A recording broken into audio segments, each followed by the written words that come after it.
And now we're going to go ahead and get into this other call. So see you in a bit. All right.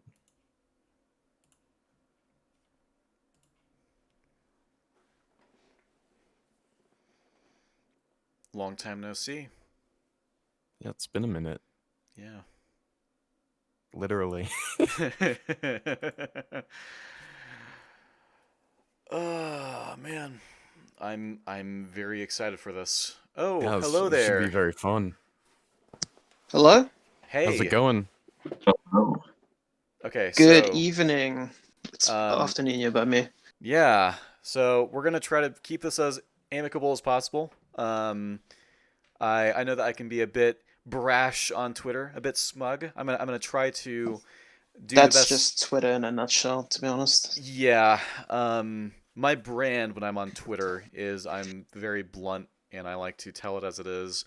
And I also stick to my guns when I That's fair. when I really think that I'm onto something. Now I'm gonna go ahead and just quickly say, well, hang on, just give me a sec here. So All good? so this is being recorded with everyone's consent, correct? yes. Yes. Okay. And you guys can veto the upload of this if you wish at any point. Um, it doesn't ever have to be public record if you don't want it to be public record.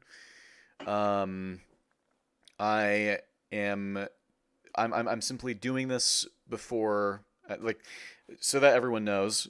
This was done, I guess, a while before my video was finished. I'm still in the middle of editing it. Um, and I actually have a new paragraph that I have to record even because I found another what I perceive to be a big problem with the film.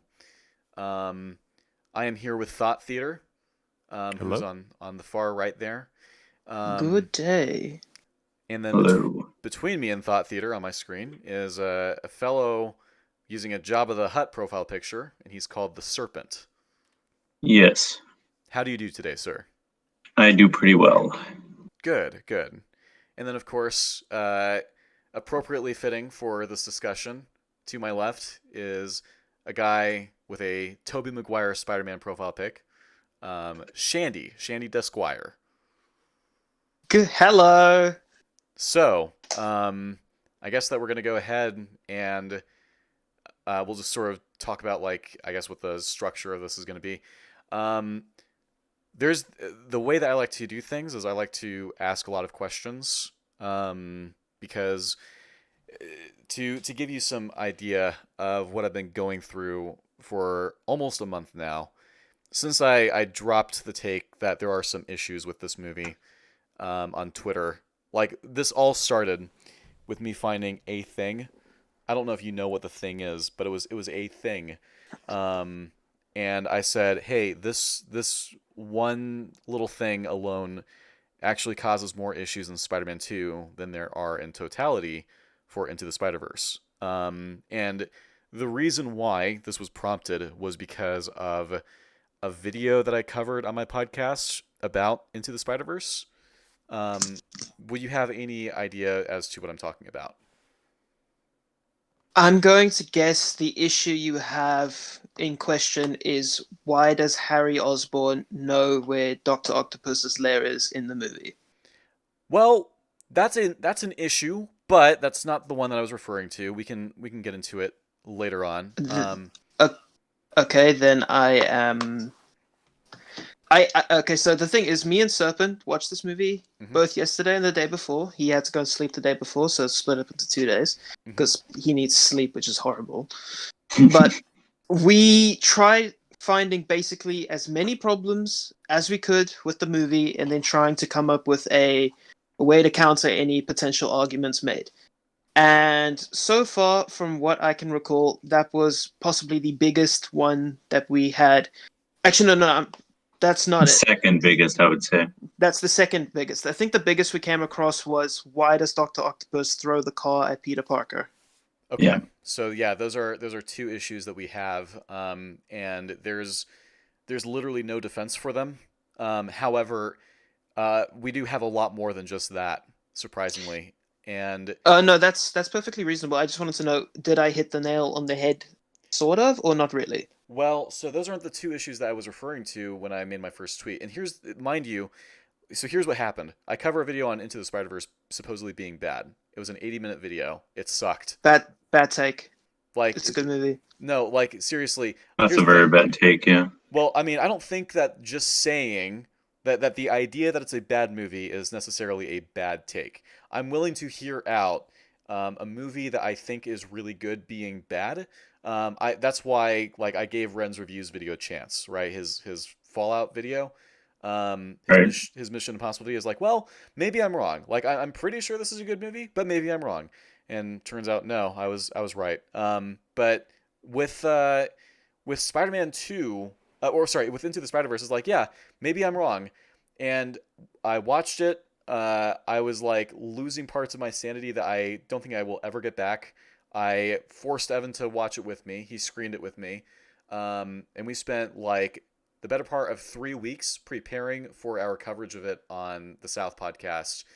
And to give you an idea as to how badly we eviscerated it, with like we had a whole panel of people that were looking into this video and helping us find references from the movie and like watching the video with us because we watched through this thing quite a few times. The guy that made the video, SK, I guess that you don't know who he is, Shandy. No, I'm not No. quite familiar with him. He's a dude that I've been interacting with on Twitter lately, and he's a very nice guy, but he's the guy that made the video, and after he watched our coverage of his video and saw all the references that we had that went against his criticisms, he took down the video. So Unfortunate. yeah, he agreed that it was a bad take, and he raised his rating of the film from like a 5 out of 10 to a 7.5, I think. It's a little bit better, but not quite there just yet. Yeah, especially because for his scale, 7 is average, which is weird to me. Oh no, me and Serpent had this conversation a while ago with someone in Mauler's Discord. They use really weird rules for what they consider to be average. It's just Yeah, I remember that. That was strange. my average is 5. It's like mine too. I look at it as like a sliding scale. Like all the way to like, let's say the left side is like it's terrible, all the way to the right side it's good, but it's like it's blurry like in between, and just it like the image becomes a little clearer as to whether it's bad or good the further to the right or left that you go. But he uses a scale that I guess is closer to the U.S. education system, where if you get a 70% score, it's a C. Right. So, but I don't think that's really fair when it comes to a film. Like, if your film's writing is like 70% solid, that's not bad. That's actually a pretty decent job considering how difficult writing is. Yeah. But anyways, we're gonna have a follow up discussion with him because he still has some criticisms that he's standing by, and we really don't think are valid. So we're gonna see if we can try to convince him. No, this movie is at least a 9 out of 10. But the interesting thing is that in his video, he repeated a certain joke 8 times. Where, you know, J.K. Simmons' legendary wheezing laugh from this movie that we're discussing. Oh, of How course. could you forget? He would play a muted like clip of that and go, "Oh, but remember, guys, this is the best Spider-Man movie," in like a really sarcastic way after trying to point out a flaw. And the very ironic thing is that each time that he uses it, I actually found that the issue that he thought was Into the Spider-Verse is actually in Spider-Man 2. So like the irony of him using a clip from Spider-Man 2 as a means of ripping on Into the Spider-Verse was palpable to me. But that's kind of the thing. Like I rewatched Into the Spider-Verse like 3 times specifically for that coverage. I went through that thing with a fine-toothed comb, and it holds up for the most part. Got a couple issues. No film is perfect, especially like with comic book movies. It's difficult to do all that stuff perfectly. But overall, holds up. However, there was a there was this like little thought in the back of my head, like, how does Spider-Man 2 rank up against Into the Spider-Verse, right? Because those are the top two picks for the best Spider-Man movie. Because it's not Homecoming that's generally considered like the best live action Spider-Man. It's two. Um, I would say yeah, for most Spider-Man fans, Spider-Man 2 is the best live action one.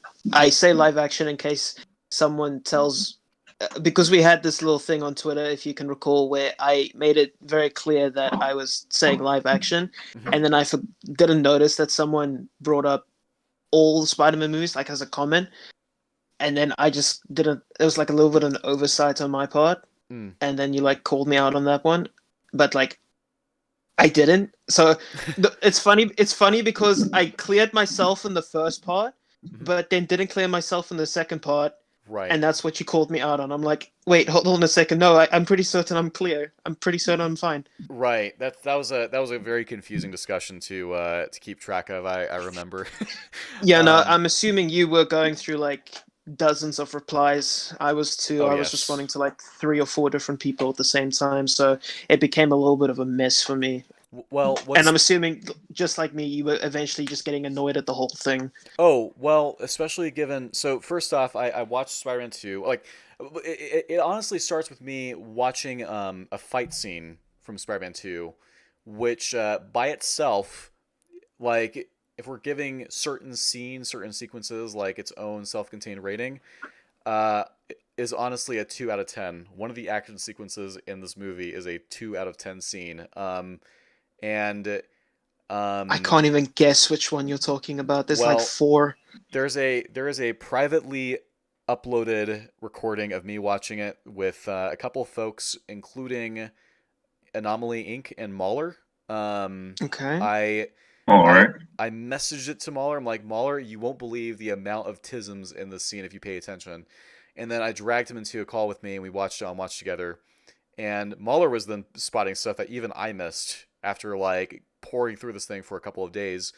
Um, so there's and I had to like just Anomaly kept on like trying to defend the film, and I'm like, Anomaly, it's very obvious to me that you're like really biased. Like it, and so here's the thing: that scene contains a thing that has a devastating effect on the entire story. And so I all I did was I posted a frame. I just posted a picture, a screenshot of that scene. I'm like, this one frame fucks over Spider-Man 2 uh, in more ways than ITSV has issues. Okay, like this one scene, but this like not just this one scene, but this one frame has more problems than the entirety of Into the Spider-Verse. And um, note that that's not saying Spider-Man 2 is bad because of this frame. It's not saying that Spider-Man 2 is bad, period. I was just pointing out a thing. It's like, oh, this kind of fucks up the stakes of every fight scene. Um, but people got really mad at me and mischaracterized that tweet as saying that Spider-Man 2 was ruined because of this thing that I found, which they considered a nitpick. So um, after that, I watched the movie. I found a lot more issues with it than I did before, and I thought about it some more and more. And I've come to the realization after weeks of dwelling on it and working on this video on it that Spider-Man 2 is really poorly written in critical ways. Like, we're not talking about having the same like volume of issues as The Rise of Skywalker or TLJ. Like, Just from like a fundamental level is what you're saying, yeah? so Like on like a yeah. okay. So let me try to compare it in the way of like how you kill someone, right? The Last Jedi is like getting your kneecap blown off with a shotgun, and then you get golf clubbed for a few hours, and then you get I can guess what reference you're making, but mm-hmm. unfortunately, I'm not going to say it because some people like that scene. And while you are retarded, I will let you like that scene. um Well, it's good that we agree that The Last of Us Part 2 is bad because there are parts of Spider-Man 2 that are actually comparable to Last of Us 2, and we'll get into that. So I know You it's spicy. It's super spicy. I will qualify that. We are not getting out of this call until I qualify what I I mean. just want So, to. I'm I just excited want to for make you to some. do so. I just want to make something very clear to those of Mhm. you who might be watching at home. I'm not. I don't have a Tobey Maguire profile picture because I'm a Toby stan. I actually named myself Shandy Dasquire after a drink, and when I said it out loud, it for some reason sounded to me like Tobey Maguire. And I had a meme of Tobey Maguire wearing headphones on at the time. I put it on, and it worked for me for some reason. So my entire idea is that I'm supposed to be like Tobey Maguire's high cousin. well, I That mean, that's the entire idea. yeah, I kind of figured that was the case because, I mean, just because I have a Chris Stuckman profile picture, it doesn't mean that I'm a Chris Stuckman fan. And Yeah, no, I just wanted to make that like very clear that like yeah, I'm not trying to be a Spider-Man two tard or a mm. Raimi fanny or whatever. I don't know what type of terms are being used on Twitter anymore. It's reasons like this that I left it in the first place, which you were surprised to hear because literally the day I joined or the day after I joined back, I see your thread, Mhm. and then I am met with a mixed bag of emotions to say the least, and then, then the rest just happens, and then yeah, now we're here. By the way, Serpent, that profile picture that you have, that doesn't mean that you're a movie Bob stan, right? Not a movie Oh, man, not a movie Bob one. I am a Jabba the Hutt fan though. um, now, it's No, ironic not a because we fan actually of have Mr. Diabeto. it's ironic because we actually have a friend in our Discord call who had like a spicy version of Movie Bob as his profile picture. oh Yeah, it shit. was like Omega Eyes movie Bob. Well, so Yeah. I have a thing to so just wanted to finish this analogy. So Last Jedi, or Last of Us 2, or Rise of Skywalker, that's getting your kneecap blown off, getting golf clubbed for a few hours, then thrown out of a 100-story building, okay, at the very top floor. You crash onto the ground, and then an 18-wheeler drives over you, on the street, and then someone That does sound like overkill, but Mhm. I would very much still like to see that. and then someone pours gasoline on your remains and sets it on fire. Like I that's the mean, Like kind of it is accurate to how bad TLJ is. So that's the that kind of issue with the writing in those stories. Okay. that Um, sounds like a really interesting Mortal Kombat fatality. I would like to see this. like there's just so many issues, right? So then with Spider-Man 2, it's closer to you. It's honestly more like just getting its throat sliced multiple times, and that's about it. Like it's bad, but it's not like the insane degree of overkill as the other one. Okay. Um, Okay. so it's the issues are in critical areas that are very important. So um, I want to establish a few baselines before we move on, Yeah. because the thing is, as my thoughts on this movie developed more, and it went from like it's good but it has some issues, to it's okay, to it's meh, and now I think it's bad. Um, in terms of writing, okay? Again, like I don't think that there is a way to argue that the editing in this film is terrible, or the cinematography, or the pacing, or Um. the acting, or the music. we probably Ironically found more enough, issues with the editing than the writing. yeah. Um, Ironically But enough, me and Serpent actually hold the position that the movie does have some pretty bad editing at times. Like for example, early mhm. on in the movie, like before even the 10-minute mark, mhm, Spider-Man's delivering pizzas, mhm, and later on in the movie, there's a scene where he gets changed into Spider-Man by taking off his suit. So you would mhm. logically assume that he does the same thing in this part because he drops his backpack. Right. But then in the very next scene, when he's Peter Parker again, not only is he in the exact same clothing, but he also has a vest on.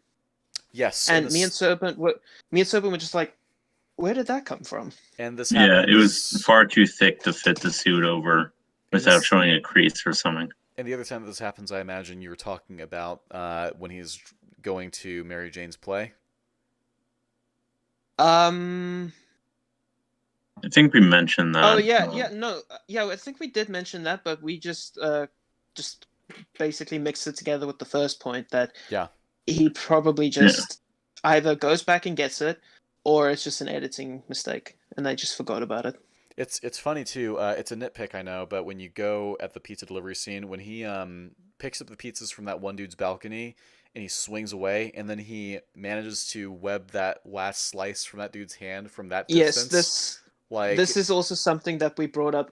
Like when I say that we went through as many arguments as possible, we went through as many as we could find. Like Yeah, at even times we invented anything issues. from the smallest nitpick to like the biggest problems we could find. We talked about it and we came to some sort of conclusion. And the only kind of conclusion we came to on that point was he was at maximum 4 buildings away and at minimum 1 building away, but the building that he was in front of kind of blocked his view. So again, probably an editing mistake, but I can see him both having the perception skills to aim at the pizza slice and being able to hit the pizza slice from that distance. The only problem is that there does appear to be a building blocking his view. Yes. I don't have an issue with Spider-Man being able to snipe a pizza slice out of a dude's hand from that distance. And the thing is, it's a nitpick. Like, it really doesn't affect how the story functions. It's there for a joke.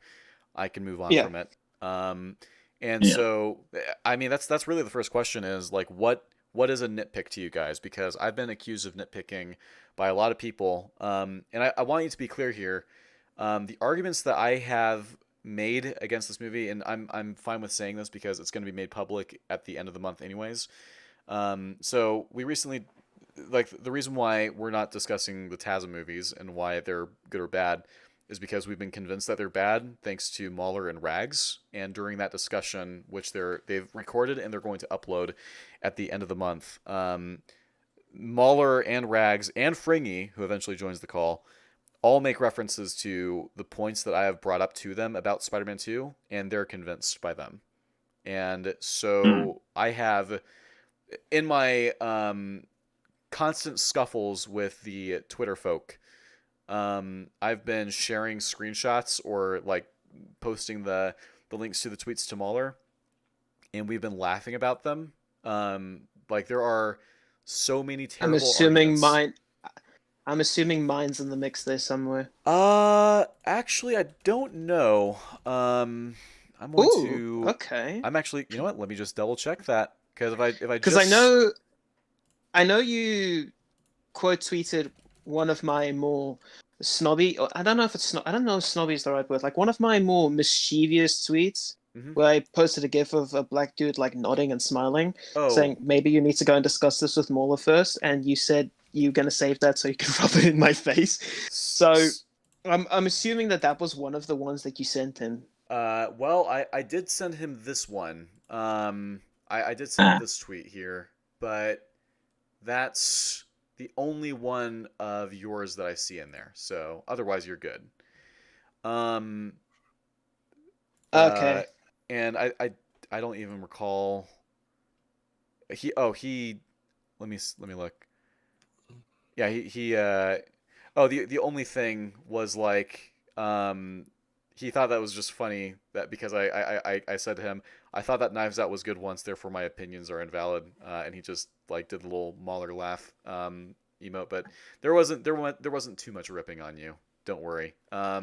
Everyone else though, holy shit! I read a few of the responses to you, and while I was annoyed at you for a good portion of time, I didn't actually at all think that you were not going to be honest about your opinion. Some of the things people were saying to you, oh my god, what the fuck? Like, yes, people like. So here's the thing: I don't believe in objective quality anymore. It's like quality is it's subjective, but quality is still a thing that we can talk about. You can talk about films in a fact-based manner. But like, here's the thing: if you guys still believe in objective quality, I will use the objectively word. I don't have an issue with using your semantics. Okay.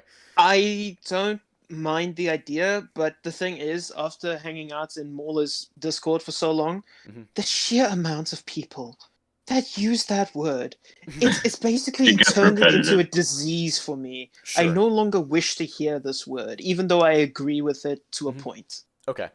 So, um, the thing is, people are abandoning what they're calling objectivity as soon as the discussion is being turned towards Spider-Man 2. Like, these are arguments Okay. that have been brought up by TLJ, Rise of Skywalker, Captain Marvel defenders, Last of Us 2 defenders, um, and like I had a lot of you know what I'm just gonna do? I'm gonna share a little thing, a little exchange that I had with Mahler. Let me see if I can just find it real quick. Um, do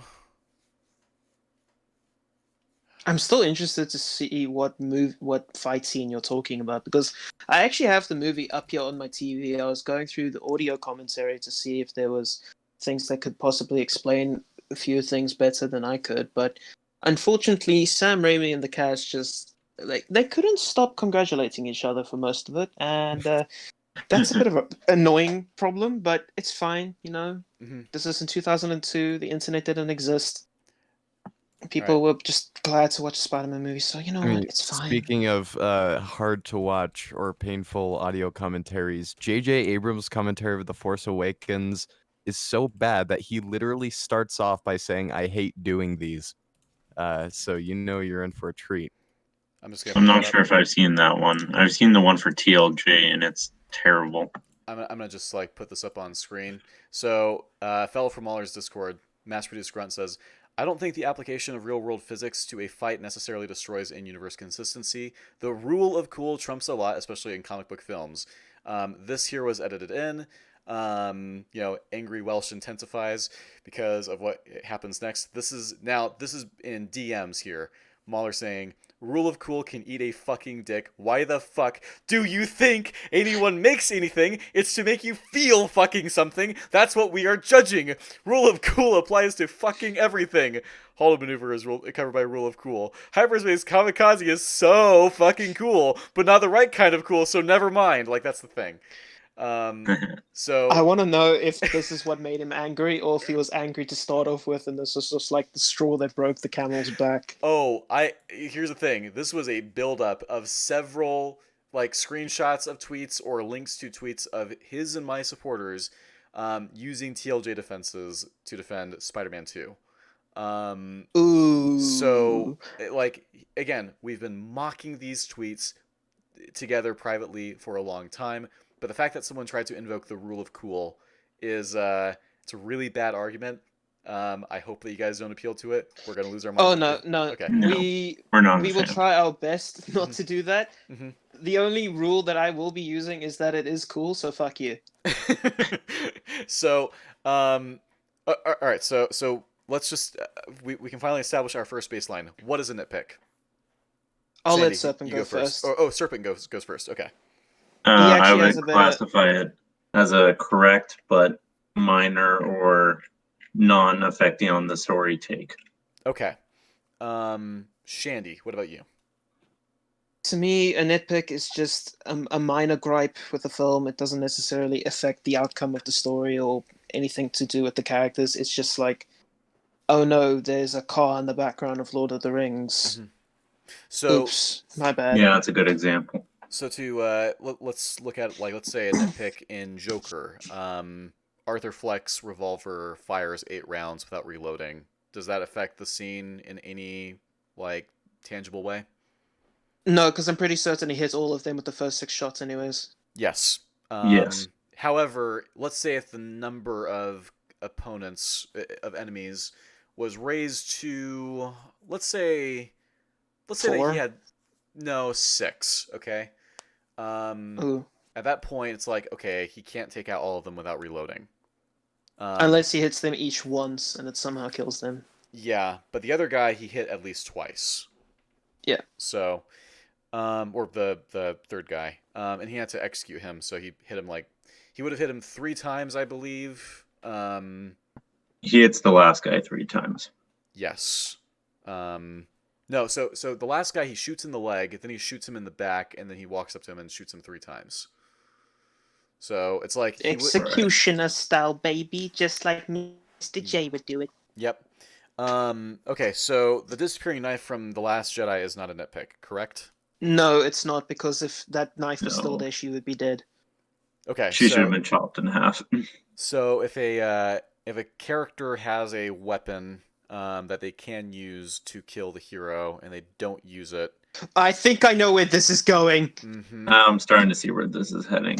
yeah, I'm establishing like a principle here before we go in. Yeah, but I I think still I know don't know what which weapon fight. you're I referring still to. don't. I think I might know which fight you're talking about, because this rule can't be applied in the train scene fight. Oh, yes, it can. No, well, maybe it can be used to damage him, but Mhm. as You're- far as the movie okay, so this excuse me. Guys, listen. Thought Theater and I went over this in a call beforehand. Yep. There is, it's bulletproof. It's an airtight attack against the film. I know what you're going to try to say, but it's not going to work. We'll get Okay. to it when we You're- reach that part. You're of gonna the you're gonna try to discussion. say that he doesn't want to kill Spider-Man in the train fight, right? That is his goal, yes. There are problems with that defense that we can I draw am references from in assuming the that there film. would be problems. I We're- would like to get to them eventually. We'll actually have I'm gonna have a watch together room ready. In fact, I want to go ahead and just post the link to that in the Discord. Give me one sec. There's the watch together room. I don't have a video, a clip up yet, but there you go. Get in there so that once we decide to watch a scene together, we'll be all ready. So it's the tentacle blade. You guys have probably seen that, right?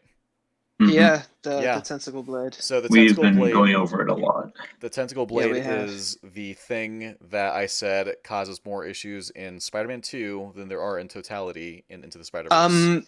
Can Ooh, I that's what you jump? meant. Can I That's jump interesting. into this quickly, because Sure. that is something that me, Serpent, and the other 2 people who watched this with us couldn't necessarily defend. And the reason for why we couldn't defend that is we couldn't think of a practical reason for why that blade exists in the first place.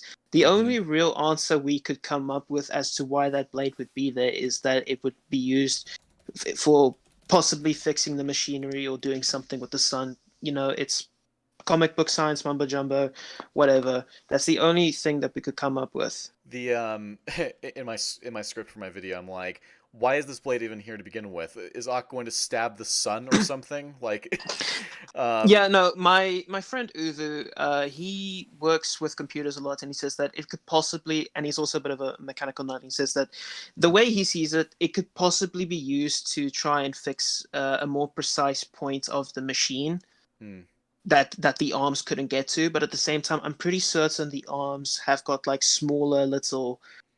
Like, I'm gonna actually get to a part where he uses the arms real quickly. He's got like these small little parts of the arms which can be used to hold smaller items. The only thing I Sure. could think of was cutting. If he had to cut through a very small area, that's the only thing I could think of. But it's not. The thing is, it's like it's a stabby tool.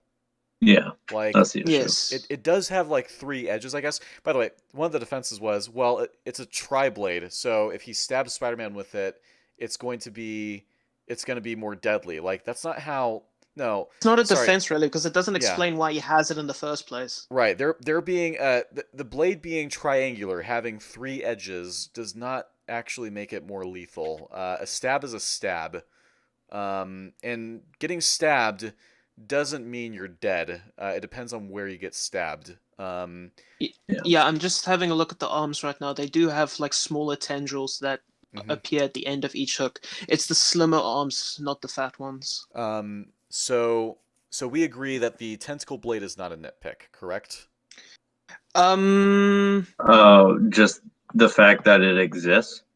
The fact that he doesn't use it whenever he He do- can to kill He Spider-Man. does use it in 2 points of the movie though.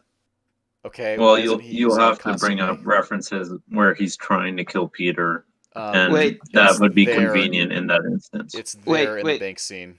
It's Yep. there for sure. I can prove. Yeah, the one where he's holding his head. Yes, he's trying to crush his head. That's yes. There's Yeah. the line of dialogue, I believe. Let me see if I can just get this here real quick.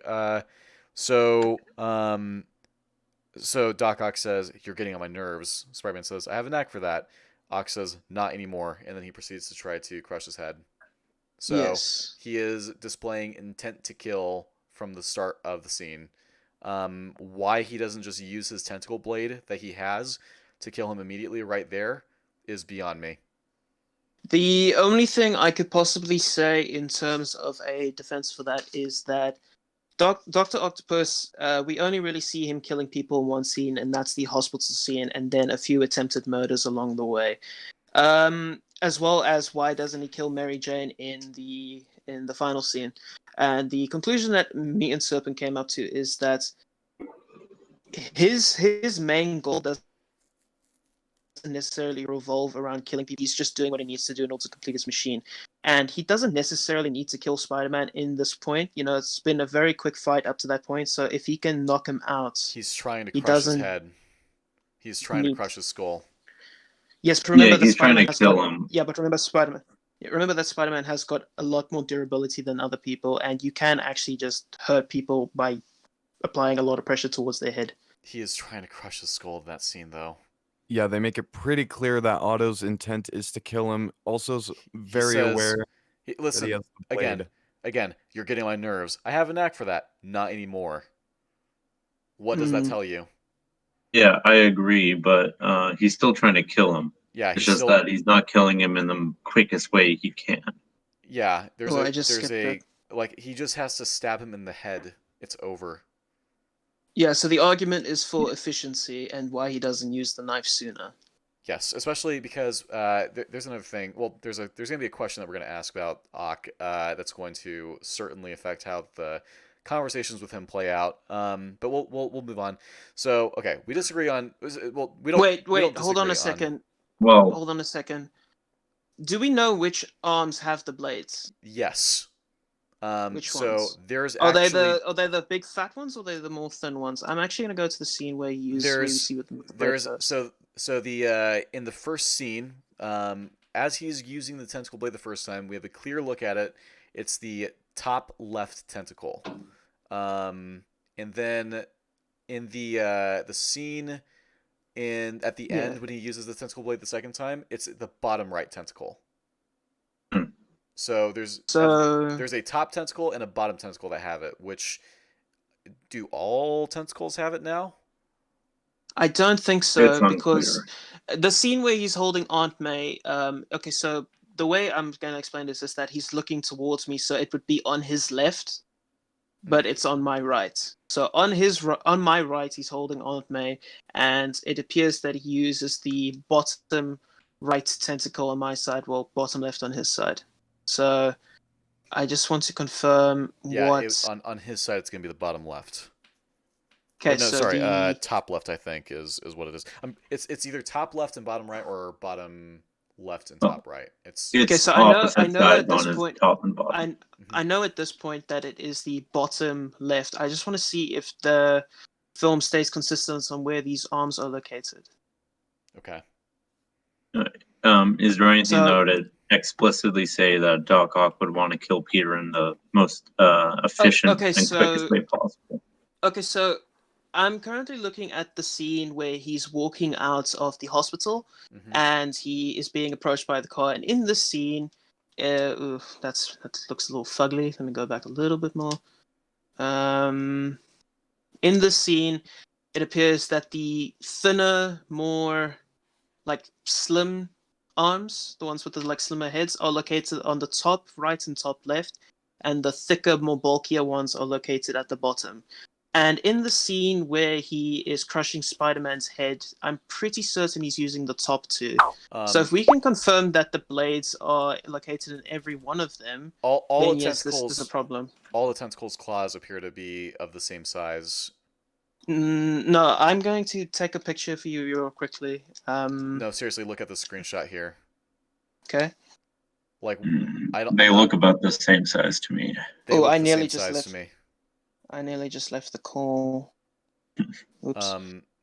Like seriously, the diameter of the tentacles themselves, and then the Yeah, claws. in that shot they look the same, but I'm going to take another picture here for you. It's the scene where he puts them on for the first time, and you'll notice that the arms have got two very distinctive shapes.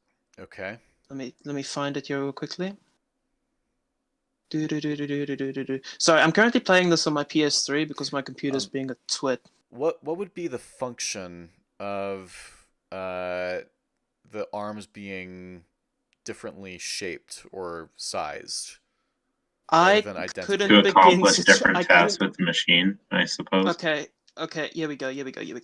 So the problem is that this is a DVD and not a Blu-ray, so the quality isn't exactly the best. But hopefully, What's the timestamp? in this I don't know. This is on. It doesn't tell me. So So if you press triangle on your PlayStation button, it should say, wait, is this PS3 or PS4?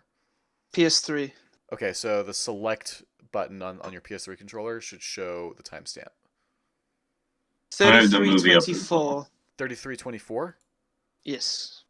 All right, let me If see you if I go can. if you go there, you'll clearly see that the arms have two very distinct sizes and shapes. 3324. Yes. So we must have a. Out of curiosity, are you using Spider-Man 2.1? What does that mean? Oh, it's like an extended cut of the movie. But it's like I assume so. I've got it on DVD. This is like you a said. 2007 birthday gift. You said 3324. Yeah, I'm there Yeah. too. It's auto talking to the crowd. Yeah, it's not. So hang I on. don't have any arms on I'm screen. going to I'm We're going to trying take you a that picture, and timestamp. this is what the arms look like for me. If this picture looks okay, so I'll use that. Let's see.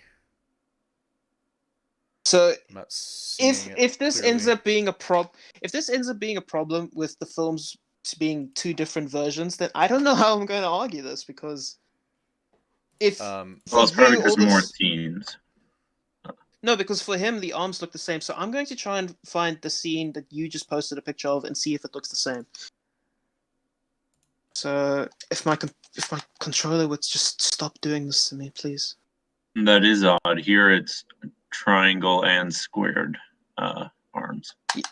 Yeah. um, Okay, so sorry, this is taking a little bit of time because my controller it Mhm. kind of lags towards the left. Could it So I'm trying to could it fix possibly it. be that like the angle isn't showing the shape of a couple of the tentacles properly? No. It Mm. does look. It Again, looks built into the mechanics in this shot. It looks like very distinctly, like on both yes. sides, that they're flat tipped on the bottom.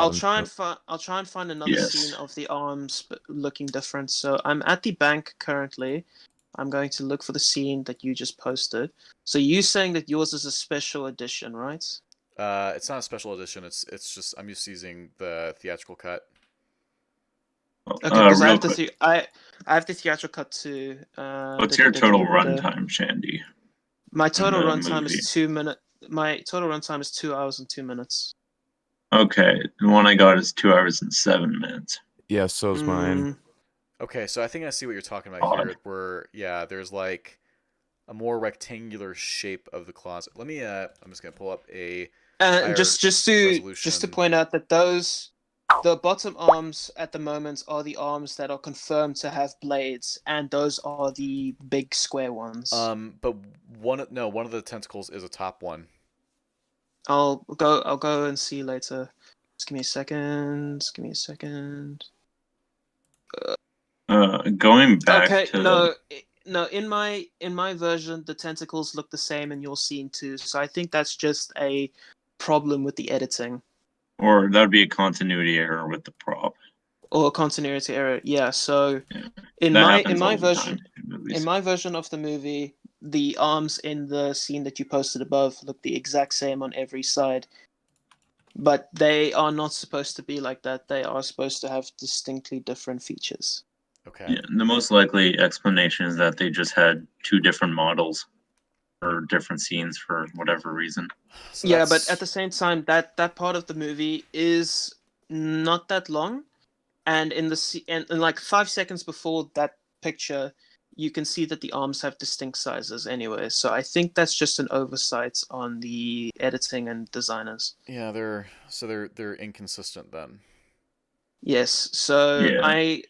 we are confirmed that the bottom left arm has got A a blade. blade. So I want to go to this other scene where he uses a blade. It just takes a while because PS3 tisms. I skipped it, damn it. Mhm. I knew Osborne didn't have the spine to finish you. Yep. Get there, please. 10 times speed.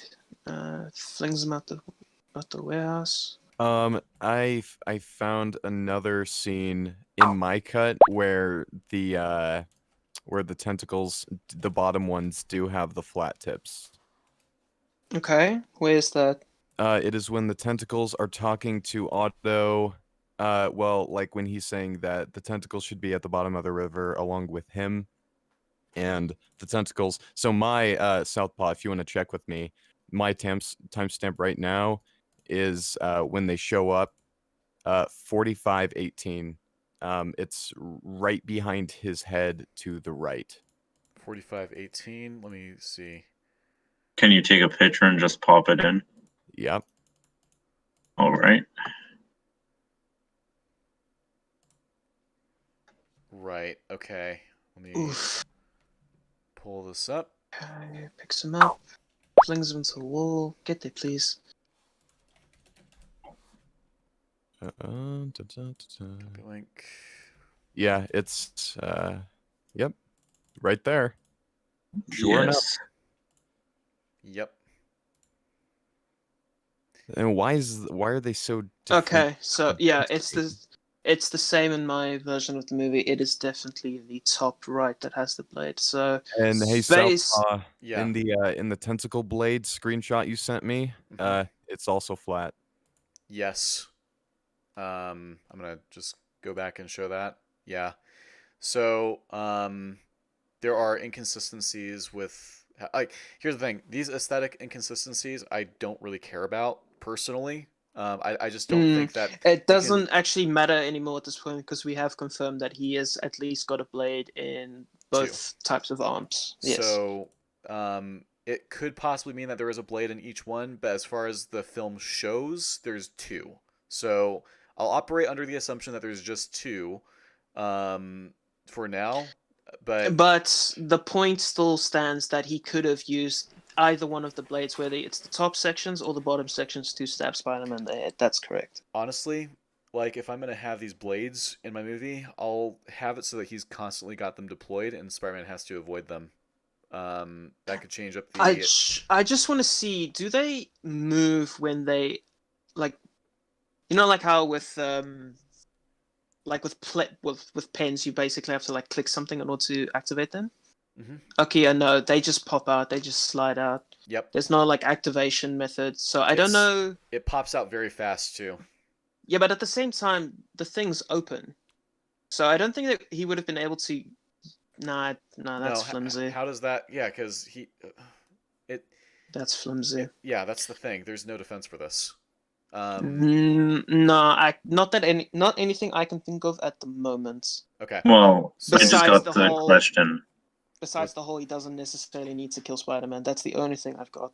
Yeah, well, like maybe he doesn't need to, but the film establishes that it's his intent and he has the means to do it. Plus, he's operating under the influence of the tentacles, and we learn from the hospital scene that they are not opposed to causing harm and death at all. Like there's no qualms there. Listen, the doctors are Yeah. running away at a certain point, and they still keep on attacking them.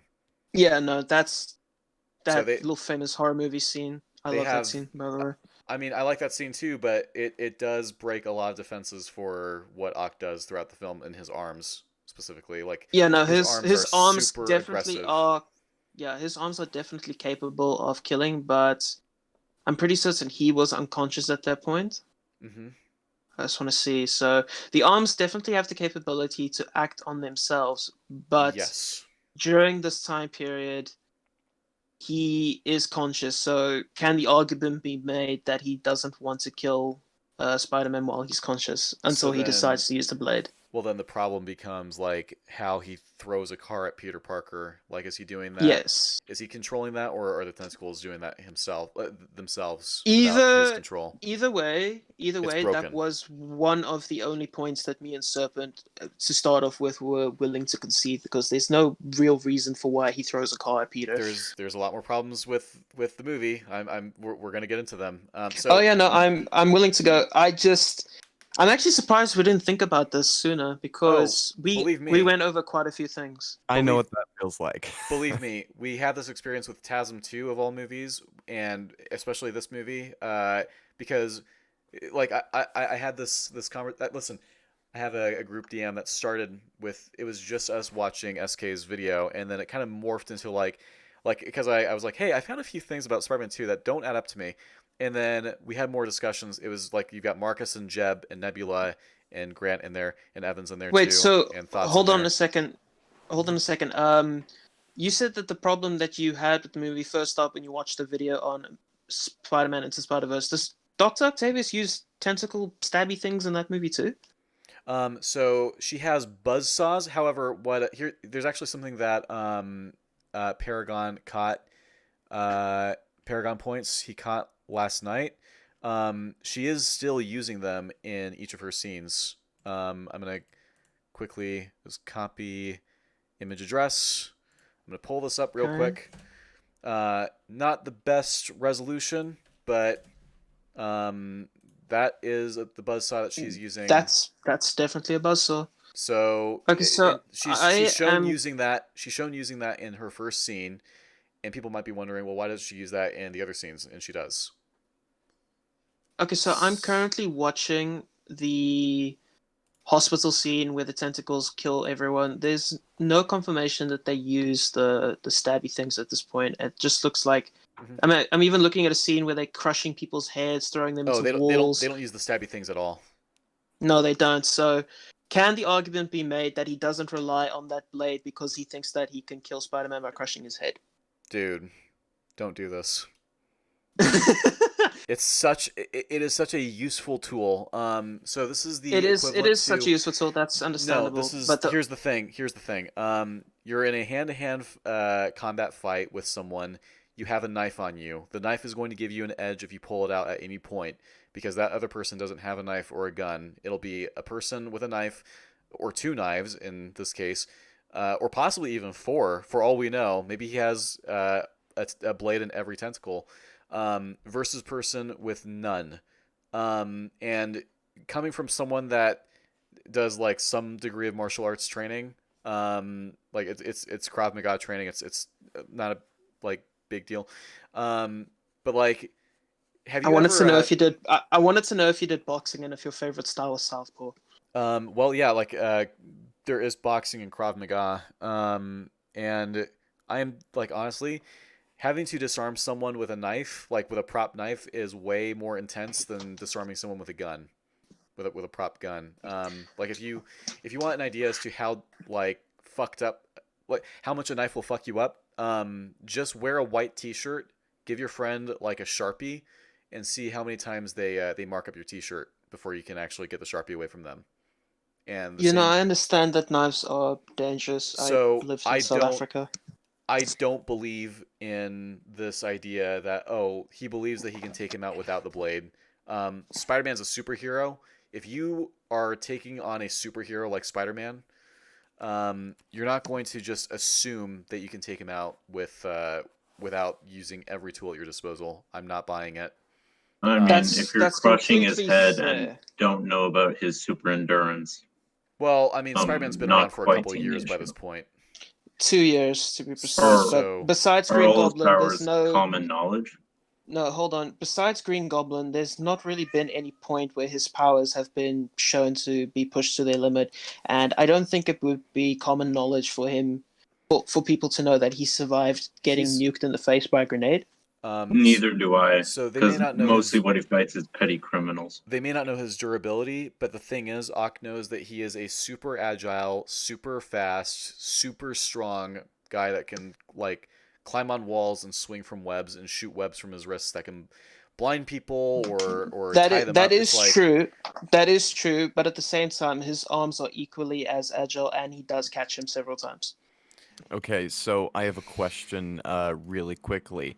So if we're going to assume that Otto is acting under the influence of the tentacles, which we clearly know he is, then the tentacles aren't going to base their decisions off of like what they're going to use to end up killing him, like whether, because here's the thing, they're going to do whatever is most efficient to get the job done quickest. And in That's this not case, necessarily true because you can again point to the hospital scene where they don't use the knives at all and kill an entire room of people well, by it's a themselves. flaw there as well. by the fact. Listen, That can be seen as a flaw. However, it is consistent. the fact that the tentacles even point like pull out the blade at any point is an indicator that they know that they should use this blade against Spider-Man. Alternatively, he is the one who designed them, and you can make the point that while he is being mind controlled by these things, he is aware of what his arms can do, and that he purposely made those. He is trying to crush Spider-Man's skull. He is trying to kill him.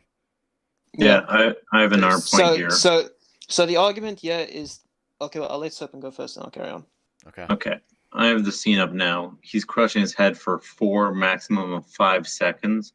Mm-hmm. How do you know that if Spider-Man didn't break through, or like break free, I should say, and his head was not being crushed, how do you know Doc Ock wouldn't then use the knife? What do you mean? It looks to me like he's trying to crush his head. I think what he's trying to say is he's why is that his first attempt? It's going to be so much less efficient than just stabbing him in the head.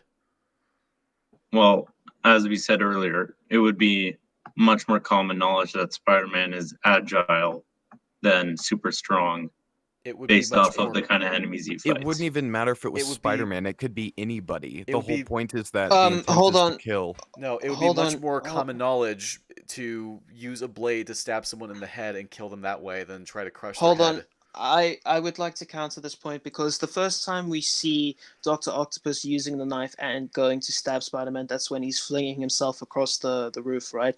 Yes. In that scene, Spider-Man sees the knife coming out and is already working to get out of the way. Now, the argument comes in, would he have been able to dodge that if Aunt May didn't intervene? Do you think that was possible for him? He was headed straight for him in a straight line. Yes, but do you think he would have been able to basically do what he does, put his arms up and dodge it in midair if she didn't intervene? I want to go to that scene right now. I want to see if I can say that. Because I highly doubt it. Because the argument that I wanted to make here is if he takes the knife out. So, okay, I'm going to say that the arms are that the knife is retractable, but they need to remain open. They can't be holding something, right? Because there's no scene in the movie that indicates that he can both hold something and stab it. So the knife needs to be retractable. So the argument here is that if Spider-Man sees him retract the knife, he would have acted sooner. Actually, hang on. This is not going to work. I'm about to pull up the screenshot. Come on. Okay. All right. Oh shoot! All right, so it keeps on. All right. 30 is too slow and 120 is too fast. Come on.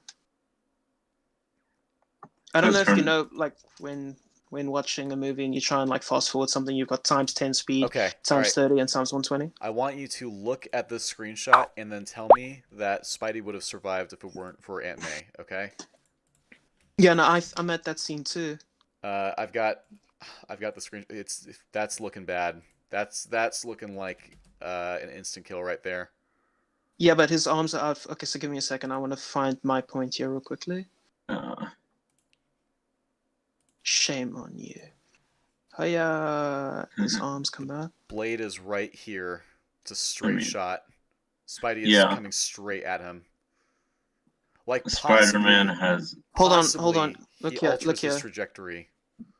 Look here, look Another here. thing he could do is actually grab the arm and push himself up. Possibly, That kind of yes. agility is definitely possible for him. Mm-hmm.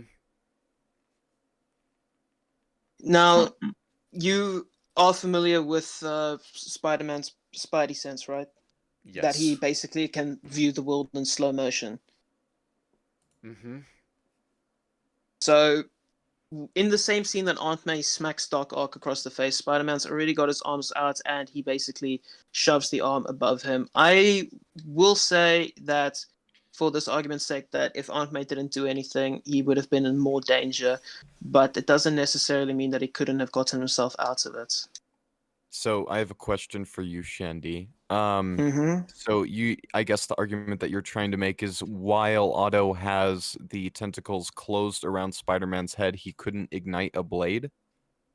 Yes. That's Okay, what I will so say. why couldn't he keep holding the head with one tentacle and then use the other tentacle and stab him through the chest?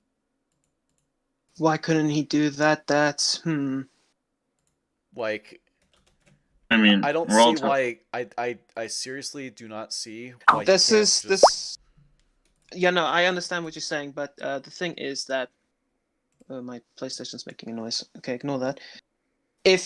Are you asking why doesn't he take the arm off, or why doesn't he hold him in the first place with one arm and then stab him through the chest? Oh, I'm saying both scenarios work. I'm saying your argument is that he couldn't extend the blade if the tentacles were closed around his head.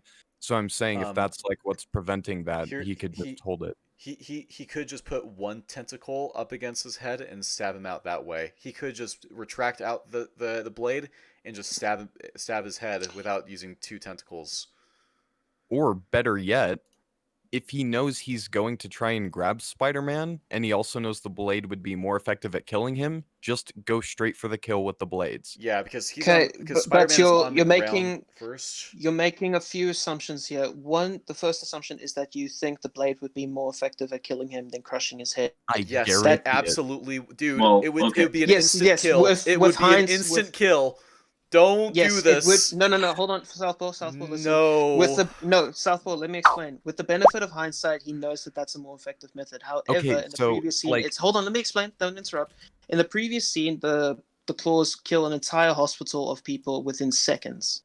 So why doesn't he go for the instant kill option? He doesn't necessarily need to because the arms have been established to kill people instantly. Now I'm going to answer a few questions. Why doesn't he first hold his head with one hand and then kill him with the other one?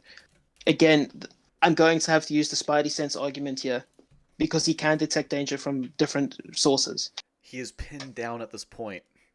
He is pinned down, but how does he get himself out? In the exact same manner he would 5 seconds Okay, from but now. that's only because Ock gives him the time to web himself out of there by going for the slower and less efficient way of killing him. That is true. Yes.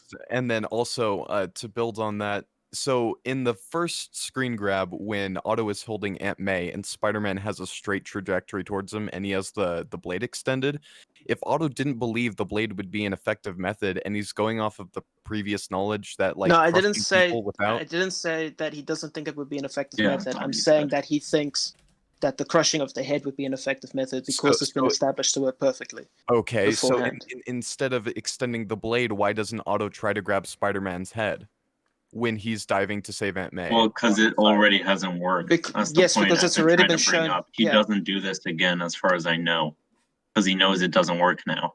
He It's tried exactly- crushing his head. Just go it's- ahead And now and it doesn't work. stab him. Like I don't see why Ock would think to crush his head, which will take a little bit more time than just pulling out the tentacle blade, stabbing him right in the brain. If Spider-Man was a random human, his head would be like blown Spaghetti. up like a melon in 2 seconds. Okay, the tentacle blade achieves the same result whether Spider-Man is a normal human or not. Yeah, Yes, the same the result. That's my tentac- point. They're equally effective. No, they're not. No, they're equally effective Same against result, people, both but in one a is more second or effective. two. I don't Yes, see. hold on, let me explain. They both achieve the same goal on a normal person. You can argue that the blade would be faster, but if you're trying to crush people's head with these fucking sun-holding metallic arms, they would get the job done relatively quickly. The problem is Dr. Octopus doesn't know how far Spider-Man's durability extends, and considering that these things are used to basically hold the power of the sun in the palm of his hand, you can make the logical step to go, you know what, these would probably crush his head, and they would probably crush his head if Spider-Man lets him keep doing it. If it wasn't effective, he wouldn't have tried getting out of it. But if Spider-Man didn't try getting out of it and he was standing over there and the head was doing nothing, Dr. Octopus could definitely have used a knife at that point. Okay, So From I Doc Ock's have, hang on, perspective, I have an argument against this idea that Doc Ock doesn't know Spider-Man's durability. Mm-hmm. Hang on. Oh, you're referring to when he smacks him into the wall. Yes. And guess what Spidey does right after that? He gets right back up and unplugs the machine.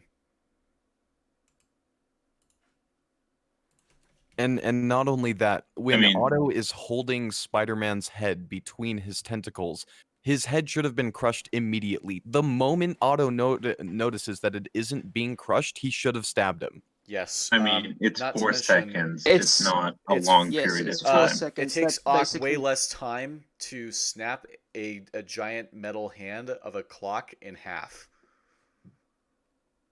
Yeah, He does that at the beginning of the train fight. Wait, that's where am I going That's now? after. Oh, wait, no, I'm going Yeah. to that scene. So if his tentacles are that strong and they're taking this long to crush Spider-Man's head, just pull out the tentacle blade.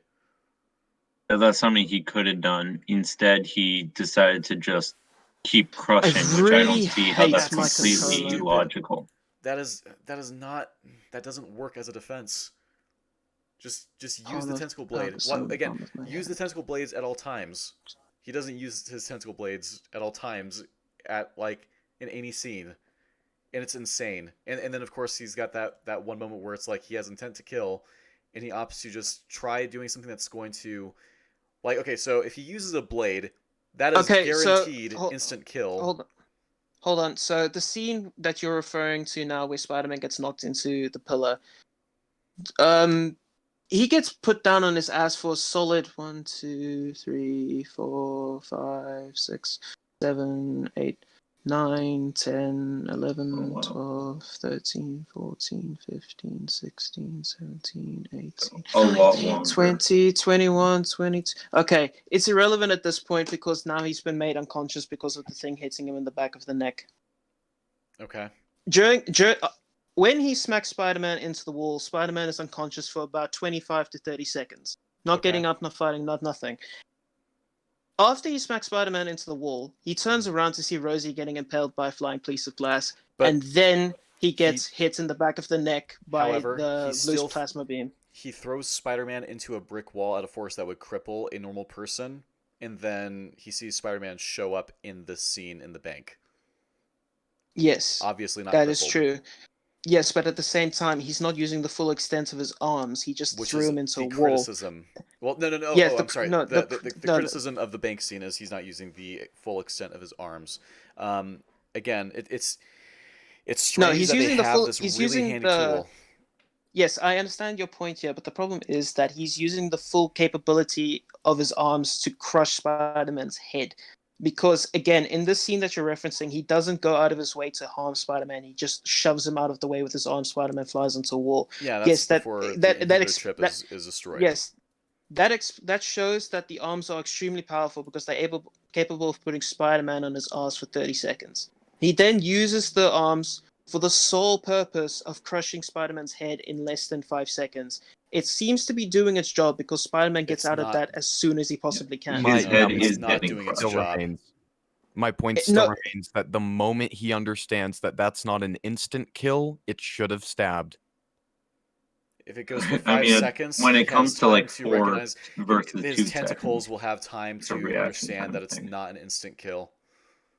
And yeah, the reaction time of a tentacle is not the same as a human brain. I mean, these are pretty advanced and they work really fast. There's no reason that okay, and let's establish something really quickly, right? We know for a fact that he wants to kill Spider-Man. If he Mhm. has Spider-Man there, he should do both. I'm Like, sorry, if- if I were listen, if I were Ock, if I were in Ock's position where I have the option to crush person's skull, like crush a superhero's skull, or stab him in the head and right in the brain, I'm like, well, I think the more likely thing that'll kill him is stab him in the brain. Stab him in the brain first, then crush his skull for good measure. It's not like crush Hawk skull had first. time to consider this and weigh his pros and cons, but Was there nothing else that you were going to add because you were going to say something earlier? I'm just a bit No, dumbfounded here. Oh, Serpent. Okay. No, I don't believe so. I guess he disconnected. Whoops. See, I would agree if it was 20 seconds of him trying to crush his head. 20? That would No, if I said come on, if, that'd be a dude. very different, or 10. That'd be a very different instance. Okay, so your argument is that, like, in the hospital scene, he sees that the Hello? tentacle blade is not what is used to kill the people. Well, see, that already creates a problem. It's like, why didn't it try to use the tentacle blade then? Like, it still would have accomplished Yeah, it. no, I agree they don't use him enough. I just want to say, I accidentally just clicked the button. I don't know Okay. what you said for like the last 5 seconds. We were just kind of commenting on like, oh, he must have disconnected. That's all.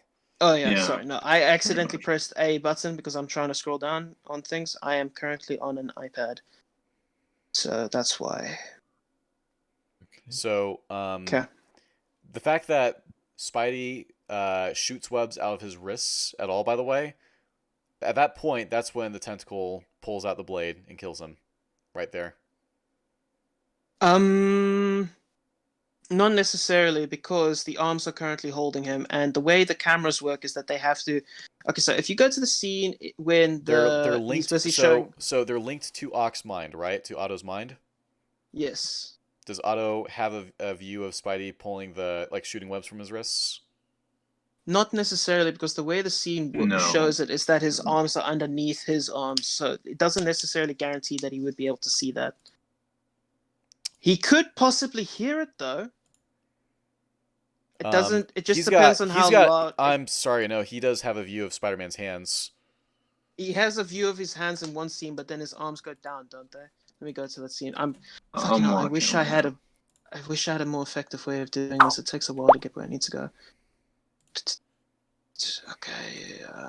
Are we talking about okay. Okay, so this is the scene where he holds him and May smacks his hand. Okay, so 2 arms are currently holding his hands, and then the other 2 arms go towards his head. Mm-hmm. The arms are currently so his hands where I'm currently looking are near his face. Mm-hmm. So I want to see if his arms go down at any point.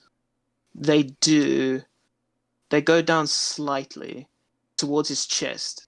And based on what Dr. Octopus is doing, is looking straight into his eyes. I don't know. You could possibly just say he did see these. I'm actually going to say that he should definitely have seen these. Okay. So that is a problem. I will admit that. But at the same time, you can just say he's looking at Spider-Man. So I am a very big believer in peripheral vision. So the fact that he didn't see these even out of the corner of his eye, yes, that is a problem. And again, the tentacle blade.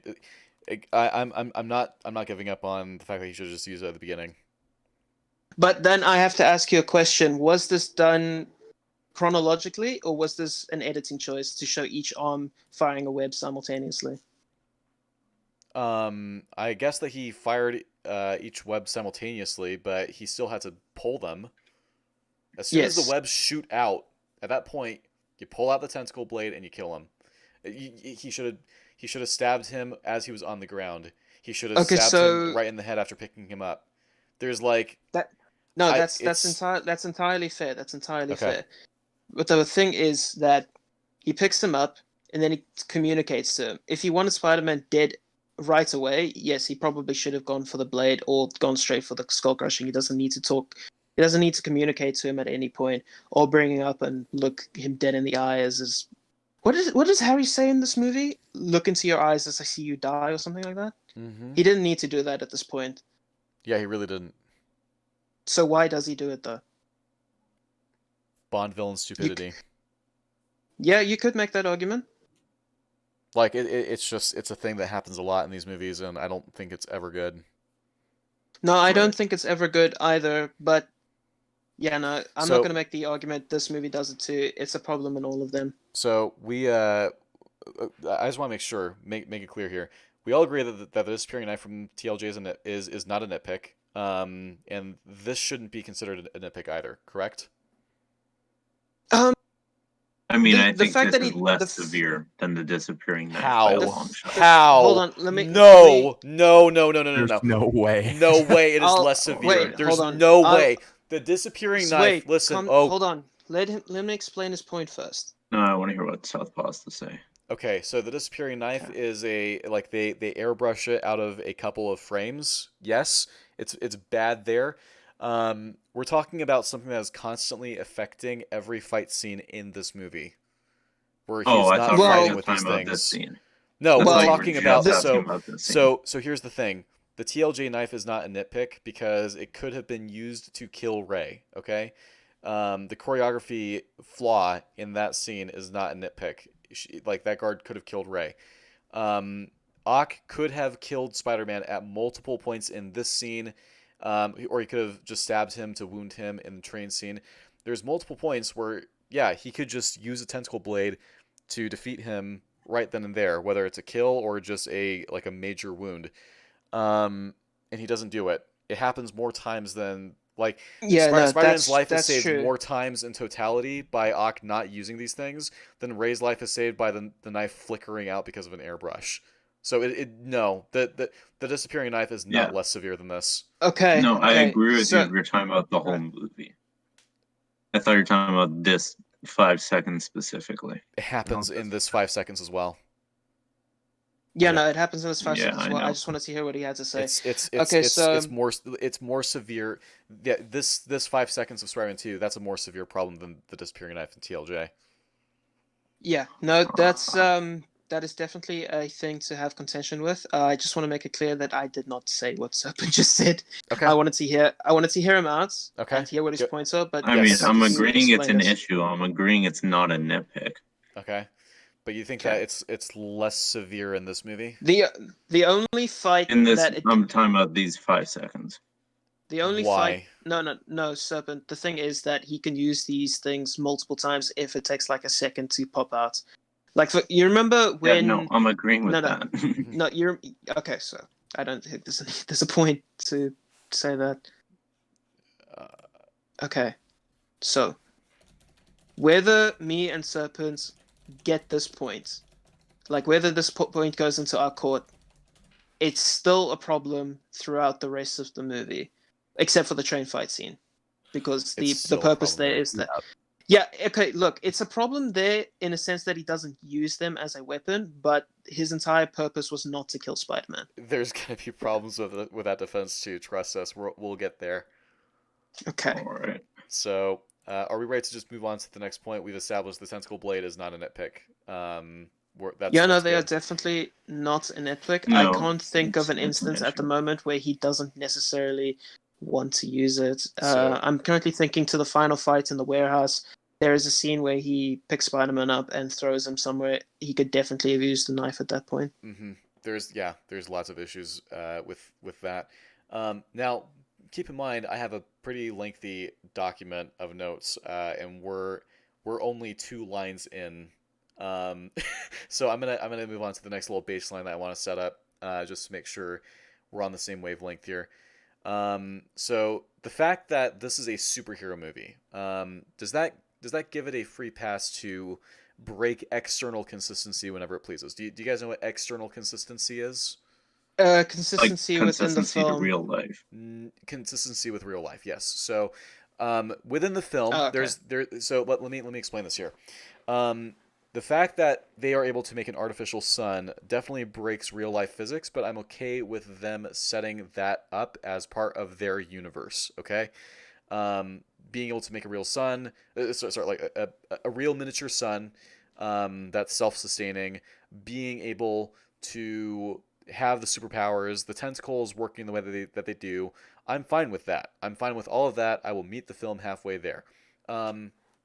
However, let's say that randomly, like Peter Parker's bike, it runs out of gas. It runs out of fuel. Okay, it breaks down.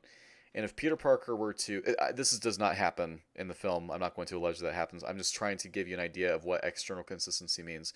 Let's say that Peter Parker has no way of getting himself to a gas station for his bike, okay? Or he doesn't have the money for gas, but he has a water bottle and he just pours water into his gas tank, and then water now powers up his bike. Like that would be stupid, right? I completely zoned out there for a second, but I'm gonna go ahead and say, yeah, sure, that's a problem. Like the fact that this is a comic book movie doesn't give the film free license to do whatever it pleases. If it's going to have certain things like a car or a train, we're allowed to assume that it's going to operate the same way that it does in real life. Yes? Sure, I guess. Good. Yeah, like magic science is different than, I don't know, just how real life tangible objects work. Like, unless otherwise directly specified. yes. So, Yeah. for instance, in the Indiana Jones movies, we're okay with the Ark of the Covenant being real and having the mystical powers that it has. That doesn't give the film license to have Indiana Jones survive a nuke by climbing into a fridge. Like, that's just preposterous. I'm with you. No, Southpaw, you forgot he drank the Mystic Space Voodoo juice. Yeah, that's the thing. Is there's nothing indicating that that's possible in this universe, just because there are mystical things that happen, just because there are other like laws of physics breaking things that happen in the Indiana Jones movies. So that's good. We have that set up. It's going to be very important because people have tried to use it's a comic book movie. You should just suspend your disbelief for this thing not making sense because it doesn't work the way that it does in the real world. We'll get to that. I want to make it perfectly clear. I'm not a fan of that argument at all. Good. We are on the same page there then. The next thing I have to ask, this is going to be very important. So what did you think about the fact that the First Order in the sequel trilogy, that their resources just kind of seemed to come out of nowhere? There was no real explanation for where they were getting their shit from, especially in The Rise of Skywalker when they have thousands of Death Star destroyers. How do you feel about that? I see where you're going. What in Rise of Skywalker? Horrible and some of the worst building in all of Star Wars. Good. I'll be honest, I haven't seen that movie. Okay, so you're lucky. Yeah.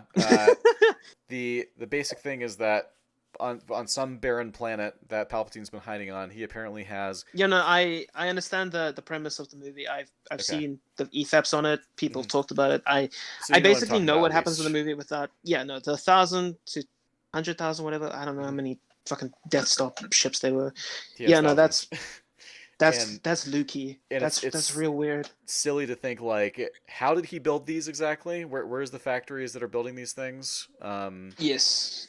These things don't come out of a vacuum. There has to be something that allows them to be made in the first place. We all agree that it's bad in the sequel trilogy. Okay, so I want this to be clear, because a lot of the criticisms that I have towards this film, people try to dismiss as nitpicks when they actively said, in the case of the sequel trilogy, that it was not a nitpick, that it was a serious issue. Wait, so just so I understand your point again, your argument is for spontaneously appearing materials, right? Basically, yes.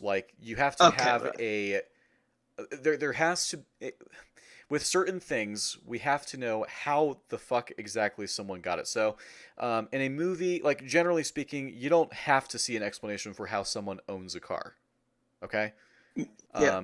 That can be safely assumed. However, when it comes to something like a fleet of Star Destroyers that all each have the capability of blowing up a planet by themselves, we need to know how thousands of those spawn from seemingly nowhere without drawing any attention from the New Republic, okay?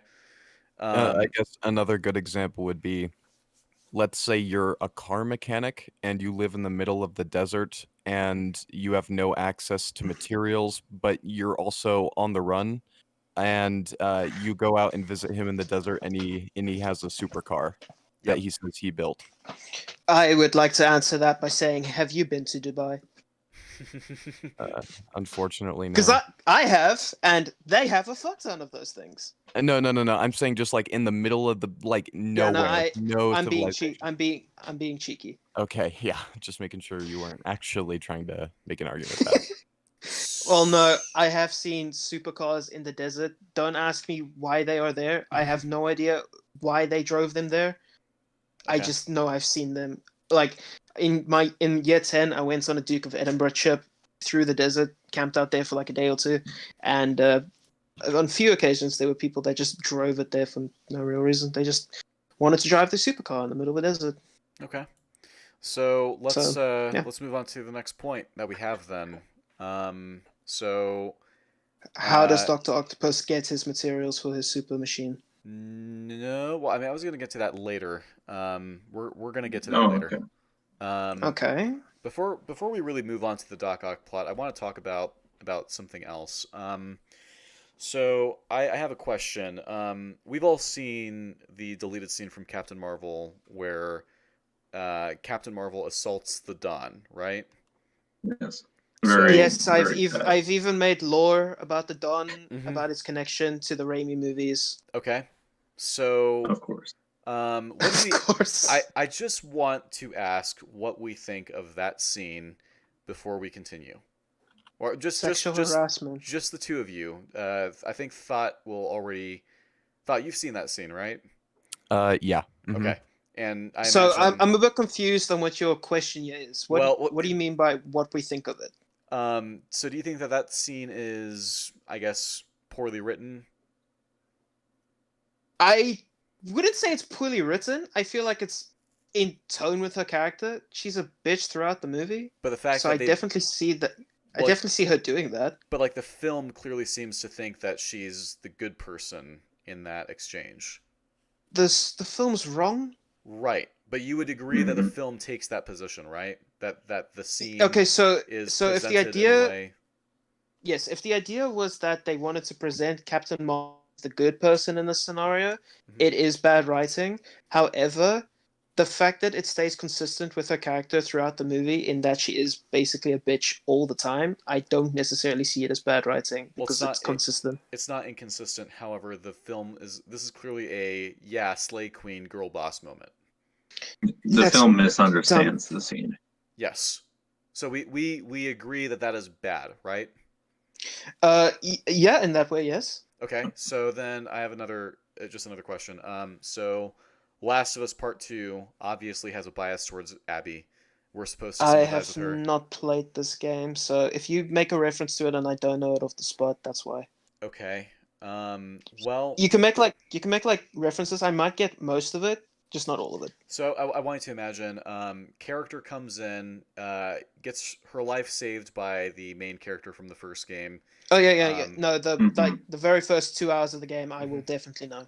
Okay, so the game later on tries to make her into a sympathetic character, and the idea is we're supposed to forgive her after what she did, but she's never really like actually held accountable for what she did, which was monstrous.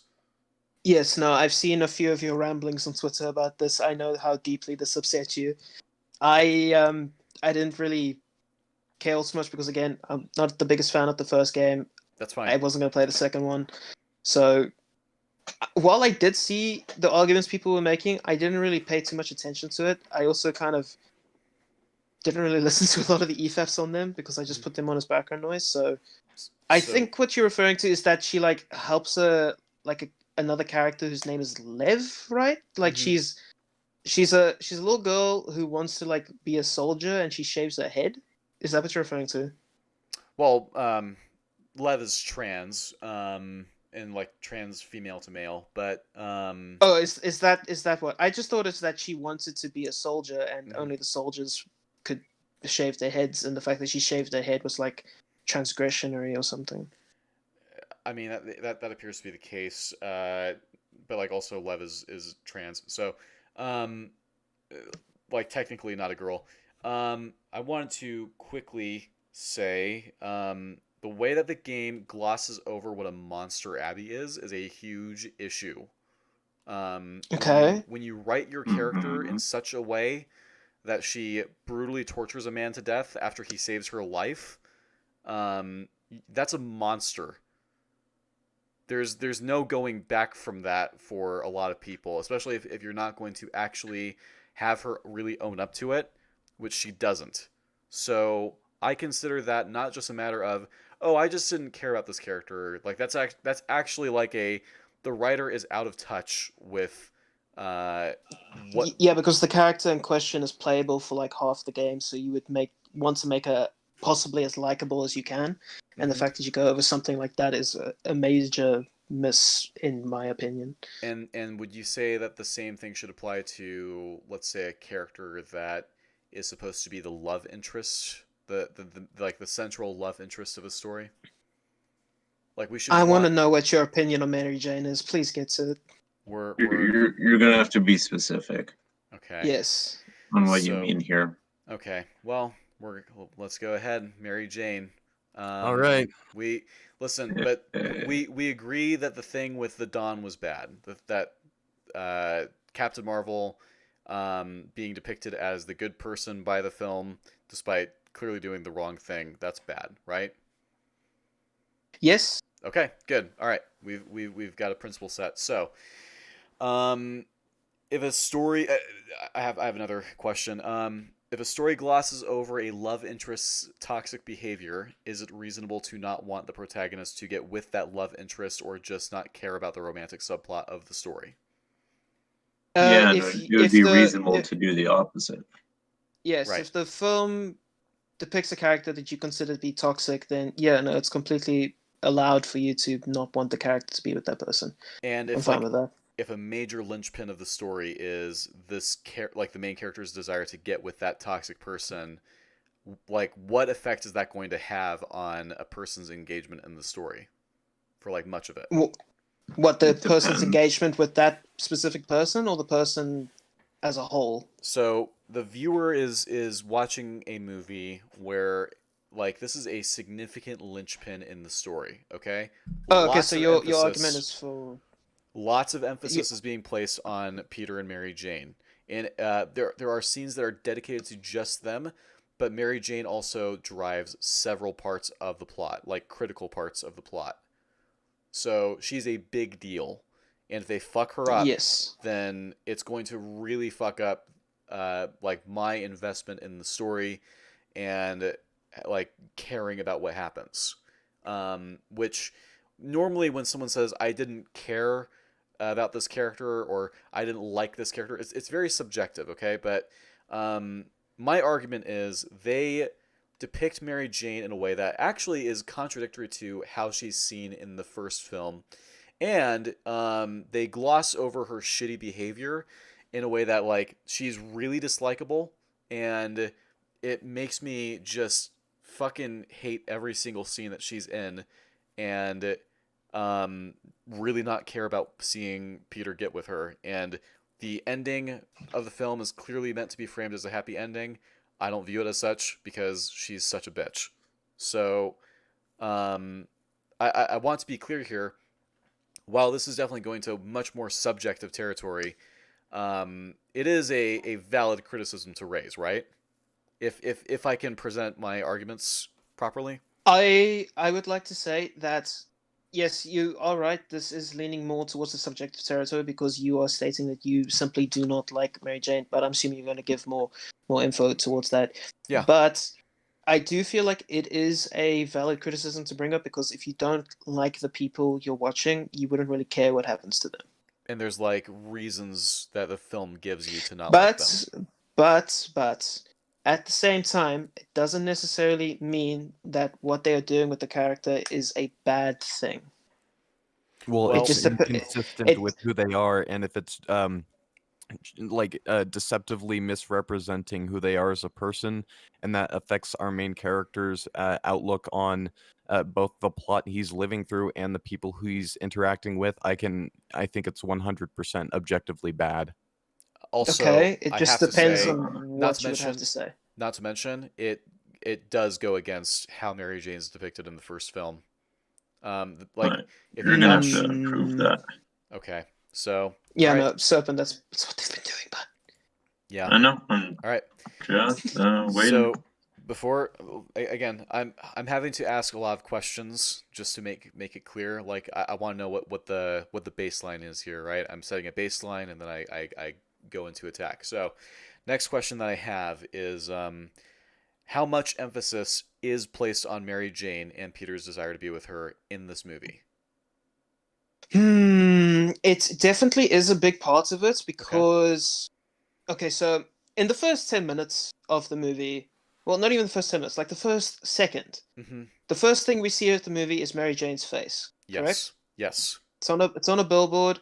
He says something along the lines of Mary Jane, the girl of my dreams. I want to be with her, but I can't because I'm Spider-Man. Blah blah blah blah blah. Film opens with this. Yes. Yes, film opens up with this, and it carries on with this after the 10-minute mark, where she talks to him when they are outside after he takes the trash. Mhm. She is a fairly part of his life, and she's actually also the reason he loses his powers in the first place. Like that the was fact that actually going to be the next question I had was, does it serve as a yeah, significant motivation for the Spider-Man No More arc? does it serve as a significant Like motivation for the like Spider-Man? yes, it's the Um, catalyst basically. You just said in it's basically the yeah, catalyst. no. In terms of it alone being the thing, I would say no. But in terms of it being sort of like the straw that breaks the camel's back, I would say yes. Yeah, like of course the work in well, the Spider-Man plus work plus college balance is all out of whack for Peter. Plus Aunt May, plus his relationship with Harry, plus his relationship with Mary Jane, plus his relationship with Doc Connors. But it is worth noting that both times that he loses his powers momentarily. So like there's 3 points where he like loses his powers in this film. There's like a brief Yes. moment in the bank. But the other 2 times, it's weird that he randomly like loses his powers there for a sec. But in the bank scene, yeah, it is a little bit weird, but I can't explain that. But I don't think you have a major gripe with that, do you? No. Okay. I'm not going to gripe about that at all. But the other 2 times where his powers stop working, it has to do with seeing Mary Jane with someone else because he's unable to be there for her. Not necessarily. The second time it happens, remember the thing that happens with Harry as well. Sure. But it's like he takes a picture of her with her fiance, it then cuts to him swinging through the city, and then his powers stop working and he falls. So is your question, why does he fall at that point? Or is No, your question, no. is this a good enough thing for him to fall over? I'm just saying, does this... So, again, this question has already been answered. Mary Jane is a significant catalyst. Maybe not the one, maybe not the single catalyst, but a significant one for Peter's arc in this film of losing his powers and also regaining it. Right. So, yeah, I was about to say she's the reason he regains them as well. Yep. Yeah. So, given how significant she is to the heart of the story, would you then agree that it is important for her to be a character that does not act in a way that is unreasonable or morally detestable? Not really. I don't understand the question. So you're saying that in order for the catalyst to happen, she would need to be a character that isn't a bitch, basically, right? So listen, if this is this significant to the heart of the story, right? She's going to be significant to our engagement with the story, right? Mm-hmm. Okay. So it should then be important that we actually like her, correct? That we would Not want necessarily. Peter to get with her. Why? Why? Well, So if we don't most want Peter people to like get, Mary Jane in this movie. I don't care what most people think. Most people like Toy Story 4. No, I'm and you not know that's using not that as true. a defense. No, Southpaw, you know that's not true. And I shared the picture with you literally today about that. Most people like Toy Story 2. Sorry, the Rotten Tomatoes score says otherwise. Is I don't that care about an Rotten appeal Tomatoes. to popularity, though? Saying that, like, No, oh, most people I like just something? clarified that's not what I'm doing. Good. Okay. So again, if she's acting in a way that is unreasonable or morally detestable, we're not going to want to see her get with Peter, right? It depends on what you would consider for her to be morally detestable. We will get into that. Don't worry. So if you as an individual find her to be morally detestable and you do not want her to be with Spider-Man, that relies more on you, to be honest. Okay, so what if we take Peter Parker's pre-existent morals and how he understands people's actions, that we could reasonably assume if he would find her actions morally detestable, he wouldn't want to be with her either. I mean, If you I'll can grant, prove that, I'll then grant, it would make more of a substantial argument. I'll grant that people can be attracted to shitty people, but the idea is we're supposed to be invested in this couple, right? Yes, and the Mhm. way that works is you're supposed to understand the way both of them work. Okay, so look, all that you had to say was, yeah, we're supposed to be invested in this couple. That's all that I needed to hear. So, Yeah. all right, the next thing I guess is again, just want to clarify what happens to the emotional stakes of the story or the viewer's investment if she is an unlikable character that they don't want Peter to get with. If like this is a What big happens to part, the emotional? this is a big part of the Okay, story. so here's the thing. If you do not like the character in question, your emotional attachment to them lessens. But does that then necessarily mean that you do not like the main character for saving this person in question? Not for saving them per se, but it's like I just don't really care if they do. Okay, so I can see an argument like this being made for superheroes that don't always save people if it's not in their best interest. But when it comes to someone like Spider-Man in this movie, who's shown to save most people in most situations, it makes sense for you to be emotionally attached to him as a character, even if he is saving Mary Jane in question. And I have a loose string attached to my shorts that I just pulled out. I don't think that that works. Why not? Because okay, so if you have a character that's like someone that we know to be a scumbag, but maybe Spider-Man doesn't know to be a scumbag. Like let's say that we have a character that we see molest a child, and then that same character ends up in peril later on, and Spider-Man has to work to save his life. Are we really gonna care about? No, you're not. You're not going to care about him as an individual. No, but at the Mhm. same time, if Spider-Man didn't save that person, not knowing what they did, would that then go ahead? Would you be fine with that, or would you go ahead and say, "Well, hang on a second, you don't. Spider-Man doesn't actually know this guy's a pedophile, Well, that's the so thing is or a that he, molester." well, yeah, Spider-Man wouldn't know that he's a pedophile, but like it's still going to be like, we're not gonna really feel that with Spider-Man because we know what the guy did. Yes, you know what he did, but you don't know what Spider-Man did. And Spider-Man at that point would only see a person in peril, and he would save that person to the best of his abilities. Right, and if he If he failed, finds out later, if he finds out later that the person he saved is a bad person, he might regret it. But at the same time, if he fails to save that person and then finds out later that same day or in a year or whenever that that person he failed to save was indeed a pedophile or a molester, that would be up to the writers and what they decide to do with him. But if he chooses to then go, you know what, I shouldn't have bothered, I don't see a problem with that. no. So It just depends. It just depends on the circumstances. what I'm trying to draw up here is, let's say we see a person molest a kid and then has to be saved by Spider-Man. Spider-Man fails to save him because of whatever circumstances, and then the film really strongly emphasizes how bad he feels about not being able to save him.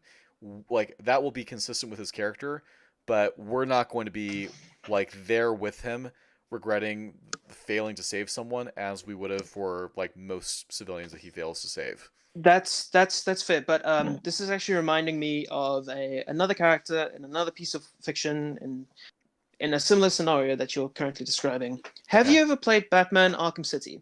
Yes. You know the climax of the film, not the film, the game, right? Yes. The climax is he possesses the cure that will cure his affliction along with the Joker, Mhm. and he drinks it, and then the Joker stabs him from behind, saying, after the Joker thinks that Batman won't give it to him, and then after the Joker sits there gagging on his own blood or whatever the hell's killing him, Batman says to him, "Even after the horrible things you've done, I still would have saved you." Mm-hmm. I definitely feel like Spider-Man would be in the same ballpark. That's not the Even- problem. So Okay, we're then I talking. don't understand I don't I'm a understand little what you unclear mean. on how We're- this relates back to Mary Jane.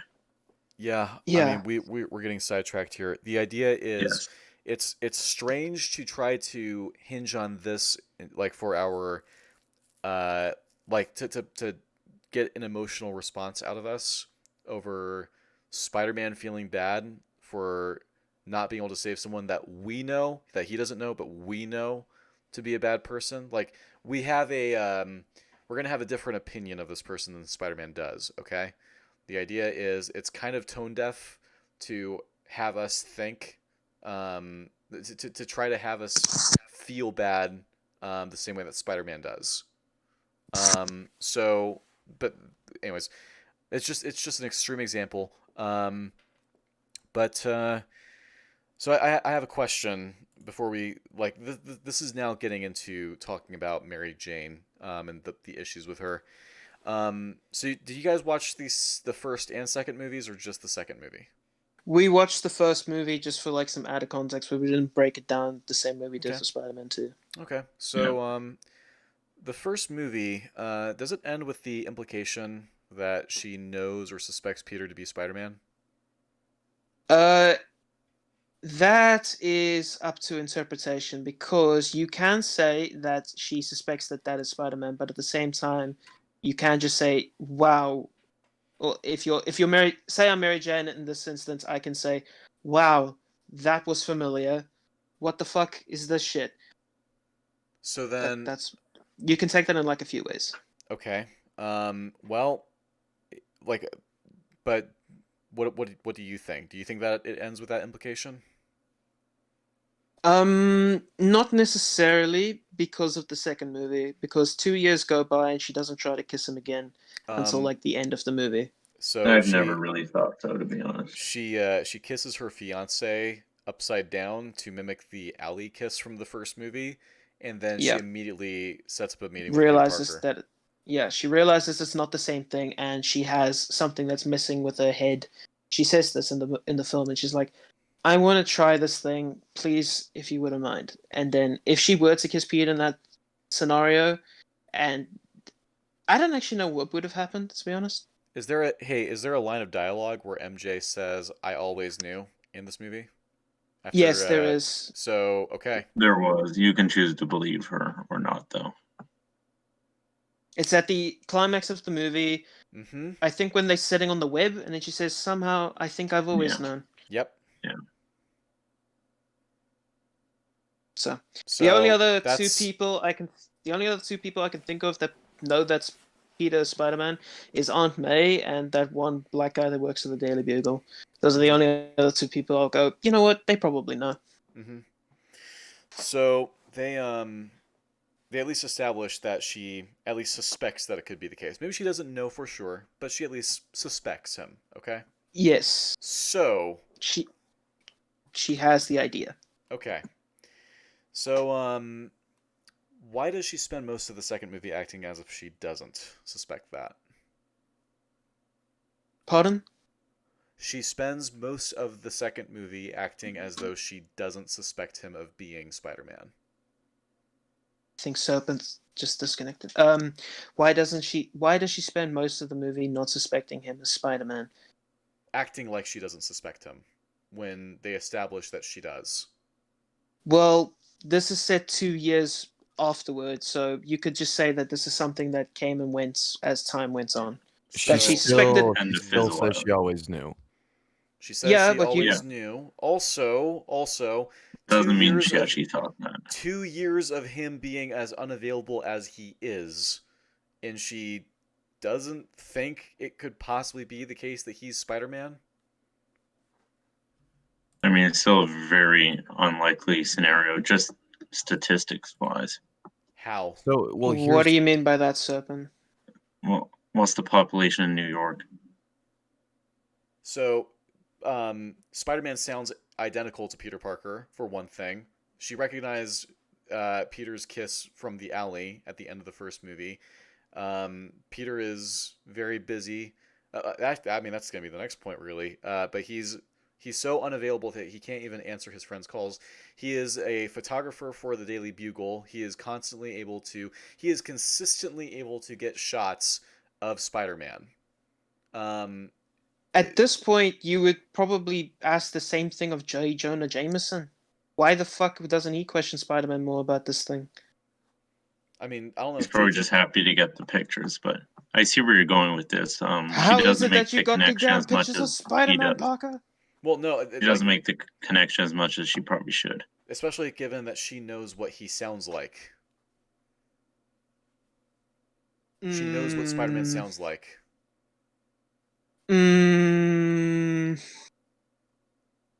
What's I don't want to deep make. for Shandy? I don't want to So say this because I'm probably going to be met with, "Oh, don't give me that crap." But does he talk to her in the same tone of voice every time? Yes. Every time. 100%. He does In not the mask first his movie? voice at all. Yes. I can't remember in the first movie. Fuck. The only thing I can think of where he says is "your friendly neighborhood Spider-Man." He says in like this little giggly manner type thing. That's the only. I can't remember any lines from the movie. I think the biggest, But yeah, no, that's the biggest definitely an telling eyebrow clue raiser. is the fact that number one is Southpaw already raised. He's consistently unavailable, but it's also very clear that he likes her. So for Yes. him to be unavailable, for her to know that he likes her, he has to have some justifiable reason, and being Spider-Man would be a great justifiable reason.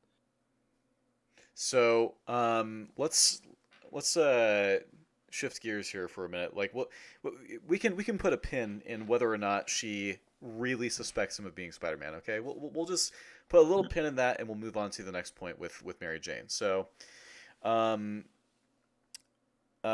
why exactly does Mary Jane get pissed with Peter in this movie? Why does she get pissed with Peter in this movie? Because he continuously shows her affection but doesn't go for the chance of being with her. So he said at the end of the first movie, "I can't be anything more than a friend to you." Yes. Mm-hmm. So, He can't do that because of the obvious reason of him being Batman. But at the same time, Batman. Spider-Man. did you say Batman? He said Batman. Did you guys really think that I would say that as an accident? Come on. Yes, you've done worse. Shut up, Serpent. Okay. Silly Canadian. So, but do go on, Shandy. So he says that he can't be more than a friend to her because he doesn't give a reason what his responsibilities are, but we know it's because of Spider-Man. That doesn't necessarily mean that he doesn't still love her, and as Harry Osborn says in the first movie to his father, that he's basically had a crush on her since they've been in the 4th grade. That's not just going to spontaneously go away just because he shrugs her off in exchange for his new responsibility.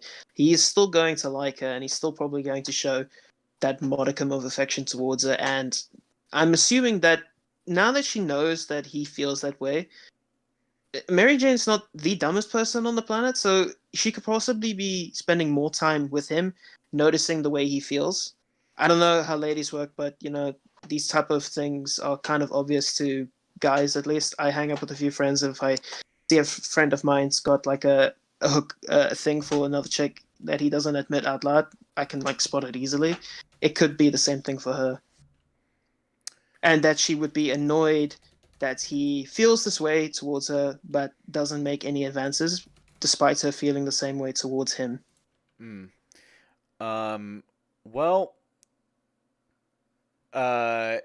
Mary Jane says to him, "Long time no see," in her first scene. Like, that's her first line in the film, I think.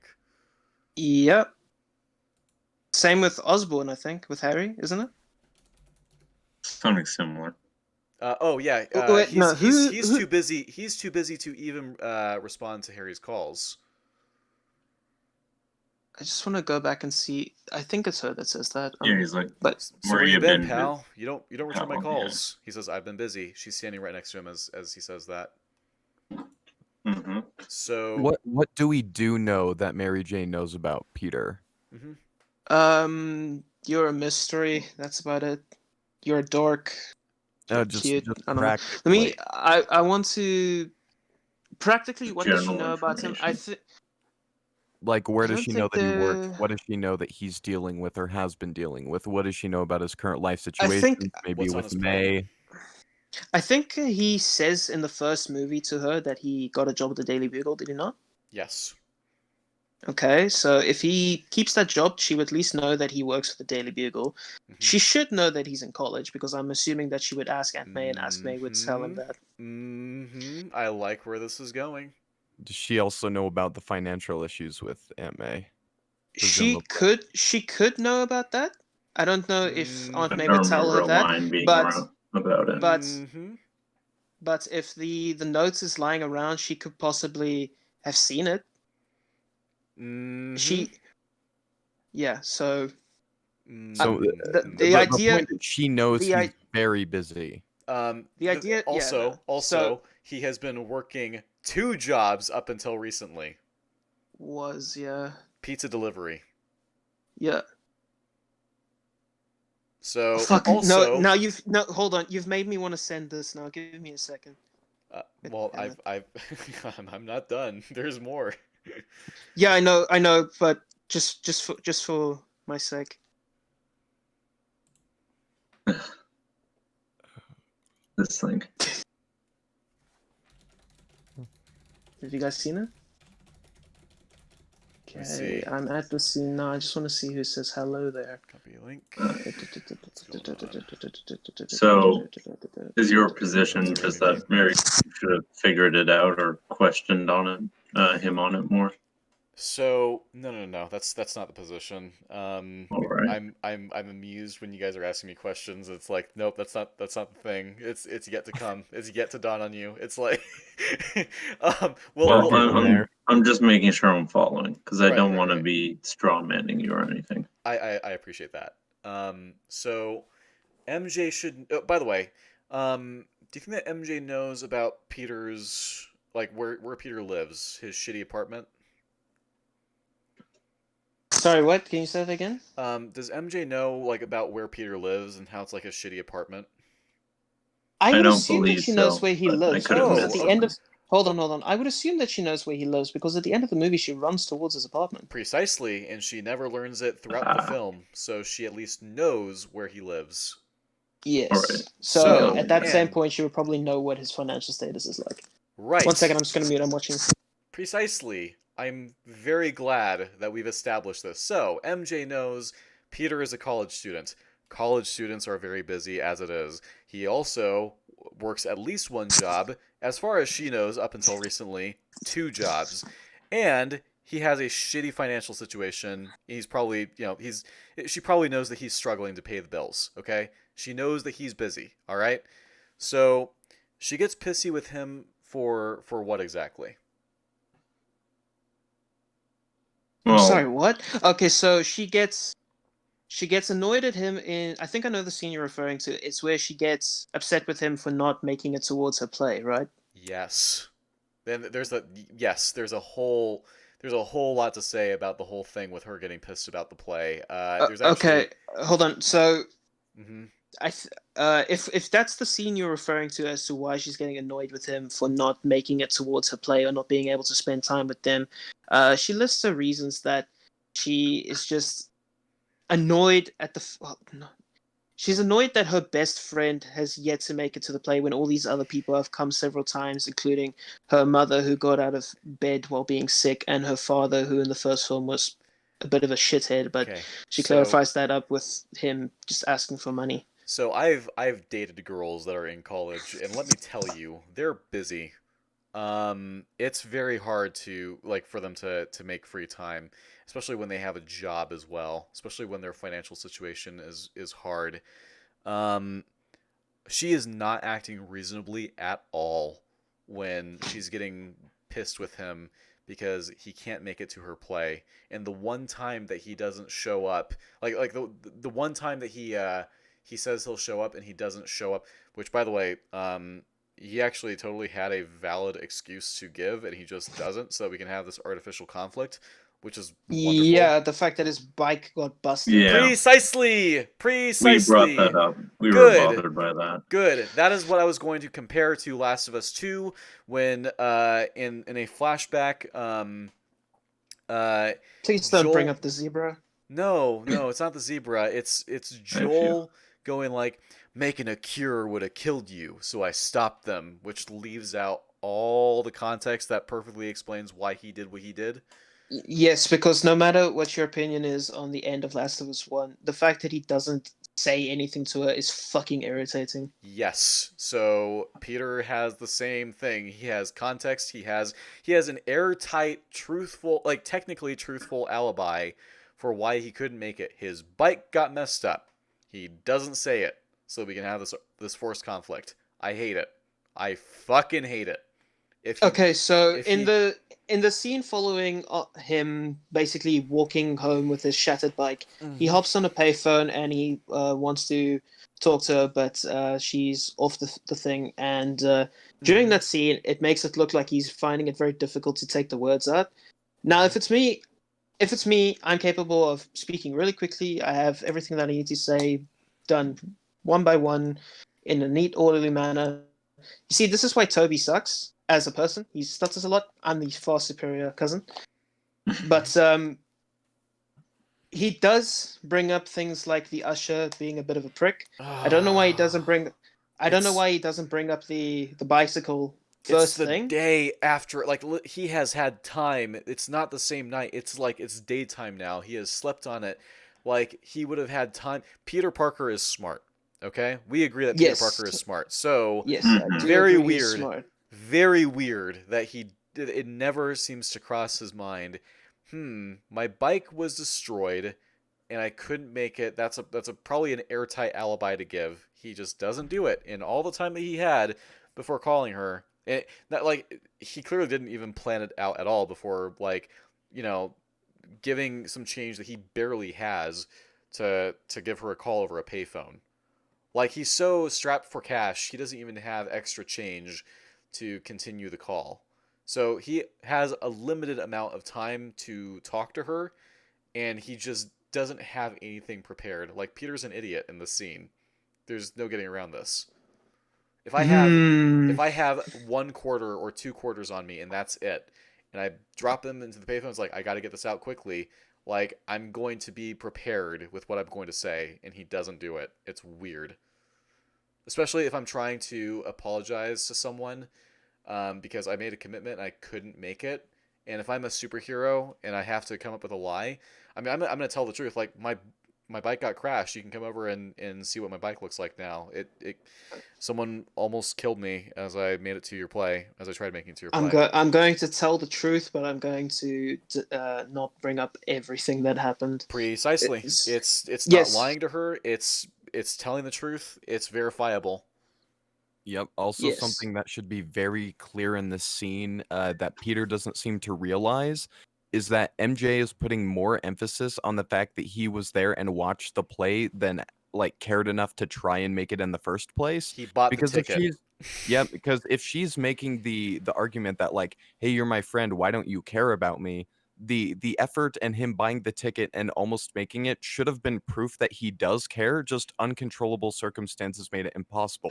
And the fact that MJ does not understand that is really horrible for her character. Okay, almost getting run over by a car too on the way there. Like, if he just points that out to her, and he still tries to make it.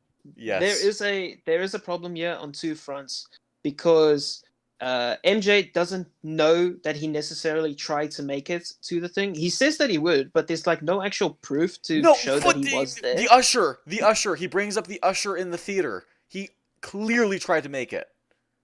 Yeah, no, he clearly tried to make it, but he didn't make much of an effort in that conversation. He brings up the usher. Yeah, he brings up the usher, but at the same time, he doesn't go further with that. So she could just be like, okay, there was an usher. Cool. There was an usher that wasn't letting him in. Yeah, no, there's an usher that wasn't letting him in. He could have gone further with that as well, but he doesn't say the usher didn't let him in. He just said, not a problem "You guys, Yeah, you guys really just need another usher. I think that's what he says. So that's another problem with the scene, with like Peter in that scene. What do you mean?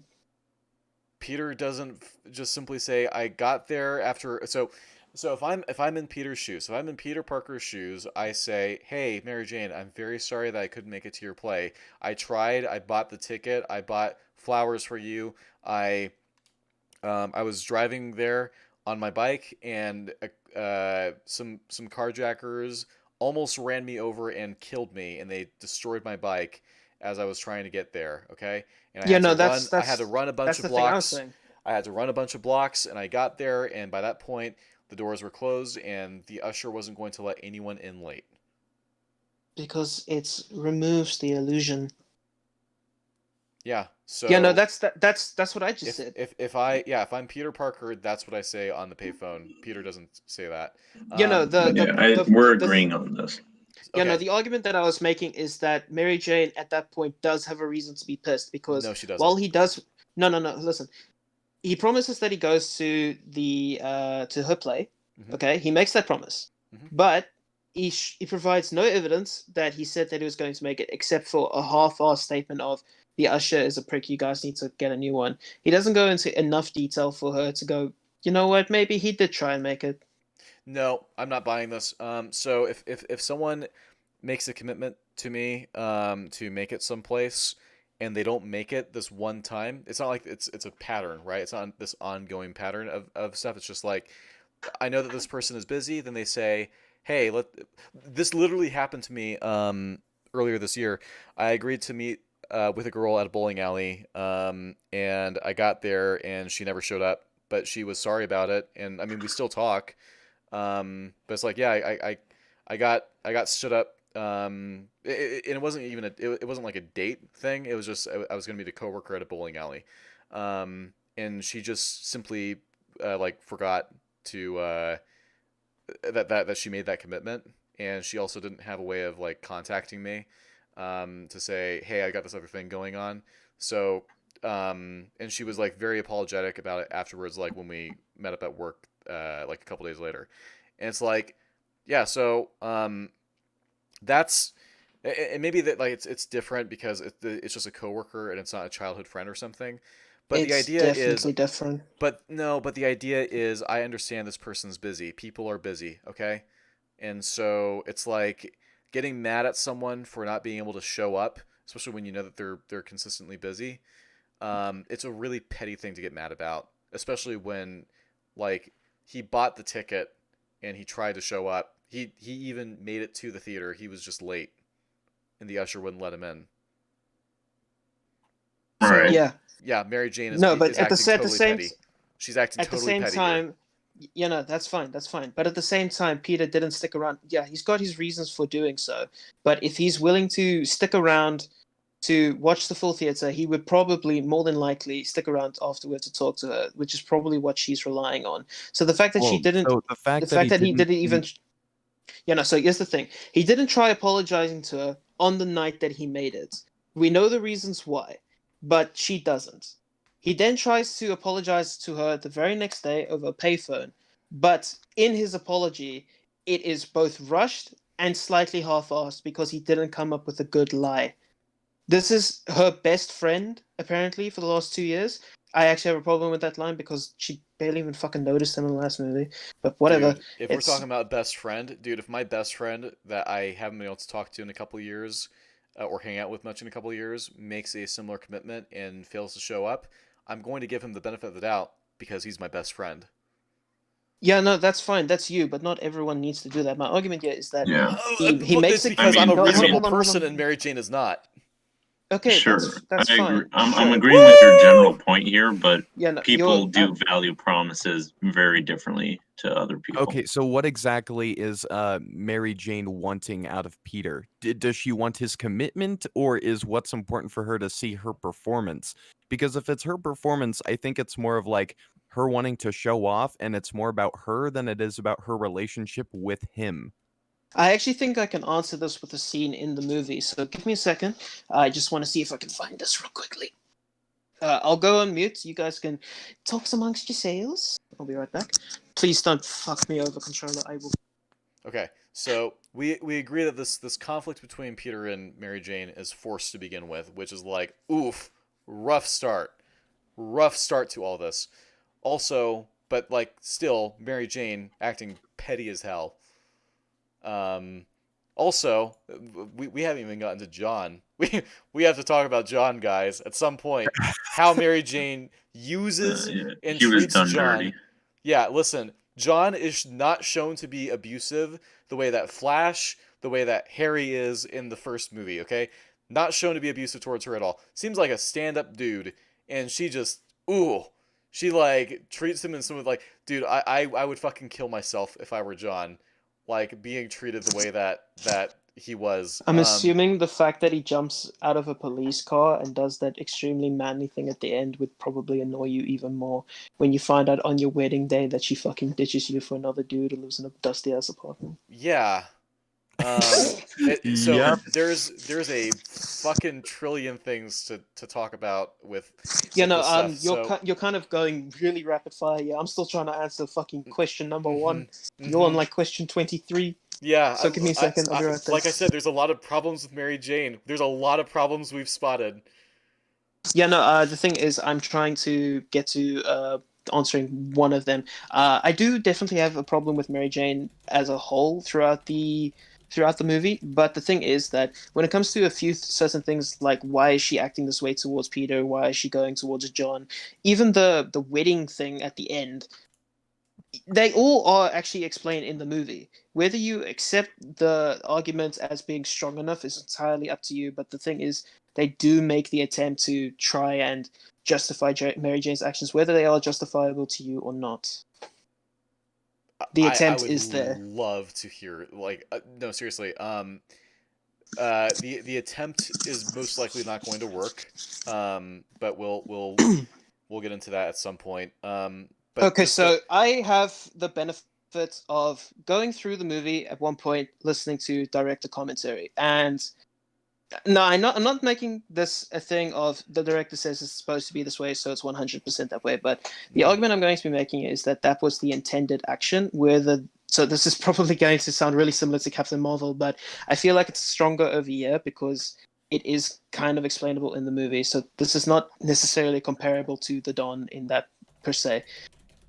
Mary Jane is there on her wedding day. She's made a commitment to someone, but the night before, she finds out that her best friend and the one person that she like actually loved in the previous movie is the person that's been saving her life multiple times and her original like proper crush.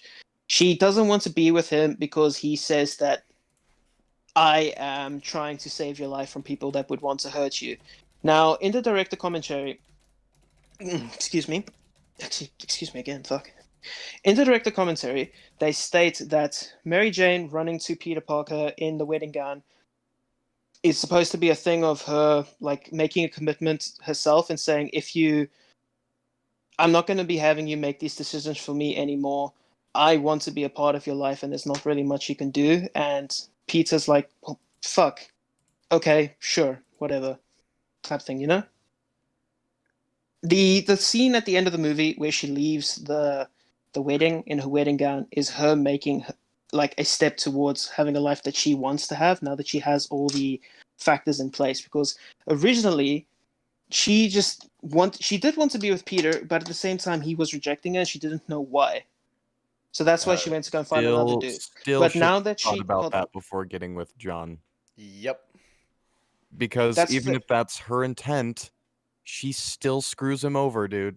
Listen, yeah, no, I completely agree. If that Captain she Marvel does mistreating the Dawn is bad, Mary Jane mistreating John is bad. I don't care that John is a minor character in that. Like, listen, No, I'm I not don't. asking... That's not the argument that I'm making here. Yeah, The thing is that I completely agree that what she does to John is really shitty. The movie doesn't even try and make this seem like it's a good thing. What? The only thing that seemed to be like a good thing is that she's getting with Peter, and that's supposed to be the happy ever story. But dude, the way that the film is shot. Yes, I know, but you see like an entire hall of people like fucking confused, and then you see a frame of John fucking angry out of his mind. Like, she screwed this dude over. It's played off as a joke. It cuts to Is it? JJ. Yes, it cuts Is to it? Jay Jonah. It cuts to Jay Jonah being like, call the caterer, tell her to not open the caviar. I They didn't literally interpret that as a joke, That's to be that's honest. that's that's played as a joke because that's just JJ's character in a nutshell. It's consistent with who he is as a person, and you yeah. can So point to they're several trying to different. make you laugh in the scene. This is we're not supposed to be feeling sorry for John here. And then it cuts immediately to, they're playing Here Comes the Okay, Bride as okay, she's running and okay, grinning at the I mean, I camera. can't comment on okay. their The That's way fine. that That's a this is fair. Okay, framed, hold on, the hold, way hold this. on, hold on. Oh, Hold on. Let me explain you. Let me just say this quickly. While they are trying to make you laugh, it doesn't change from the fact that it is a bit of a devastating scene. And I'll use an example here. it's not framed Guardians that of the way. Galaxy 1, Hmm. at the end of the movie, after Ronan touches the ground, it's a very, like, ooh, shit, this dude's gonna fuck up the planet scene. Until Peter Quill starts fucking dancing. Now, I'll ask you this. Was that scene meant to be serious? Or was it meant to be played off as a joke? At the beginning, it's meant to be serious, and then it's played off as a joke later. Yeah, the same thing with the wedding. The exact same thing as the wedding. I It's mean, the played off as fact. serious. No, it's played off as serious. You can see this being played off as serious because no one is laughing at the scene. The music is like really fucking depro. I don't actually know what's the right word to use here? Like overdramatic, possibly. Like I'll Yeah, go back and it's play. I'll go back and play the scene for you. But the music changes its tone after we see Mary Jane running for the hills, going towards Peter. It goes from being serious to being comedic. It's the And same song. It's Here Comes the no, Bride. yeah, no. Let me see this. Just give me a second. I mean, It's gonna take if a it little is a while problem, because my if it's DVD a is a bit problem in slow. Guardians, it's a problem in Guardians. But like we're But do you consider it to be a problem in Guardians? Is my question. So here's If the you thing consider with it to be a Guardians. problem, if you consider it to be a problem in Guardians, then fine. So I'm fine with you considering it to be a problem. Yeah, but if you don't, then I, I, eek. I want to recap this here. So Guardians, the scene starts off as serious and then it's a joke. Uh, and Spider-Man 2, our criticism is, yeah, they try to make it seem like, oh, sure, it's serious, and then they immediately try to play it off as a joke. The latter emotion that we're supposed to feel is the one that they're trying to really emphasize here, and that's why that's the latter emotion. It's not the first one that we're supposed to feel. It's like, yeah. Like they do this little bit of lip service, like, yeah, John, of course, is not going to be happy about it. But, oh, look, here's Jay Jonah being like, hey, don't open the caviar. I don't want to pay for the caviar. And then, oh, we're going to cut to her running through Central Park in her wedding gown. And we've got Here Comes the Bride glaring, blaring, uh, you know, through the film, and she's like grinning at the camera. We're supposed to we're supposed to feel happy here. That's the thing. That is what filmmakers do to make the audience smile, because she's writing to Peter, and we're supposed to care about her and Peter getting together, and it doesn't work because I don't fucking care about her and Peter getting together. I'm sorry this is taking so long. My controller is being tismic. I'm trying to get to the scene, but I want to ask you, what would you have been happier with at the end of the movie? If she married John or if she went with Peter? What would She have made you happy? If in a theory, I can't say the word theoretical. That's it. Thank you. My tongue's being Okay. tismic.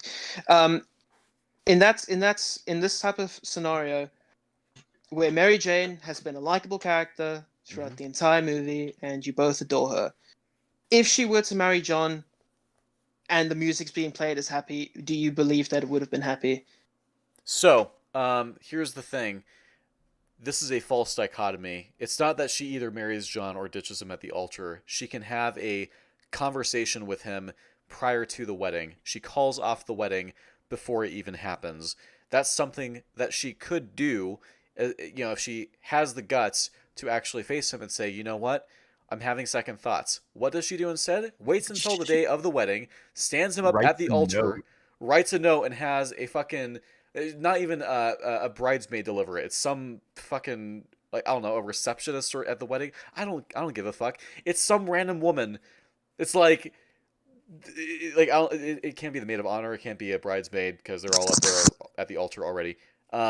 But she tells someone else to pass him a fucking note. She waits until the day of the wedding to do you guys understand how fucking humiliating it would be? That I it's your definitely do. wedding, I Yeah, and definitely you we're do. get That's ditched on at the the page that's altar. not same out of page the on question that. yet. Hold She on a can't second. even. Go ahead, thought. Take it for does, your. does Peter know that they're engaged and plan Yes. to marry? So He Yeah, was he he was was at there at the the he was at the engagement. thing where he was at the Yes. thing okay. where he He had to take a proposed. picture. Are we to assume that Peter is totally fine with her literally ditching someone she's supposed to marry so she can, like, why would Peter want to be with her if she's gonna act consistent with her She's in character? her Like, wedding gown when she dude. arrives at his apartment. Like, Peter's like, clearly, aw, surely, can't surely see." he would, surely he would know. Surely he knows this is the day of their supposed wedding, right? Like he's sitting around moping in his apartment at that point. And wouldn't Uh-huh. Peter be like, "Hey, I You're want you to supposed be to be. happy. You chose to be with this guy. Go to the wedding." Like, Oh, it's so bad. It's oh god. Mary it Jane sucks. hurts. Peter sucks too. So yeah, there's nothing defending. There's no defense that you can mount for Mary Jane. Hold on one ditching second. I John just got at a the altar. notification. Give me a sec. Okay. Okay, never mind. Just had a look. Okay. Okay. So your thing here is that it's bad because she ditches him at the wedding, and Peter doesn't call her out for being a shitty person, right? Like the film frames this as a good thing. It's a happy ending. Yes, the For reason Peter for that and is Mary yeah, Jane. it's a happy ending for Peter and Mary Not for Jane, John. John's not our POV no. character. Well, yeah, of course he's not our Peter. Here's the thing: they want us to be happy that Peter is getting with this piece of shit person. Cool. It's such. I a great know. payoff. It's such like it is. Oh my god! I don't know how you could sabotage your your ending to your movie in a more spectacular way if the final payoff is supposed to be like the two of them get together. It's so she's I actually have got the Like, director I- commentary. I I can actively- listen to it and see what their thoughts were behind that. I actively hate Mary Jane in this whole movie and especially in this scene. Spider-Man 2 does I not want have a to- happy ending, guys. I want to. Yeah, no, it doesn't. It also has its deleted scene where his dad comes back from the dead. Let's not bring this movie up anymore, please. What? No, I'm talking about Spider-Man 2, not the Amazing Spider-Man 2. I was I'm- about to say I don't Oh. recall. No, we're No. still on Spider-Man Whoa, 2, whoa, whoa, Shandy. No. No. I thought you said the Amazing Spider-Man. Don't ask me why I heard that word. No, No. we're talking. I why- apologize. What? Yeah, no, Still no, on no, the no, Raven I- movie. I- Where yeah. did you get that? Hold on, no. I admit, I made a whoops. I made an oops. I'm sorry. Okay. Your Please, argument Daddy, doesn't don't have yell. to do with Tessin too, but all right. Don't yell, That's please. fine. I have sensitive ears. I'm sorry. Okay. Sorry, my bad. I apologize. Okay. What was I saying beforehand?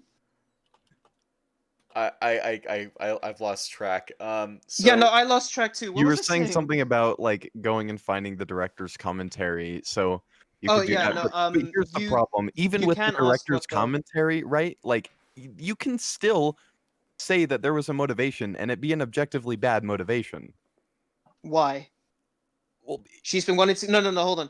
You say that it's objectively bad because she wants to go be with Peter. However, she's been wanting to be with him throughout the entire movie. There's sections where you can point to that. I want to be with you, but you're I'm not not being talking open and about honest her with me. motivation. Hold I'm on, talking about Peter's motivation to be with her after she ditches a wedding. we're supposed to like Peter. We're supposed to sympathize with him. We're supposed to root for him. He is suddenly okay with Mary Jane fucking over this guy that she's been using to make him jealous all movie. Like, do you see how disingenuous that is on Peter's She part? hasn't Fuck been Peter. using him to make.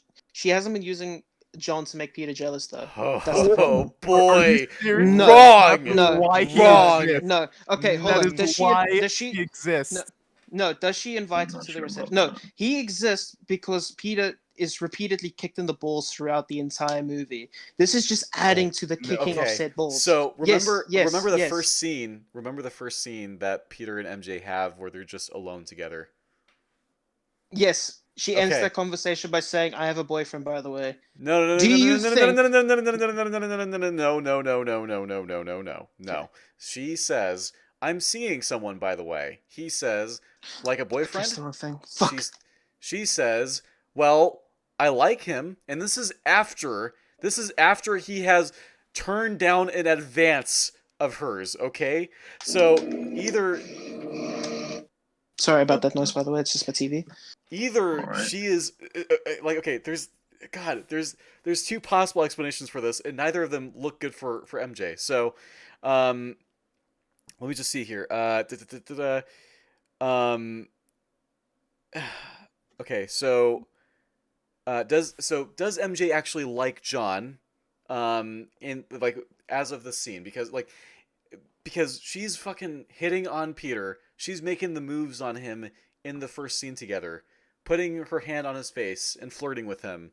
And then he turns her down and she's like, "You're such a mystery." Then she walks away and is like, "Oh, I'm seeing someone, by the way." And then he's like, "Oh, you are?" Yeah. Yeah. So let me see if I can pull this up. Let's see. I'm Shandy, seeing. sorry, someone. just Hold on. I'm seeing saying somebody now. that wasn't to try to encourage Peter to go after her and make him jealous. Well, it Is that what you're Wait, saying now, I'm Shandy? literally. I'll be literally honest. right I'm after. currently zoning out at the moment because I'm trying to find my scene. So Right, but whatever you guys have been saying, I haven't really said. So you guys just have to say that again. Again, this is taking a while because PS3 slow ass fucking thing. So it takes a while to get there. Okay, so I'm now at the scene. I'll play that in a second. But what were you saying? So she says, "I'm seeing somebody now." He says, "You mean like a boyfriend?" What, like a boyfriend? Yeah. She says, "Well, like I like him." He says, "What?" She says, "Nothing." He says, "That's no." I'm sorry. She says, "What?" He says, "Nothing." That's good, you know, companionship. She says, "Maybe more than that." Peter says, "More." She says, "I don't know." Then, as she starts walking away, Peter says, "I'm coming to see your play tomorrow night." And then she stops and she's like smiling now. "You're coming?" He says, "I'll be there." She says, "Don't disappoint me." He says, "I won't." So that's the end of that scene. Well, she is I went flirting to with go and him. find that for She no is good reason. she is hitting on him. He turns down her advances. She then brings up after she has been turned down that she is seeing someone. If she Yes. still likes him, as Harry says right before this scene, how is she not trying to use John to make him jealous? Well, that's what I got from it, and I thought we were on the Yes! same page with that. Yes! But if you want to qualify your point, Shandy, Okay, please. yes. You can say that that's being used to make him feel jealous. However, the way the scene is framed and the way I understood this is that it's supposed to add a sense of urgency to Peter. If he doesn't try and go for Mary Jane, she's going to go off for someone else, which is why she says that I'm seeing someone now. It's not to make him jealous. It's supposed to be like, if you don't do anything about this, I'm going with someone else. That's kind of jealousy. Like her point. That can't. Yeah. Point That is doing okay. that. If Like, you want see to no make the problem argument with of saying that, right? if you want to make the argument that it's a thing of jealousy, that's fine. I don't necessarily see it that way. I just see it as a sense of she's trying to urge him on to do something else, Which whether it's for is jealousy or whatever. jealousy. With somebody else. She's using someone else to get him. Yes, I understand that. That is called jealousy. That's like literally like she is okay. So Shandy, That's me. Shandy. I was gonna call you Shanty for some reason. Shandy. Okay. No. Yeah, Shandy. So, you're seeing a girl, right? You're dating someone, and I have to collect myself here for a sec. Okay, so you're seeing someone, and then about like a month passes or so, and she ditches you for some other guy that she was much more interested in, and you find out that you were being used by her to get the guy that she actually likes to get jealous and decided, well, the window's closing. She's seeing this Shandy Dasquire person instead. I'm gonna make my move, and then she goes for him and leaves you. Like, you've been fucked over, my friend. That's like. Can I just bring everyone's attention to this? The definition of jealousy is a jealous feeling, disposition, state, or mood. Like, thanks, that really helps me. Like, what the fuck? I just wanted to ask what you guys use in terms of a definition for the word jealousy, because I go off of a few things. So she is seeing someone else. No. What? The thing I want to ask you is, what is your definition of the word jealousy? I guess a solid definition of the word jealousy would be a yearning for what you don't have, and are willing. Okay, so a Or willing. what someone else has. Yeah. Rather. Yep. So So there are a few definitions on the place that I found. You guys can find your own one. So a few of these include resentment against a rival, a person enjoying success or advantage, etc., or against another success or advantage itself. Well, Do it you doesn't think this have to applies be to Peter? success. Okay, no, it says I don't think. etc. I don't think Peter is jealous of Mary Jane. No. No. Is he jealous or John. so Jealous of John. the way Well, you guys that's are her using goal. this is that First. the way Don't you be guys are aware. framing this is that he's using John as a form of getting Peter jealous. So in that sense, it would mean that Peter is jealous of John. So using Yes. that definition, do you think that Peter is jealous? Resentment against a rival, a person enjoying success or advantage, or against another success or advantage that's self. Do you think that meets Peter's requirements? There's more, yeah, I'll list them off. I don't understand the question. Yeah. Okay, so Like the okay. question is I also the question is, do you think Peter is jealous of John if that is the definition of jealousy? If what is so what's the definition again? Maybe just This- post the definition in so we can reference. Okay. Yeah, let me Yeah, read hold it. on. Let me just get there again. This is from one website, dictionary.com. Dictionary.com. I swear I've never heard of that. Neither have I. I just found it. There's a few more downstairs. I hear Urban Dictionary has more accurate references, but all right. No. That's a No. joke. Yeah. I could tell.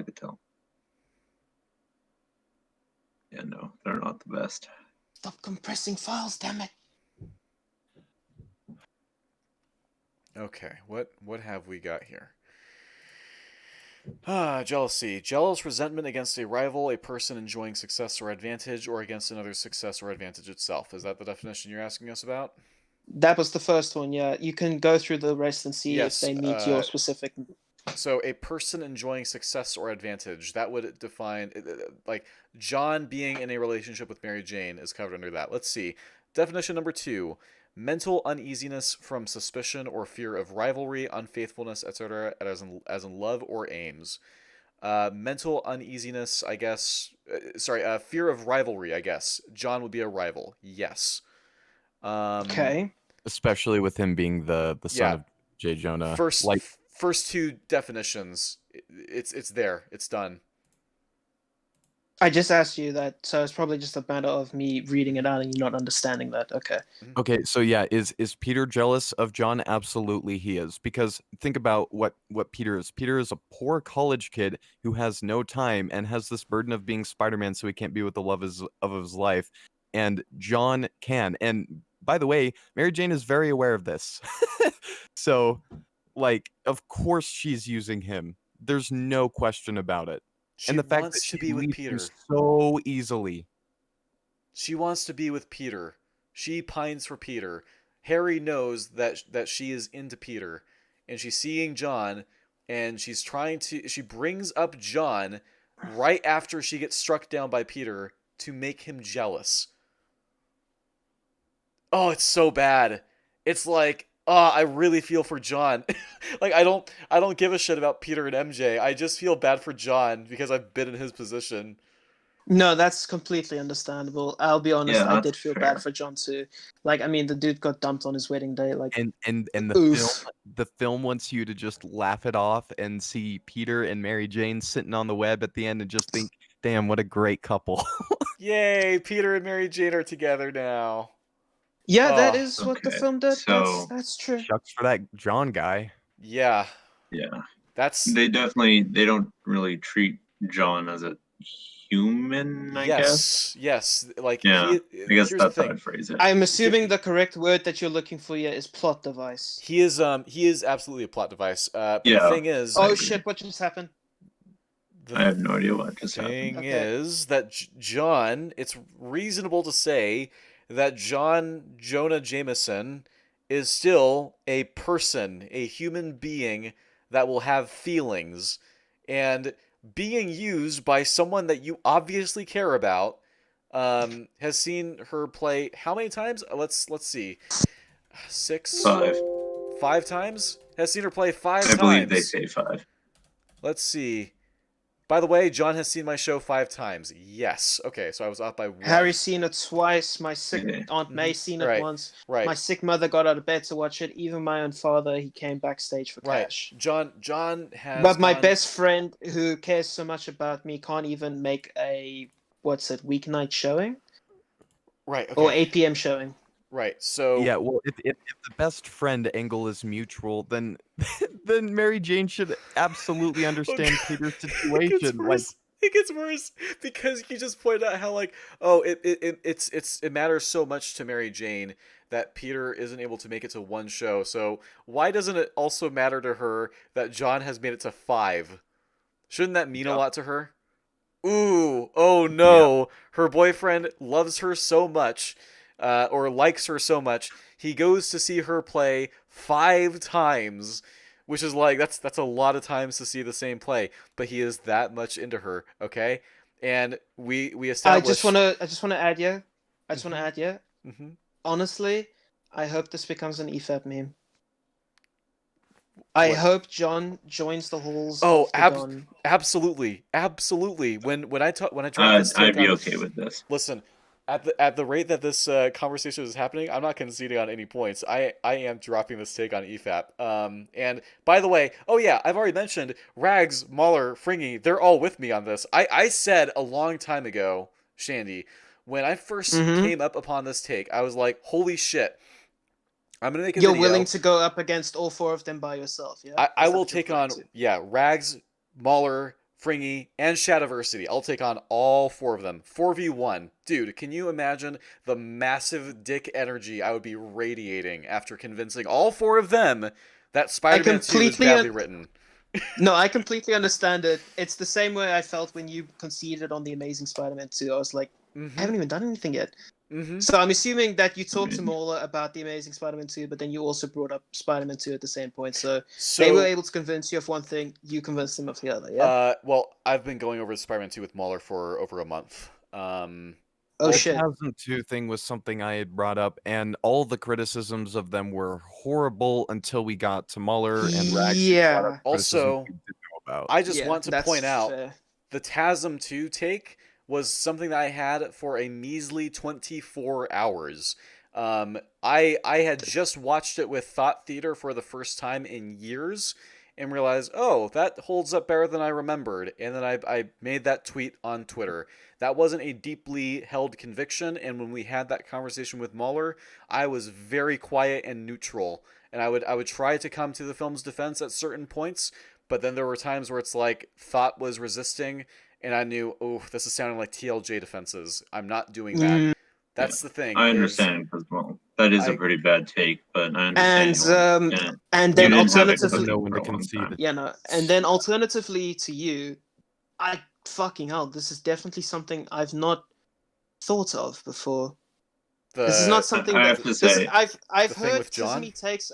I've heard no, not just John, but the Doc Ock thing as well. This is I've heard some role that Tizzy takes on Spider-Man 2, and for a long time I did consider it to be again like top tier Spider-Man movie. I still really like it, but you're pointing these things out to me. And we're not even done. I We've I got so understand much that, to go through. but We the have problem- so No, much. hold on, stop. Okay. The problem is that I came into this with a very different set of defenses because I didn't think about this. Yeah, Shandy and I have a lot of points for arguments that we're very confident in, but you just haven't been making those, so they're useless to us essentially. That's actually Basically. that was Thought Theater's case with TASM 2. He was prepared against a lot of really. Here's the thing, Shandy, you saw my tweet. It's like even bad movies like TASM 2, there can be some tismy arguments Oh, made against it. yeah, no. And Oh, yeah. that's the thing. When you keep on bringing up, like, when you keep seeing these tismy criticisms of the movie, and you keep on being able to knock them down, it You know, really does give the I, illusion that it's a good film. I'm just going to send you a screenshot of a thing that I sent to someone that made a bad thing. It was this movie's been out for 6 years thing. I replied by saying TLJ's been out for 3, going on 4 now. That movie's still getting torn to shreds over new things. It doesn't Yeah. matter how long ago the movie comes out. The movie comes. I Yep. completely understand your point that Mhm. if a movie is bad, hearing bad arguments against it doesn't enforce the idea that it's bad. I completely understand and I sympathize with that idea, Mhm. and that's something that I have been doing. Well, I haven't been defending bad movies with bad arguments. I've been defending against bad arguments for movies for a while, and it's just something that's been happening with Spider-Man 2, and that's genuinely where I thought you were going with this, because a lot of the time I was trying to go into arguments thinking, okay, what can he possibly ask? What can he possibly say? How can I screw together a Yeah, defense that's for this type of exactly thing? how I was with TASM, but like there's just stuff you miss. Yep. Yeah, And exactly. it's fine. Exactly. It's fine to miss Well, this yeah, stuff, that's what's especially. come down here too, really. Mhm. Yeah. Okay. Yeah. So this is the thing that I said to one of the guys who spoke to you. I think you might recognize his name. Mhm. So give me a sec. Again, this is slow. I don't know if it's internet or just my iPad. After that, I do have a question on your position on something in the movie. We'll get to after this. Okay. Yeah, definitely like write it down. Make sure that you ask it to me. Yeah, I got it. Okay, let's have a look here. The problem with many of the stuff that we're raising against the film is it's fundamental to the structure of the film working in totality. So once you start knocking You down know, a lot of these things, the I stakes understand are that lowered and the motivations are gone. you're The exception of basically like the pizza thing at the start or whatnot, these are fairly big flaws. Yeah. Yeah, no, what you're doing is you're basically essentially knocking down pillars of this movie. Yes. I was preparing for like peg legs. Like I said, we're talking about, like, it's not to the same degree of overkill as TLJ in terms of like you beat them with a golf club for several hours, toss them off of a 100-story building, and then run them over afterwards. We're talking about like several throat slashes. Yeah, no, Which I is- understand that. And if I were to defend this, I would need to go into a little bit more detail because again, you've just brought this to my attention. I'm not 100% convinced yet. You have shaken my resolve though. So if I were to make a defense of this, it would have to be something I do by myself and present as like a whole ass argument instead of like discussing it. You would have to do a better job of it than Mahler, because on the EFAP where they covered Cosmonauts video on the Raimi trilogy, Mahler was fucking simping for Mary Jane and defending her actions, and then I've gone to him and presented my arguments, and we recently had a watch party of a different movie. Thought Theater knows what movie it is, and that's classified info on a need-to-know basis, and you don't need to know. And That's fine, I guess. Mahler is now anti Mary Jane Watson as of Spider-Man 2. It's like that's fair. you would fair. have. It's yeah. like it's like I said. Like if I had to make an argument defending Mary Jane, it would have to be after a little bit more looking into the movie and actually writing a proper defense for it. Because again, you've kind of like sidetracked me, or you've kind of like hit me in the back of the head with this one because I didn't see it coming. Yeah. I'll be completely honest. Like me and Serpent were kind of defending the more obvious flaws of the film, or things that can be seen as flaws. I feel like we've done a pretty good job defending those things, conceding on things like why does Doc Ock throw a car at him? You know, that we can't defend that at all. Surprisingly enough, we did come up with an argument for how does Harry know where the fucking laboratory is. We managed to come up with something like that, but something I doubt it. Oh no, we came up with. Like it's not airtight. No. It's not an airtight defense. We'll say that in advance. Yeah, no, it's not the best thing, but whether you like it or not, we did do it. That's the thing I'm trying to say. Okay. We didn't do anything bad for this. argument's still a bad argument. But... And yeah. And listen, I am not knocking anything against you guys for not noticing this stuff. 90% of people have not noticed this stuff, and people have only started Okay, noticing it because I keep on pointing this shit out. Like, And I I just want think to say, I even just you want to say, said you didn't realize it on your first go or whatever. well, I mean, I literally watched this No movie one for the did. first time in 2004. Well, I mean, yeah, and that I would was a be little kid. different Serpent, I was a context. little kid, Serpent. but There's still. an actual star rating on the back of my DVD box. That's like a fucking 5 out of 5 by Empire. I don't know who the hell that is. Or Empire's just like a magazine. They'll say that about anything if they're Yeah. paid okay, that's enough. fine. But like, even if we ignore that, like this movie's been praised to high heaven for like Oh, yeah. forever. Yeah. People I don't consider this know. movie a masterpiece, and in a few ways it is.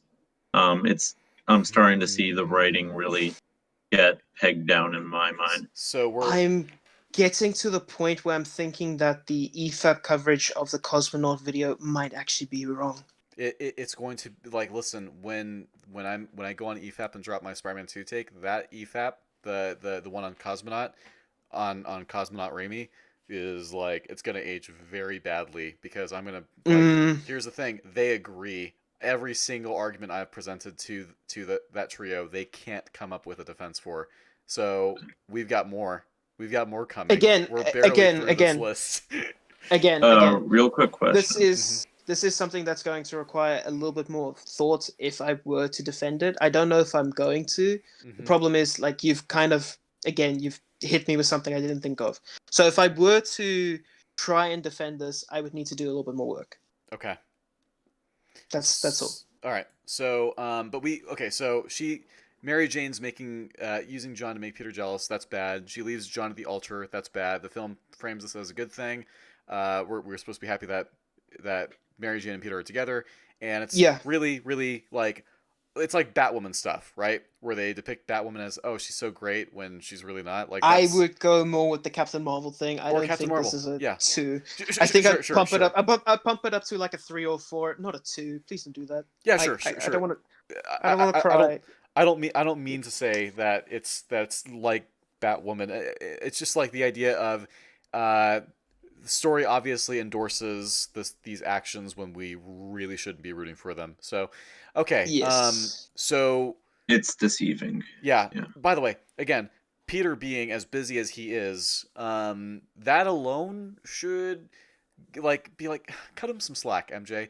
But also, if we're to then going back to the point of does she suspect that he's Spider-Man? Excuse me 1 second. If she suspects that he is a crime-fighting superhero on top of all of that, holy shit, MJ, calm your tits, okay? Yeah, no. If she definitely did think that in the back of her head she thought Toby was. I keep calling him Toby for fuck's sake. It's okay to call him Toby. If she thought Peter was Spider-Man on top of all of that, then it definitely adds to the bitchy factor. Yep, and she is nothing like this in the first movie. Nothing at all. She is bubbly, charming, charismatic, very likable, compassionate towards him. Her very first scene is her yelling at a bus driver to get him to stop the bus so that Peter can get on board while everyone else is laughing at him. Yes. She also tries to calm... okay, goodbye, sir. She also tries to calm down Flash Thompson when he wants to go and beat the shit out of Peter. Yep, she's a very likable, nice person in the first movie. So we're not just talking about she's a shitty person. This is character assassination. Yes. That's acting out a character. I'll start off by saying yes to that. So I will agree with that for now. Yeah. I'm trying to channel my inner Davy Jones and just go for now. Character assassination's really bad. I will agree to that for now. That's the thing is there's her being shitty, and then there's her being shitty and out of character in how shitty she is. That's where it's like, wow, it's so bad. So, anyways, we're about to get through the end of the MJ notes because, this is the thing is the whole conflict is stupid because of Peter not telling her about the crashed bike. She's using a person with feelings to get to Peter after he's already friend zoned her, which is like, ooh, that's a little sus. Like, if you show a guy getting friend zoned and then he's still like trying to pursue this girl that he likes and making her jealous and using another girl to get that I don't know, guys. I don't think that he'd be depicted very sympathetically. I don't think that people would really Again, like him. I would just need to look more into that and see if there is an argument to be made there, because that's not the feeling that I was going for. I can be convinced of it. I would just need to try and stack up some sort of argument against that. And if that doesn't hold up, then I will concede on that point. But for now, I will agree. My opinion is that the editing and the music and the shot composition in the scenes with Mary Jane strongly accentuate the intended feeling, despite what a bad person she is. Yeah, no, I did find that the editing and song choices for Mary Jane are a bit strange. My number one being the choice of the music at the end of the movie, and this is actually where the director commentary comes in. For some reason, they all agreed that that was the best thing to do, and I don't know why. God, I don't know. Here's the thing. I don't know why. Yeah, don't have her ditch him at the altar. She, meets up with him another time before the wedding, says, "Hey, I'm having second thoughts. I don't think I can do this," and that's it. That's all she has to do. That's all she has to do. She apologizes. I just want to ask: is this plot breaking or is this character breaking for you? This is character breaking. We're not even. Dude, we have stuff to say about more the of plot. a character issue. Yeah, no. I just want to say this is like that. And this is a very important character to get right. This isn't like, so if Aunt May was done poorly, like Aunt May is barely in the movie. She has a couple of scenes, and like what they do with Aunt May in this movie is actually really, really good. Okay. Yes. However, it was far more important to get Mary Jane right than Aunt May. And well, yeah, it makes sense to get the person who's in the movie more often than Aunt May to be right. Right. So the May stuff is good. It's really good, but it plays as a lesser role in the film. The Mary Jane stuff is broken. It's a character assassination. It's a romance that we really shouldn't be rooting for. Here's the thing. I kind of don't think that Toby and Kirsten have really good chemistry in this movie. They had great chemistry in the first one. Don't know what happened here. But that's a very subjective thing compared to everything else I'm bringing up. Are you leaning that more towards Toby or Kirsten? Because according to the director commentary, everyone thought Kirsten's performance was fine. It's Toby that admitted to being gassed out. I don't know. I'd have to like rewatch just to be sure, but it just felt. He said it was more of like it was a feeling thing. There was this fakeness to it. Like it felt like they were being forced to say these lines to each other. That just like it. I couldn't really get pulled into it there. But that's nothing. That's nothing compared to what else I've been talking about. So yeah, no, that's fair. Me and Serpent actually like started laughing at each other in the first 10 minutes when we heard how fucking goofy Toby was when he was first talking. Oh my god, like he's incredibly socially awkward. Yeah. Oh boy, yeah. It hurt.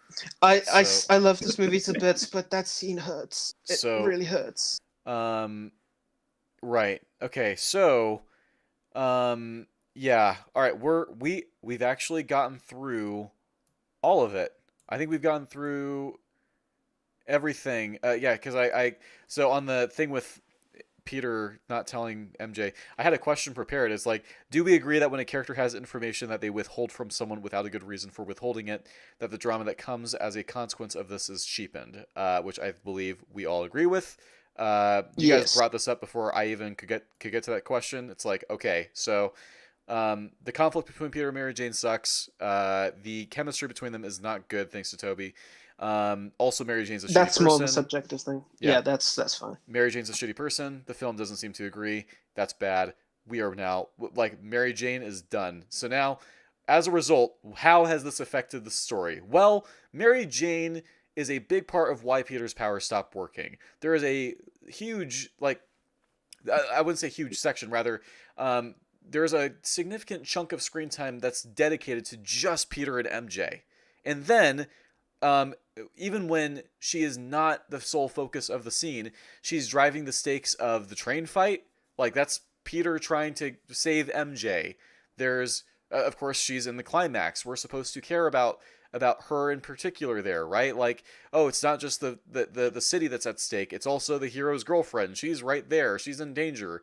And it's like, oh, Yeah, that's a writing trope for superheroes in general. I think they just which got that straight out the comic books, to be honest. which I'm okay with. The thing is, the personal stakes of the hero's love interest being there uh, doesn't land as well because it's Mary Jane, and Mary Jane sucks, as opposed to a character that we have reason to love.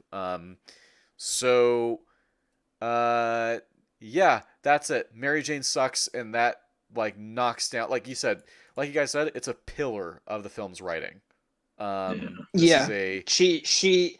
The reason why I call her a pillar is because she is basically the straw that breaks the camel's back when it comes to Peter both losing and gaining his powers. and I am so She's glad. she's Go ahead.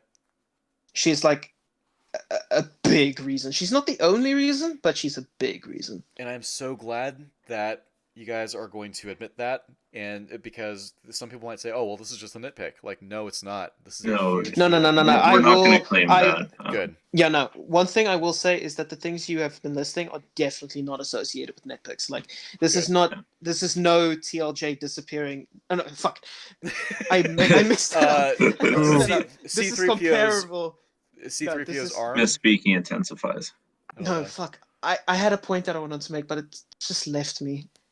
We Car actually This- in Lord of the Rings is where you're going or something. Yeah, no. I think I meant to say this is no Lord of the Rings car in the background scenario. This is definitely comparable to a disappearing knife. it's barely. It's not These are- even. It's not even. These a are two- Go ahead. these are proper criticisms. I will say it like these are not Like, these are not something to just shy away from. These are definitely something that needs to be addressed. And by the way, we've coined a term called tooth gap criticism, where so many people have brought up the thing in TASM Electro, 2. yeah.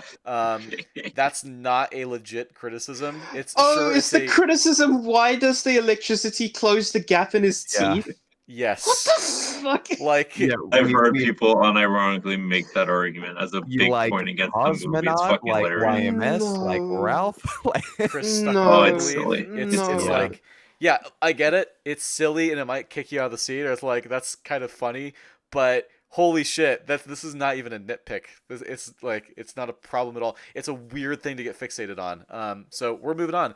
Guess what? We are moving on to actual plot stuff. We ready? Are we ready, folks? This is My Earlier, Jimmy's right, so I ruffled. mentioned My There was Wait, a hold point I wanted to ask you on. Do you mind if I do that now? Go ahead. yeah.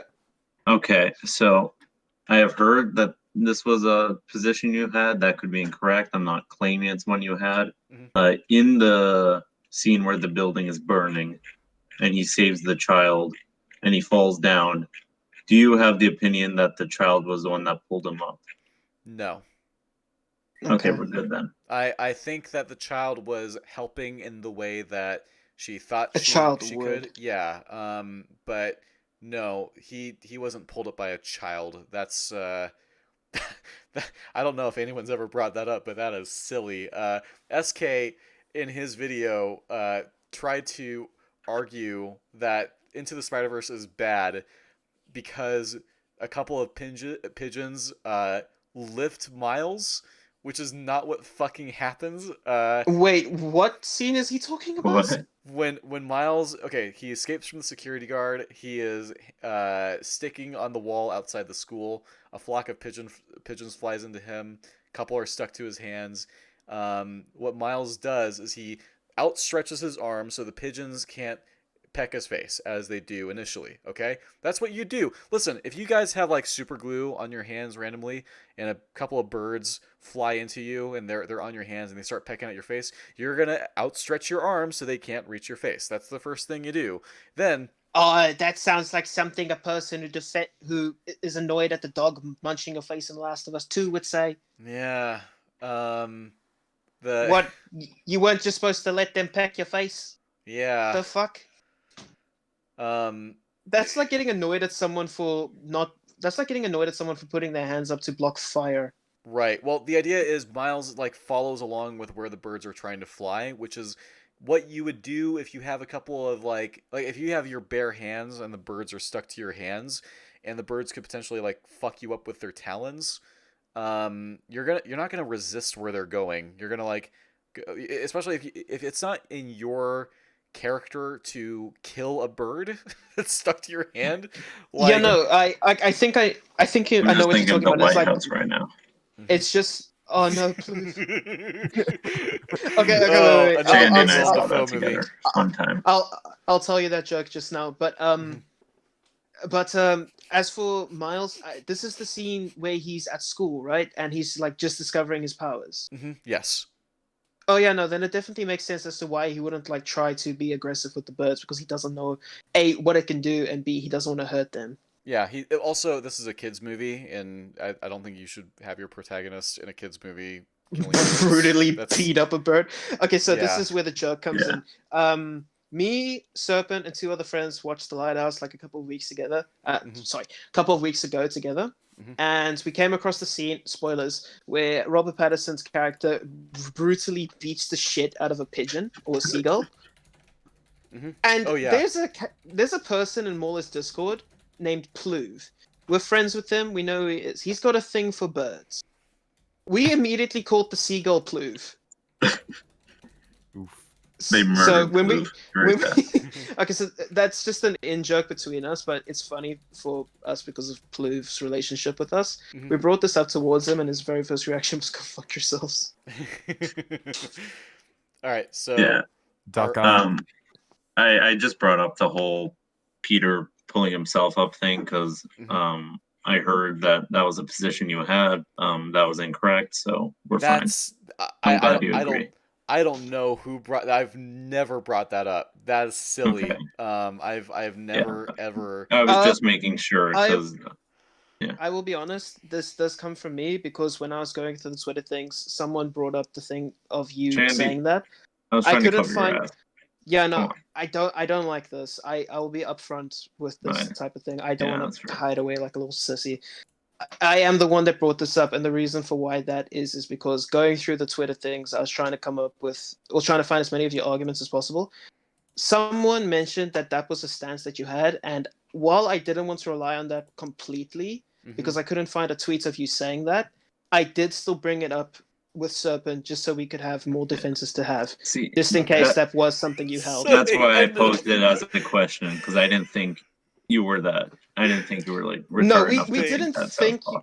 we didn't think you were that either. We just wanted to have it to be sure. What Yeah. what I love though is that they ended up wasting your time mounting defenses on a point that No, I no, no, don't no, Oh, no. I'm even sure have. we've done that on many points. Yeah, Um, no, I'm sure we have a it's not- lot of points that you don't actually like It's defending not- something you don't go against. Yeah, It's not just my time that was wasted with that. Serpent took a screenshot of Peter with both of his hands on the floor. yeah. I Just Yeah, so remember. we we could were prove ready that for this this was point. fine. We were really ready for this point. I remember Serpent mentioning screenshots. It's like, what fucking screenshots could they possibly have to defend anything I'm gonna raise tonight? Yes, and Um, then it ends up being a one that you don't even bring up, and I'm just like, I fucking hate Twitter. I left this website for a reason. The Twitter comments screwed us over. So The yes. fucking twist. Oh, No, so wait, dude, before we I've carry been- on, Serpent. Mhm. Wait, before we carry on, Serpent. You have an hour left, right? Before you have to go. Yeah, something like that. Oh, holy Christ. Okay. Would you guys be okay if I bring in someone else because he did say that he would be willing to come on if Serpent dips? Sure. Yeah. He might not come on. It just depends. I just Okay. want to make sure that this And is a thing. And I've if you ever want to follow it up or whatever, that's fine too. Okay. And I've noticed that Thought's been very quiet all evening. It's mainly been me talking because I'm reading out Well, these notes. You're Well, the you host, said yeah. that you said that you were the one who's been spearheading this entire operation, anyways. So Yeah. Yeah. Thought, No, I'm go ahead, Southpaw. the same thing can be said with Serpent. This is mainly just a thing between you and me. I think the others are just yes backup. Yeah, thought was mainly for the TASM stuff, which has fallen through. But I can kind of single-handedly do the Spider-Man 2 stuff, and Thought's kind of here as an observer, and he'll occasionally support. But yeah, that's the idea. Like I could again. I am confident enough to take on a 4v1. If you wanted to bring in like 4 more friends in here, it's like let's do this. Let's go. The thing is, I probably could do that, but I Mhm, don't want to because the only other people that watched this with us, mhm. one of them only watched half the movie, and I think it's his first time watching it. Okay. So he was actually my go-to because it's someone who's watched this movie for the first time, and he's very good at like pointing out problems. Mhm. So I was kind of like relying on him because he's like my boy. We also live close to each other, and we're like good mates. So that's where I was going. But he didn't respond, so I went to Serpent, who was like the very next choice. Okay.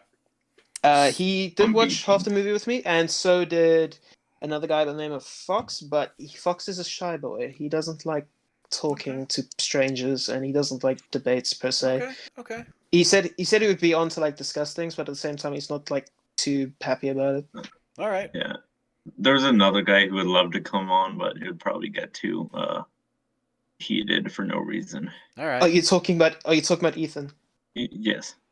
Oh no! Don't bring him on, Ethan- please. Ethan who? Ethan, don't worry he's about over that. on. Okay. He's over Nerdaholic. on Molly's Discord. Nerdaholic, for those of you wondering, he's a bro, but oh no. Oh yeah, he makes good videos, but that's not related. Yeah, it doesn't help the fact that he didn't actually watch the movie with us. He just watched Spider-Man 1 with us. So Right. he doesn't know much about defenses. Yeah, but All right. I'm very happy you didn't bring up the child saving Toby's life take. Yes, So no, I've- we was are a good both surprise. grateful that you did not bring up Yeah. such a retarded claim. Well, It was bad for our argument, but it was good for our mental health. I've been misrepresented so much my position on this movie. I'm No, not it's surprised that someone would fabricate that, but again, Right. this is not me trying to like attack you or anything. It's just Mhm. that I could not find a tweet of you saying that yeah, at all, no matter how far I looked. But at the same time, I did not want to be underprepared in case that was true. the only other possible way that someone could have seen that would have been if it were on Mahler's Discord or the Ecom server. But I don't believe that I've ever said that. Mm. I sincerely hope you haven't. I'm positive because I actually happen to think that the burning building scene is pretty good. And Yes. the only issue, it's a nitpick, is there's no smoke coming out of the building, and Peter doesn't seem to be affected by the smoke that should be there I in think he that scene. coughs, but yeah. Yeah, in real life, that's not gonna work that way. But I don't. That's honestly a nitpick to me. So I'm gonna just let that go completely. I say, burning building scene, pretty good. So Peter Parker's relationship with fire is toxic. He should have Mm. gone with Mary Jane instead. no, it's definitely a better relationship than Mary Jane. Nah. Now The fire left him hanging. I Well, feel so did she, but like he was hanging for real. I feel like you guys are stalling because you don't want No, to no, get no, to no, the no. I'm real not. juicy, I'm not. No. I'm not juicy stalling. material. This I stuff. haven't been trying to. This is the soldier stuff. on. This Like, is the film breaking stuff for real. This is like, Yeah. listen, the emotional Let's stakes get are to it. gone because of Mary Jane. Okay. Woohoo. So I'm gonna just ask you. I'm gonna ask you T one question. What do you think of the entire plot revolving around Doc Ock? On the whole, would you say that it makes sense? If you're asking me, what do I think about him as a character, his desire to build a son, and how his arms work to do that, I'd say it's fine. It's good. It does its job.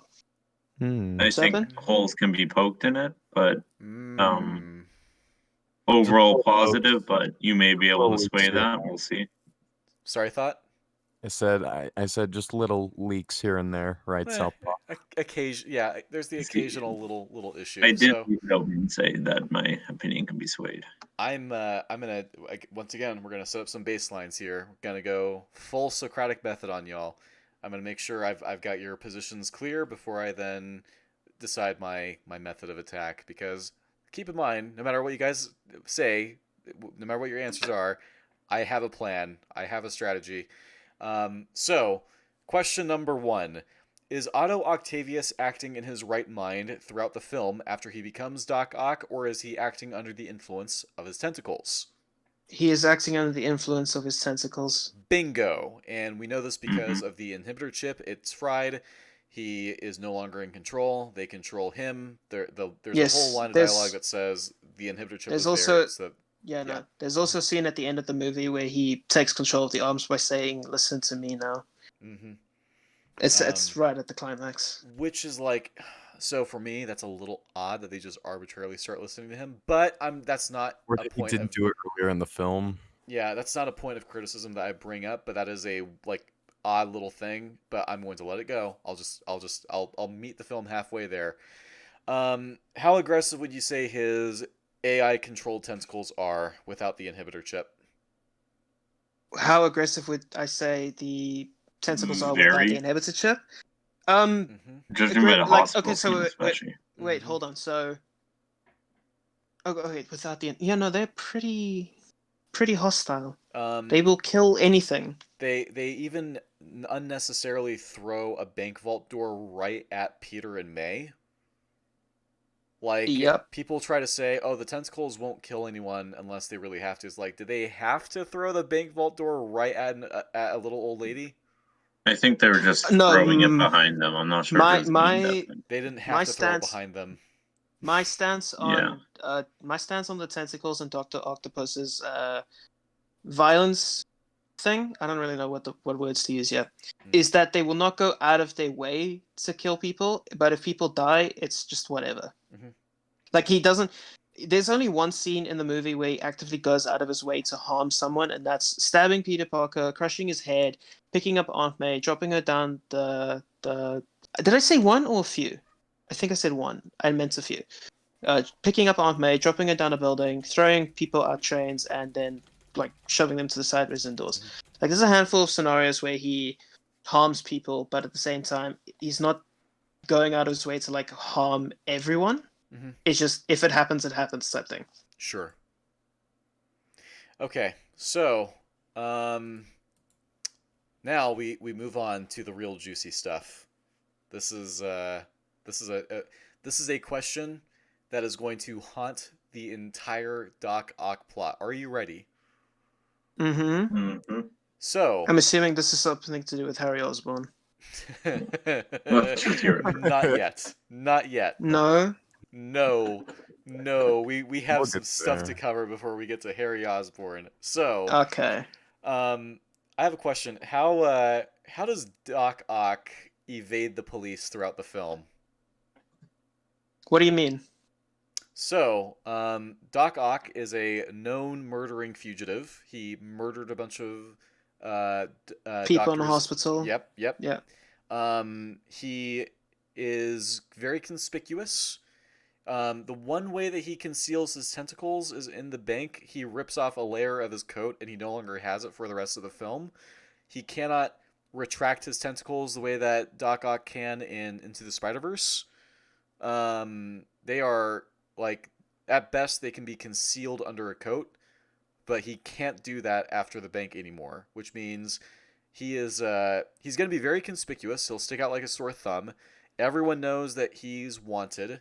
Um, you would imagine that everywhere he's going, people are going to be calling 911 on him, and he's going to have to book it to get away from the cops. And I'm not convinced that his tentacles are shown moving at a speed that can viably outrun a whole fleet of police cars. And I understand people will say, "Oh, well, he gets high up, right? Like he scales buildings." Mm-hmm. Is that what you guys were maybe thinking of answering with? I have a No. point for this. Okay. I'm not sure how solid of a defense it is. Let me find it. Also, it's like the police have helicopters. If the idea was, oh, he scales buildings. Also, police helicopters are often used to follow people over to where their little hideout is. Like they don't police car chases aren't really a thing much nowadays. They just send a helicopter to follow the car. They find out where the car is stopped, and then they just pick up the guy there later. Mm-hmm. So it's interesting that like how in the That he's world able to avoid the police in the first encounter. let me I have it. I'm gonna read out a part of my script to you to fully emphasize how absurd this all is, okay? This is by the time he does his last little movement to anyways. So, Hmm. let's see here. I'd like to recap all of these insane teleportations that Ak has been doing throughout the movie. He was able to travel from this hospital to the docks, then from the docks to wherever he acquired these clothes he wore to disguise himself to the bank, then from the bank to wherever he went to get the parts for his second fusion reactor, from wherever that place was to the docks to, build the reactor, then from the docks to Harry's penthouse, then from Harry's penthouse back to the docks, then from the docks to this cafe that Peter and Mary Jane happened to be at, then from that cafe to the docks again to, drop off MJ, tie her up, then from the docks to the West Side Tower, then from this building where he jumped off the train all the way to the end of the railroad tracks, then from the railroad tracks to Harry's penthouse, and then back from Harry's penthouse to the docks, all without being spotted, pursued, caught, or shot by any police. That's a lot of square miles of New York he is covering without any police managing to catch him. No helicopters, no cars, nobody phoning 911, no Given cameras, no nothing. New York is not a wasteland, there are shitloads of people that live there. You can bet your ass that at least two. At least two people, definitely more, would be phoning 911 as soon as they see him move through the area. Not to mention, Doc. It's inconsistent in the movie, but whenever Doc Ock is moving through an area with his tentacles, he's either really loud or really soft. Yes. Me and Serpent pointed that out after his exit from Harry's penthouse the second time when he drops off Spider-Man. We just chalked that down to him walking and that we just didn't hear his footsteps, but at the same time we were like, that's a bit fishy. Yeah, especially like we see in the bank scene, he like does his ninja shit on Aunt May. It's like, yeah, so the impact tremors are inconsistent, but we can safely say that the reasonable thing is for the impact tremors to be a thing, which means he'd be basically impossible to lose. His tentacles would be constantly giving away his position, even from like an audible / seismic level, as opposed to just visual. Not just that. Even if he was completely silent, he's a massive target. Yes. Yep. Mm-hmm. Also, and the moment somebody sends a call on him, the police are likely to set up like a perimeter. Yeah, barricade. 100% a perimeter that will at least track like his directions, so like a pursuit can happen. But they make zero effort. We know he's somewhere within these 5 city blocks. He cannot get past here without being seen. So here's the thing: is this a nitpick, guys? No, because if the police can find him, they can track him towards his base. And then the plot ends when they I don't know if there's maybe something. Yeah, here's the thing. plot changes, but the way the movie ends definitely. Do you think that Doc Ock being not bulletproof at all stands any chance against a police force if he doesn't have a hostage with him? No, and this was actually something I brought up in the bank scene. There's multiple things wrong with the bank scene. The bank scene. Sure you have a big list. The bank scene we will do a watch together of. I watched it with Mahler and he was stunned by how bad it was. Okay. So so yeah. The answer to this question is there is no answer. They don't explain how Doc Ock moves through this huge city. No. Where lots of people would see him. Lots of people would call the cops on him. The cops should have every means to catch him, and they just don't. In fact, go ahead. Sorry. I was just gonna say that's actually a problem with a lot of the. Not a lot. Just there were like 2, possibly 3 major criticisms that me and Serpent found that we couldn't exactly answer with anything that's suggested or said in the movie. Mm-hmm. The only thing we found that we could do was to make logical guesses, basically, as to how things would happen. Mm-hmm. That was all that we really could do. And one of those things was things like, how does Harry know where Doc Ock's lair is? Mm-hmm. Where does Doc get his materials from? Mm-hmm. And what else was it, Serpent? I'm certain that there was something else that we had. Okay, well, irrelevant. We'll just go with those 2 for Yeah, I think there was one more too. I just can't remember what it was at this point. But the thing is that what we did with those is that we know that there's nothing in the movie that can basically defend that criticism, because there's nothing that overtly says, "Oh, I know where his store is. Here's the coordinates. Blah blah blah blah. How do I know this, and this reasons? Why don't I call the cops because of this, and reasons?" Mhm. So, in situations like that, where we know we can't really use the movie to defend itself, we basically have to use some points of the movie and make logical guesses as to how things could be done to fix itself. Right. That's what we did. But at the moment, I don't think there's anything I can do to defend that sort of thing, because the arms acting inconsistent with their trimmers is a bit of a problem, because do they make noise or do they not? If they don't Right. make noise, then it makes it easier, but it doesn't make it impossible for them to lose him, because he is a big target. If he uses his trench coat more often throughout the movie, then yes, it might make it a bit easier, because it's a slightly smaller target. But then again, we don't know how the arms would work for that long, and if they are retractable to the extent of Doctor Octopus in Spider-Man Into the Spider-Verse. Right. That's a thing. But based on the scene in the bank where his arms are underneath the trench coat and he doesn't get stopped by the entrance, we can guess that it works to a point. Mm-hmm. Well, like I'm fine with him being able to go to the bank incognito. The issue becomes how, like, where did he get that coat? Like, he didn't have it when he left the docks, so he had to leave the You can docks and just get you that can just somewhere. say you can just say he probably stole it from someone. I mean, there's a lot of clothing hanging out in scenes in the movie. Like, he's got really long, stretchy arms. You could probably just pick one off. I don't think that's a problem. It's more of a nitpick than anything. Sure. Now I'm loading some screenshots into the chat here. Give me 1 second. Is it all to do with Doctor Octopus and Aunt May? Yeah, I'm about to point out something to you that actually totally fucks over the bank fight scene. Okay, give me 1 sec. Okay.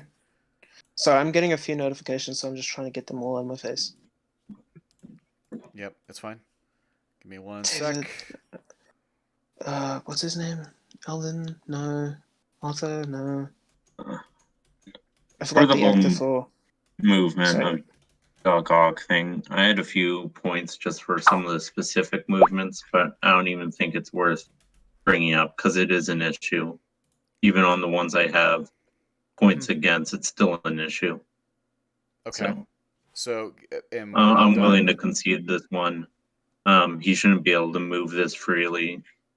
There should be more stuff here to explain how he does it. Right. So As for then, the trimmers thing, there is a scene where he basically like takes one of the tentacles and stabs it through a building, but based on these screenshots that you're showing, he doesn't need to do that. So I don't know if that was basically just a visual scare or something. Possibly. So, all right. So give me 1 second here. So we're gonna have some fun.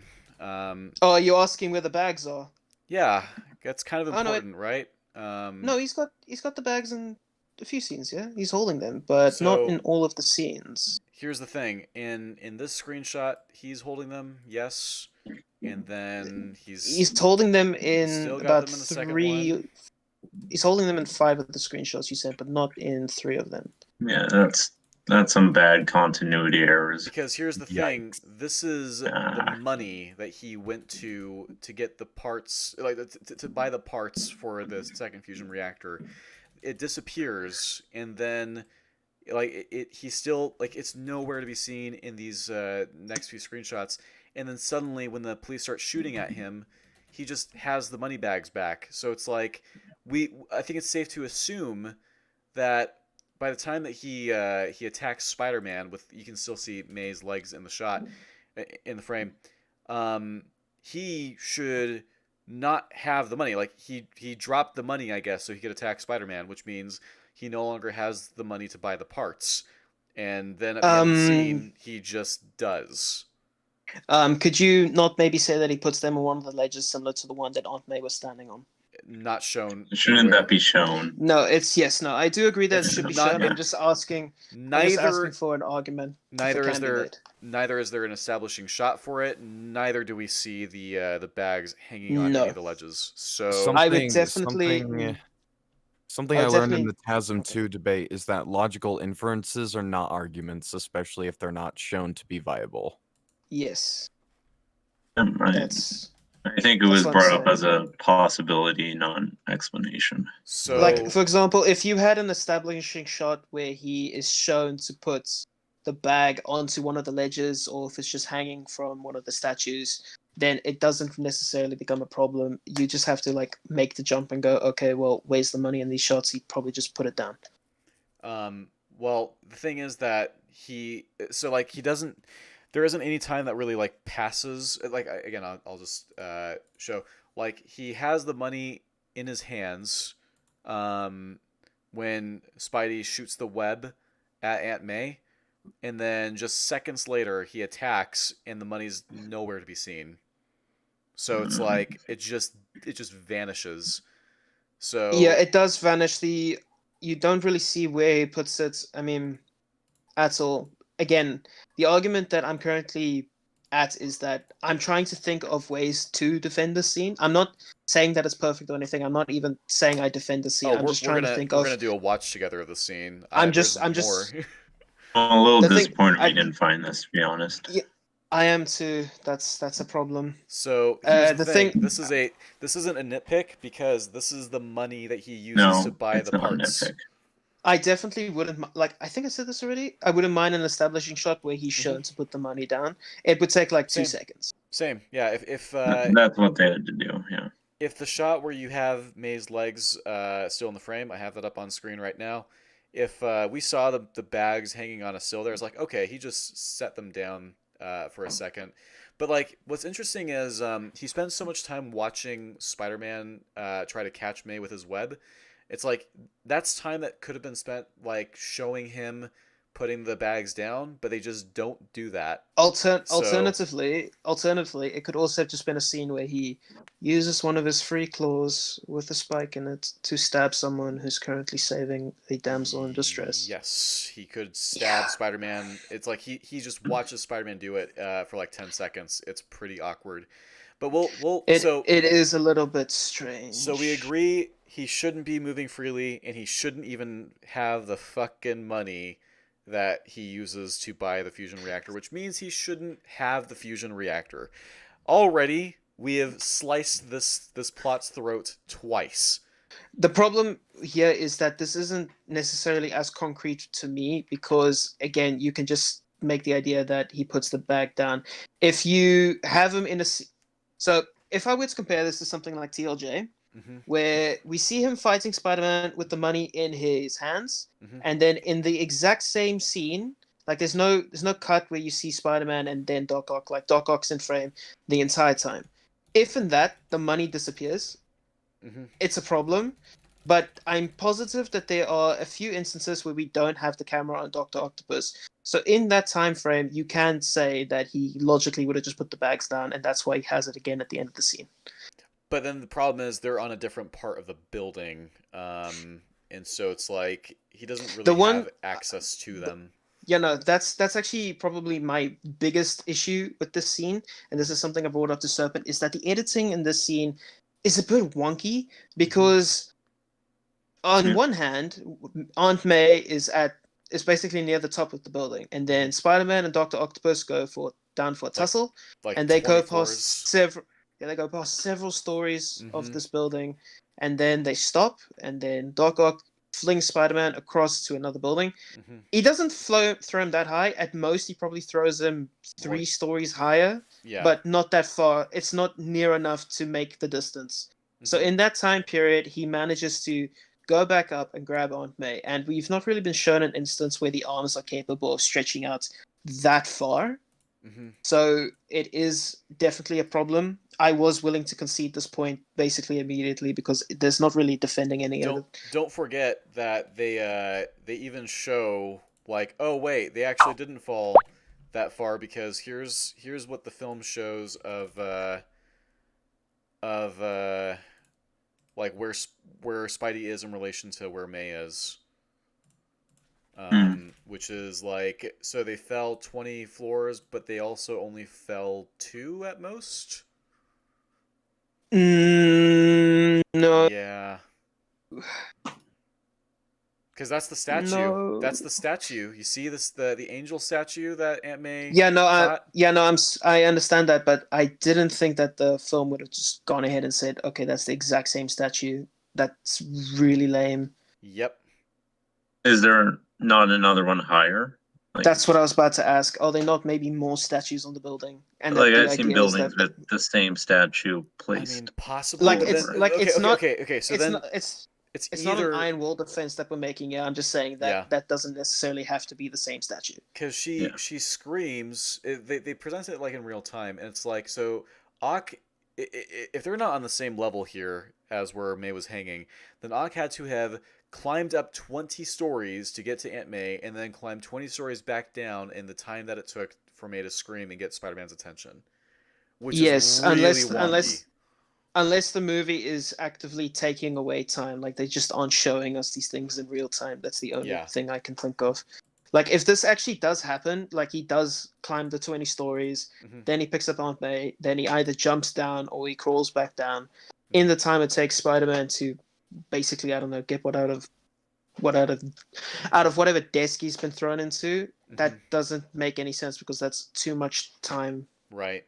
Okay. So we've got that stuff down pat then. So next, all right. So where does Ock get the parts for his second reactor from? Okay, this is something that me and Serpent discussed for a long time because this is something that we weren't able to find any information for in the film. But well, it's not really. I don't want to say but. That's not a Off good to a thing. bad start there. That's just me catching myself. He gets the parts for his initial machine from Oscorp. You know, they fund it for him. They get him the stuff, and that's where he gets it from in the first place. It's not necessarily a bad idea to say that he could have gotten it from Oscorp again. What? Without Harry knowing? No, that's not what I'm saying. There's another issue to this. As to that, and that answers the other question of how does Harry know where Dr. Octopus is? And this is where a lot of basically mental gymnastics had to be performed because there's no real answer for this. But we can. This is the defense. Yeah. Yes, I know. I said that. I said bad start. I said at the beginning of this that there are a few things that we are willing to concede because there's no real defense of this, but we have come up with arguments. So the argument is that he gets the equipment from Oscorp again, either because they have spare parts or just because they were going to mass produce this globally. He had to buy them. Yes, I know he had to buy them. Okay. He had to buy the parts from Oscorp initially, or they funded him anyways. So can I just put a pin in that? Like, he is wanted. Oscorp is not going to sell the stuff to the guy with tentacle arms. Yeah, they have no motivation to do that. None. At all. Harry would not authorize that at all. What makes you so sure for it? Just wondering if there's a specific. Because literally, when Ock visits Harry and asks for tritium, Harry's like, "You want more tritium? Are you crazy? You'll destroy the city. You're a hack." And then go jangle over a building. Yeah. Oh, by the way, that scene. Ooh. You're coming to that. I can't wait. I can't wait to deconstruct that scene. Oh. Okay. Yeah. So that's the thing that we came to, was that he got them from Oscorp, but again, that wasn't something that we were ironclad on just because there is nothing to show. Yeah. And the reason why I was willing to go with Oscorp is because if it is Oscorp supplying these things to him, it explains at the end of the movie why Harry knows where he is. And as for why Harry wouldn't call the police on them, the argument that I made here was there is nothing that supports why he doesn't phone the police in any way. So you can basically just call this writing for the film. Again, this was a point I was going to concede anyways. The only thing I could think of that could possibly be used here is that the means in which Harry got these materials in the first place aren't completely legal, and that's why he doesn't want to phone the police. I know what you're probably going to be saying, but again, that's just the thing we came to. Okay, Oscorp definitely did not give Ock these materials. Thought, do you want to like? Yeah, Yeah, the Thought, mean, you've been quiet. say materials of the U.S. government. Which, by the Pardon? way, yeah, the crates say materials of the U.S. government, which I don't think that the Oh. government's been selling this stuff to Ock. I think that this stuff is being sold on the black market. That was my theory. The problem, did the black market thing really never cross your guys' minds? It did cross my It mind at did. one point, but at the We didn't same see the time, property of the U.S. government thing. no, Um, the versions that we We watch should have this looked movie on harder, are I kind guess. of no. The problem is that the versions that we watch these movies on are a little bit blurry, so the text on those boxes aren't the best. That's the let- problem. We were actually That is actively true. trying to see what the logos were saying. We just couldn't make it out. I'm gonna post it right now. So we've got Yeah, please do. screenshot. Hang on, screenshot 1, and then I'm gonna do a little zoom in. Right here. That should be hopefully that's a little clearer. Not sure, but Not Property quite. property of the of- U.S. government. Okay. It looks like JS to me. It's definitely U.S. Copy image address. I'm gonna zoom in on this real quick. Unless my eyes are Yeah. playing tricks on me. It says government. So Mm, here's the thing. I don't believe that the government actually sold this to Ock. I don't think that that's no, the explanation. the idea that he bought this off of some shady website or through shady people definitely makes more sense than the government giving this to him. However, that doesn't solve the issue. There's actually that opens up even more issues. So, do you guys know how the black market works? Not really, no. Okay. So Loosely, the but black explain. the black market is not something that any outsider can access easily. You gotta know someone. Now nowadays with Tor being a thing, and the dark web being a thing, it's easier to access it. However, wasn't a thing in this film, and back in the olden days, you had to know people. You had to be a criminal, actually.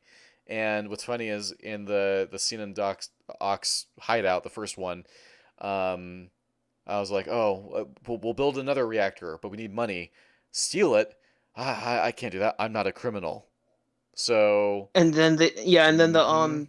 okay, yeah, so no, your point was that he's not a criminal. No, that's actually something why I didn't think of the black market, because I Right. know that in order to get things from the black market, you have to be shady. I'm not Yeah. well versed in the black market. Okay. It's not what I studied at school, Good. but that is the idea that I came to, which is why the idea of him getting it through Oscorp made more sense to me, because A, he's had dealings with Oscorp in the past, and B, it explains why Harry knows where his stuff is at the end of the movie.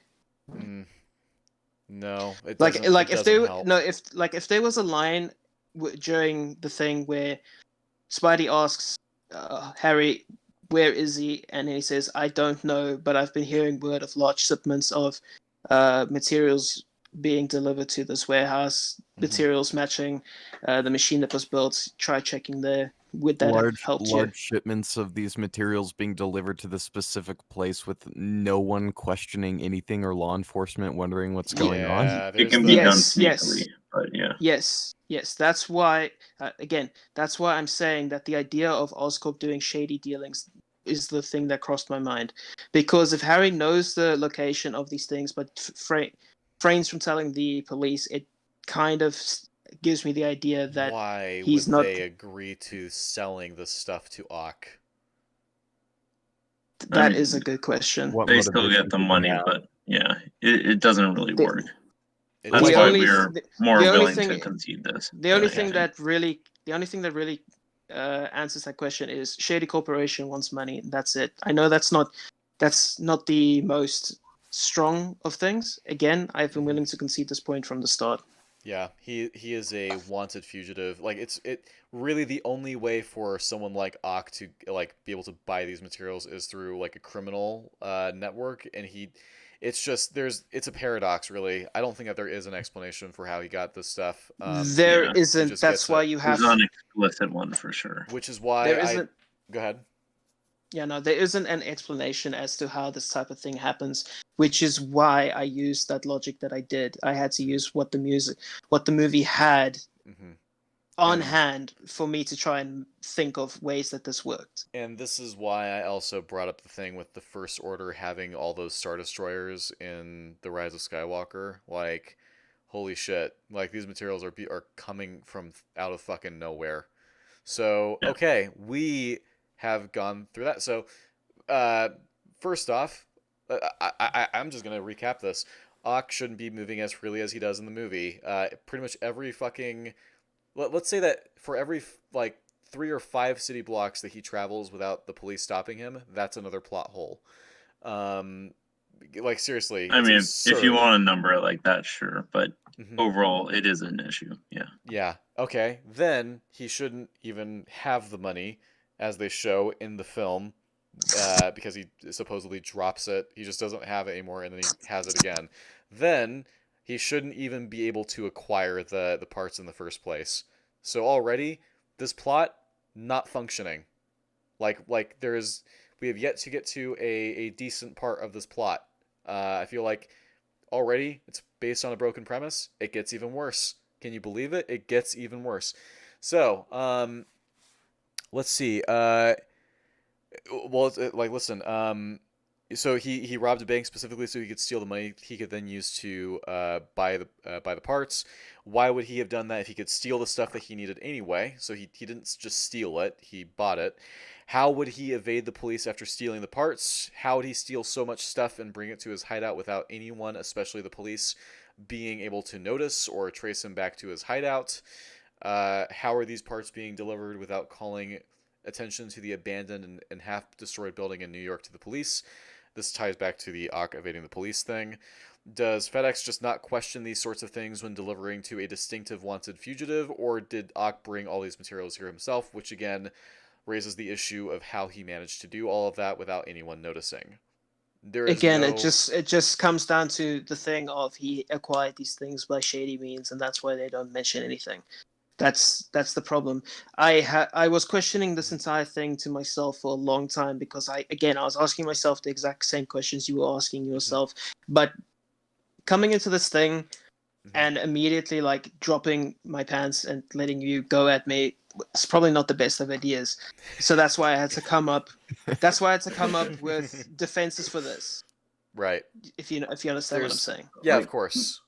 we knew this was an issue. We were just trying to find something to really help us out. We didn't find very much, Yeah, I'm afraid. there is no conceivable explanation for this in sight. We are going to go ahead and chalk this up to it's an issue. You guys agree that this is a pretty important one, right? Yes, it is an Good. important one that isn't Yeah. explained in the movie, and the only possible defense is just making up shit based on shit the movie does. Yep, sweet. Okay, so Yeah. let's see. Uh, all right, now we're gonna talk about. Well, actually, the other thing I want to talk about the premise of the Doc Ock plot. It doesn't really get revealed as broken until later on. So we're gonna just. All right, so I have a whole bunch of notes on the tentacle blade. We can move past that because we've already conceded that's an issue, and it's a big one. Um, Mm-hmm. we have, of course, we've established. You guys agree that Ock not using the tentacle blade to kill Spidey affects the film greatly. Of course, that's just kind of a joke question to ask. Um, uh, why isn't he using this thing constantly? The fact that he has two raises the number of issues exponentially. Sweet. Um, then we have the Ock and Harry deal. So Ock arrives at Harry's apartment, and the police once again have not caught him. What? And of course, we mentioned that when Ock says that he wants tritium, Harry's like, you want more tritium? You'll destroy the city. You're a hack, you know? Yeah, and then he picks him up and dangles him over the building. Right. And what does Oh, over the Harry ledge, sorry. what happens when Ock does that? How much time does it take for Harry to immediately Oh, concede? none at ever. He cracks as soon as he looks down. So, what does that tell us about Harry's mental fortitude under pressure or interrogation, torture, that sort of thing? Um, that it's really non-existent, to be honest. Okay. He cracks very easily, but Mm-hmm. he, instead of holding himself, he tried to weasel his way out of it by making a deal, which is Well, why he cracked as soon as he did. well, okay. We're gonna talk about that. So, this deal, um, why does Doc Ock agree to it? Pardon? Why Why does? does he agree to getting Spider-Man? Mm-hmm. Um, Excuse me. What does he have to benefit from agreeing to this deal exactly? he needs to get the Trillium, and Mhm. Harry said that he'll get it for him if he brings him Spider-Man. Yeah, but we Okay, know that Harry cracks. yeah. So there's multiple Oh, levels to I see. this. I see where you're But going. Oh, okay, but you have no firstly, idea. You have no yeah, idea. It gets Okay. so bad. I see where you think, but or where I think you're going. yeah, Okay. no, the thing is, I do see where this is going to. Do we know if Harry has this on hand and if he can get it So easily? that I knew that you were going to ask that because that's a question of my own. What was Ock's plan originally from leaving the docks to make his way over to Harry's penthouse if Harry doesn't have the tritium there?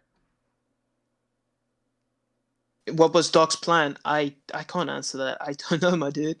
Because it's like, okay, so he can't just simply go with Harry to Oscorp to retrieve the tritium or wherever it is the tritium is, um, because he sticks out like a sore thumb, which means Harry goes by himself, which means Harry is not in reach of Ock, which means Harry is not obligated to get this stuff for him.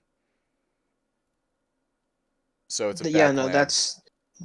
that is true. There is nothing really that Doc Ock has in his favor, besides the obvious threat of violence that he used against Harry. Yep. The only thing I could think of besides threatening violence against Harry, which I don't necessarily think would have worked in this scenario, is he could possibly have used threats against others. Possibly. We're not sure. But okay, so um, the other thing, of course, is like maybe Ock could have gotten Harry to get someone else to retrieve the tritium for him and bring it to his apartment like immediately. Yeah, That but could have been. the thing for that is that doesn't necessarily work for me either, because Mhm. this is a very rare material, and it makes Right. sense that only the CEO of this corporation would be able to get it. What did Yep. they say? 16 pounds in the world? 25 25. pounds. I'm glad that we established that because oh boy.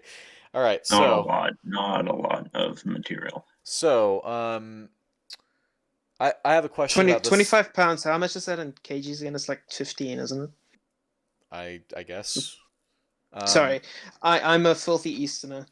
So I have a question about this deal. Okay, so Ock agrees to this deal because he needs the tritium. All right. Yes. Of course. Here's the thing.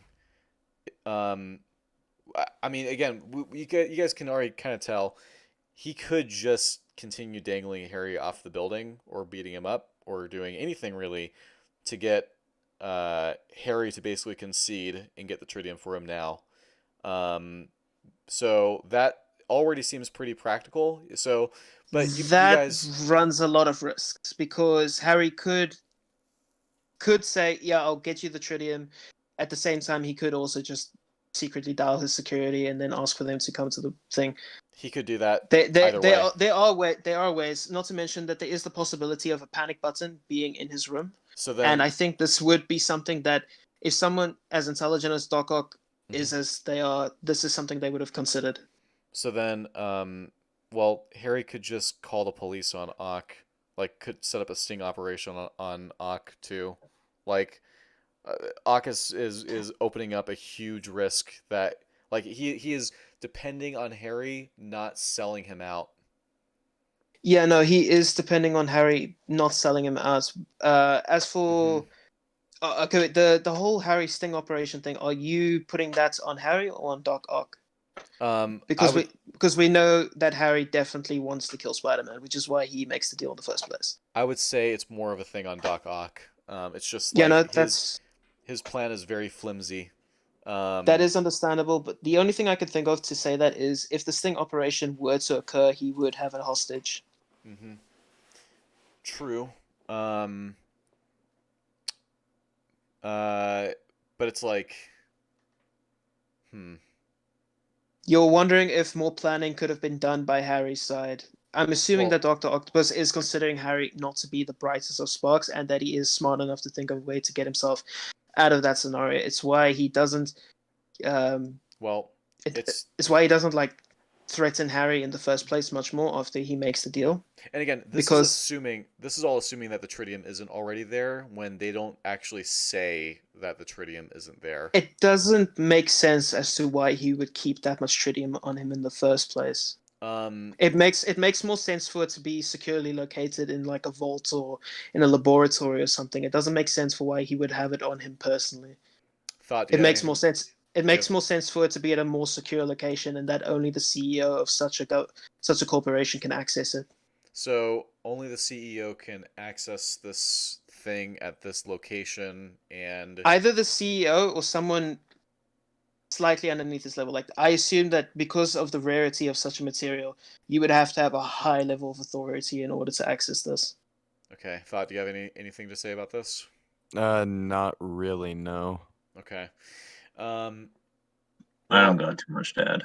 I um I think that what we see in the film is he keeps the tritium in the safe, and we don't know if that's we don't know for sure if that's where it's always kept. But they sure Hmm. don't say that he needs to retrieve it first. He just says, "I'll give you all the tritium you need," not "I'll get you all the tritium you need." Which I think is a key difference. Like It get is, but that can just come down to miswording in the script. But possibly. yes, they mean It different could, things. yeah, no, it could just Mhm. they essentially mean the same thing. If Doc Ock really wanted to press them, like if you wanted to turn this into a psychological thing Mhm. instead, then yeah, this probably could have been more interesting. However, it doesn't seem like that was the intended purpose. The intended purpose was, I make a deal with you, I deliver on the deal, you bring me what I want, I give you what you want. I don't Mhm. have it on me, but I can get it for you. Right. So, again, uh, well, Like, it doesn't seem too complicated to me. It just seems like mhm. they were trying to do a pretty straightforward thing. It's not necessarily something that breaks the plot. Again, he could have threatened Harry with more violence, but this doesn't guarantee that he gets what he wants. So, So far, then I guess so it's like, far, go ahead, go ahead. yes, so far agreeing to his demands seems to be like the best option that he has at the moment. Because even if someone just sent me a notification, give me a second. Yeah, that was me. I Okay. just made you aware of something. Oh, okay. It's fine. Continue on. Oh, okay, right, yeah. It's just a friend that might hop in if Serpent leaves. I'm leaving within 15 minutes, probably. Unfortunately. Okay, that's all good. So yeah, the sting operation again could be an idea. However, if that were to occur, he does have a hostage. He's also capable of extending his reach out to several people while still slightly covering himself with a human shield. He possesses a remarkable risk factor. If Harry was thinking about all these things in his head before making the deal, or if Oscorp, I mean not Oscorp, or if Octopus was making all these thoughts in his head, it does make sense. But it doesn't really matter to Harry in any case because he sees an opportunity to get at the person who's been bugging him the last two movies. So if Ock is relying on this deal with Harry occurring, so that Harry consensually gives up this tritium as like a result of some exchange, why doesn't he open with saying, "Hey, let's make a deal"? No, he opens with dangling Harry off of a balcony. He isn't No, he has gone to Harry's penthouse with the intent of, I am going to get what I want, or I am going to I'm willing to intimidate Harry Osborn by dangling him off a balcony if he does not give me what I want.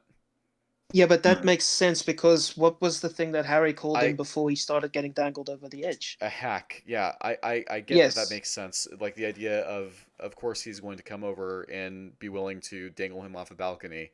So it's like yeah, if he's willing to do that, it's like why not just open with a deal? He could have been willing to open up with a deal, which is why he didn't outright assault him in the first place. He opened up with, "I want the tritium." If Harry had said, "Okay, fine, but I want to make a deal," he probably would have just been like, "Okay, fine." The Well, reason why I'm saying this is because he was willing to go with the deal even after threatening Harry. well, here's the problem. So the deal. Let's talk about the deal itself. I think that the deal is so bad that even if Ock went there with the intent to make a deal, which is sketchy to me at best. Let's talk about the terms of the deal, shall we? So yeah, the terms are: I bring you Spider-Man, you bring me the vibranium. Or tritium. Correct. I know. So I have a question, just a simple little question about the chronological order of the story taking place. Um, Okay. is Spider-Man still missing at this point in the story? At this point in the story, yes, I do believe so because Mary And Jane is mm-hmm. talks to Peter like a few scenes later. But And this is accounted for because Harry says talk to Peter Parker. He most likely knows who Spider-Man is. that's oh boy.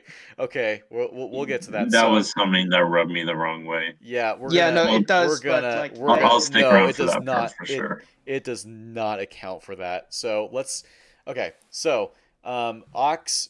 So to get the tritium, Ock needs to locate a superhero who has been missing for a while, long enough for crime to shoot up 75%. That is what we see. yes, So, that is like, okay, first off, this superhero is hard to fight. Now he's also going to be hard to find. His tights are hanging up in the Daily Bugle. That is public knowledge. There is a shot in the film where they are printing copy like issues of the Daily Bugle Mm-hmm. with Spider-Man's tights in their office. Okay, so holy shit, there's a lot to go over here. Um, so at this point in the story, no one really knows what happened to Spider-Man. For all they know, Spider-Man may have, of course, he may have quit. He may have moved out of New York. He may not be in New York anymore. He might even be dead. So they don't really entertain the possibility that Spider-Man is no longer in town or even still alive. Um, So it's kind of funny to me that Ock is relying on both of those things to be the case that Spidey is still alive and still in town in order for this plan. Then he has to also be reachable. And what is his lead? Well, how strong of a lead is a guy who takes pictures or who took pictures of Spider-Man for a newspaper? Like, is it I just a thing that newspaper photographers just always know how to find the folks that no they no take candids of? no. It is a plausible lead because Harry has been questioning Spider-Man, not Spider-Man, Peter, basically the entire movie about where he is. Peter never answers with "I don't know who he is." He just refrains from answering and saying, "I don't want to do this tonight." We don't ever actually see a time period where Peter outright says, "Look, I don't know who the bloke is. Leave me alone." This has So happened a few times. The bar scene is the big one that comes to mind. And yeah, also at Peter's birthday at the very start. yeah. Harry even asks Peter, "If you knew who the bug was, would you tell me?" And Peter answers it by saying nothing. Mm. So the idea of saying this person probably knows who Spider-Man is, he's your best lead, it's not a terrible thing to say because based on the information that we have, Peter most likely has an idea of where he is, and that hunch ends up being correct by the end of the day. But so Anyways, the only information that I Harry am willing to say that it is a leap of faith, but it is something that Harry has been pestering Peter about the entire movie. so I'm looking at the script. All that Harry tells Ock. So Harry says, "Kill Spider-Man. I'll bring you all the tritium you need." Ock says, "On second, sorry, no, sorry." Harry says, "On second thought, bring him to me alive." Ock says, "How do I find him?" Harry says, "Peter Parker." Ock says, "Parker." Harry says, "He takes pictures of Spider-Man for the Bugle. Make him tell you where he is." Ock says, "Have it ready." So there's nothing that Harry says to confirm to Ock that, oh yeah, I've had multiple conversations with Peter Parker, and he probably knows who he is. All he says is he takes pictures of Spider-Man for the Bugle. That's all that Ock has to hear to go, oh, that's totally a strong lead. No. Also, do you mind if I respond to the point of Peter Yes. being a strong lead? So Yes. number one, Harry is incredibly surprised when he pulls off the mask and sees Peter. And it's also Yeah. reasonable for Peter to deny wanting to talk about Spider-Man because the last thing that he wants to connect with his friend about over is the death of his friend's dad. That's like even if he wasn't Spider-Man, when your friend when the only thing on his friend's mind is that his dad died and Spider-Man is the cause, that isn't healthy for anyone. So I don't understand why from that Harry would infer that it was Peter. It just seems to me that from Peter's perspective, and if Harry was thinking rationally about it, that well, of course his friend doesn't want to talk about why his best friend dad died. Like, let's do something productive instead of dwelling on it. I just fucking The love, by the thing way, is, that this whole plot thread happened because Harry just happened to walk into his dad's bedroom as Peter was laying him to bed. This is a funny little yeah, thing to think about. yeah. Anyways, But that's a Spider-Man 1 issue, yes, it is. which Which has affects its this own movie. problems. In Yeah, effect, it bleeds into this movie. Trust me. So let's yeah, I yeah, know. But yeah. go ahead. The thing is, well, firstly, I don't actually understand what the point you were making there earlier was. Are you surprised? Are you saying that it doesn't make sense that he's surprised it was Peter being Spider-Man, or are you Well, saying that if he? he was plausibly suspicious about it, it would have been he pulls it open and he's like, "Oh, I knew it," instead of, "Oh my Yeah, god." but there's nothing in this movie to entertain the idea that he is suspicious of Spider-Man I think being that Peter Parker. I think that with Harry, it's just he thinks that Peter knows Spider-Man Yes, rather than like thinks like that they Peter are is familiar, Spider-Man. Oh, like they are that's fair. familiar with Yeah. each other. Which is like, I mean, thought I'm on your side, but that wasn't the best argument to make. Here's the thing: I am trying to be as like best faith as possible with this movie. There have been plenty of occasions during the our little chat in the group DM that's now titled Spider-Man 2 Stinky, when a point has been made against the movie and I actually found a reference that actually addresses it. And it's like, no, that's not a valid criticism. And it's like there's like a goddamn scientific process behind each of these points that we've developed.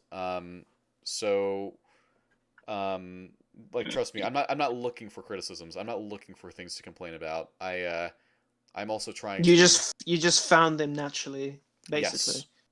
Yeah, It's no, that's the thing with me and Serpent is that we kind of just I had an idea of the certain criticisms that you would make, and I have listed them earlier, and you said, "Oh yeah, no, definitely," but we'll get to this later. mhm. The a lot of the ones that you've basically mentioned here is not something that occurred to me or made me go, "Wait, hold on a second."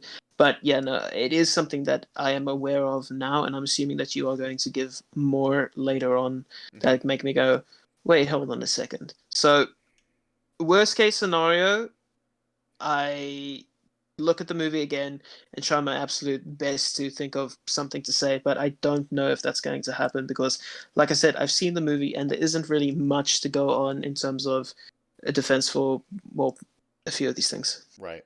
For the issues you brought up, you definitely brought up the best issues you could have for stifling or hindering our defenses. I appreciate that. Um, Yeah. I have no Like these were questions. the out of all the things we thought of, these were the best arguments you could have brought up. I there's still more to bring up. Oh, I'm sure. But I just wanna go back to the Harry thing. I am not Mhm. willing to concede on this point because I do feel like there is enough for Harry to suspect Peter. As for the Doctor Octopus thing, however, as why he takes this as his lead, again, yeah, that is a thing. Why all that wouldn't he Harry just says, pester? all that Harry Yeah, says is why he would takes he? pictures of him. Yeah, I would if I was writing the scene, I would have had Doctor Octopus definitely asking him a few more questions, like how can you be so sure of this? What makes you so certain? Where can I find Peter Parker? Just the Hmm. standard thing. Yep. But as for why Harry, thinks this, I don't think there's a problem. Yeah, it's fine. It's fine for Harry to maybe think this, but it's again, Ock just agrees to it just because he takes his pictures for the Daily Bugle. Like that's silly. Yes, and as for why Dr. Octavius doesn't pester Harry more, I do feel like what I've said is valid enough to make it a substantial argument. I don't know if you feel that way. In terms of what exactly So why does he accept a deal instead of threatening Harry more? Why does he not worry about the police coming after him, sting operation? I think what I've said is fine enough. So Ock's intent when he went to Harry's was to threaten, not to make a deal, which is why he didn't open with the intent to make a deal. It's why he didn't initially open with the deal. And he understands that when Harry cracks, which he absolutely does, that Harry knows exactly where the tritium is, and there's no need to make a deal. Just threaten until he cracks. Like even if we're to agree with this idea that it's in some secure facility at Oscorp, I guess. Like, well, I mean, Ock is already not having any issue getting across the city. I don't think that he would have an issue with getting into Oscorp, going to exactly where Harry tells him to go, and just taking the tritium from there. Thing is, Harry could also lie to him. There's no guarantee that what Harry says to him is the truth. So far, that applies here too with the deal. Yes, Harry I know what I'm saying. Harry could, I know, but Harry could have his gun, like, because he has a gun in the first movie. He could just, all right, Ock gets there, fucking shoots him. Holy shit! I just realized a new issue. There we go. Harry is established to have a gun in the first movie. He doesn't wait for Ock to come and just fucking shoot him so he doesn't destroy the city. Holy shit! More issues, yay! More issues. Woohoo! Okay, that's pretty big. I mean, he literally pulls out a gun as soon as he sees Spider-Man in his dad's bedroom. So. Yeah. I mean, I'll have to think on this one. But shooting him, maybe he would have to pull the gun out from somewhere and be a pretty accurate shot. I don't see him getting close to him without being a susceptible target. Well, like, I mean, for example, go ahead. No, what I'm saying is, for example, there are scenes in the movie where Dr. Octopus is definitely looking elsewhere, but his arms are keeping an eye on the area around him. So even if he isn't looking at Harry, the idea that the arms don't see what Harry's doing when he gets a gun, Harry just has to be standing far enough away that the arms cannot move towards him, take him out. He just has to be standing, I don't know, 20 feet away. The thing is, how big is his room? And can he be of a reasonable distance to where he is able to accurately shoot Doc Ock? I don't know how big his fucking clip size is. Pretty big or room. Magazine size. Yeah. Also, isn't it established that the tentacles are loud enough that Harry would know exactly when to be like preparing to pull the trigger? No, because the second time Dr. Octopus shows up, it's completely silent, which is silly. Yes, it is silly, but he has to scale the building. He has to scale the building. So yes, it is silly. However, it's a problem. Yeah. So it's a problem. Is he sneaky or is he loud as fuck? That's the thing. When you're climbing up a wall, you can only be so sneaky. When you're climbing up a wall. Tentacles, yeah. He didn't take the elevator. He went up the wall. So there's nothing. There's also no fire escape, so I don't see him walking up a fucking fire escape. Yeah, there's nothing for this. I think that Harry's gun is a totally viable idea. Yeah, I can see it should at least be acknowledged. Yeah, it could be acknowledged. Yeah. Okay. It would also be incredibly beneficial for the the public view and like investors for Oscorp. If the head of Oscorp is who stops this murderer, like yes. Yeah, no, that's Holy a shit. fair thing to say. Yeah. So yeah, no. Also, I'd be he willing to could think on this one a bit more though. like he could shoot Ock, and then he could also like potentially kill Spider-Man afterwards. Like it's just the idea, like he not only gets revenge for his Wait, dad. I What? just thought of something else. What prevents a sniper from another building? Holy shit! No, the boy. reason why even the no person the that re has come to defend this movie is finding other issues. Oh yeah, no I'm not this I wanted to make this clear. Like I'm not here Spider-Man to 2 is not basically good. I'm not here to basically suck this movie's dick. I was here to basically defend the movie from as many arguments as I could. Right. You have unfortunately just delivered enough arguments that I cannot defend against. That's the Okay. problem. me and Okay. Shandy came in trying to be reasonable, and I think we've done that. Absolutely. We're gonna concede when it's right to concede. All right. Yeah, so far this is stacking down a little bit.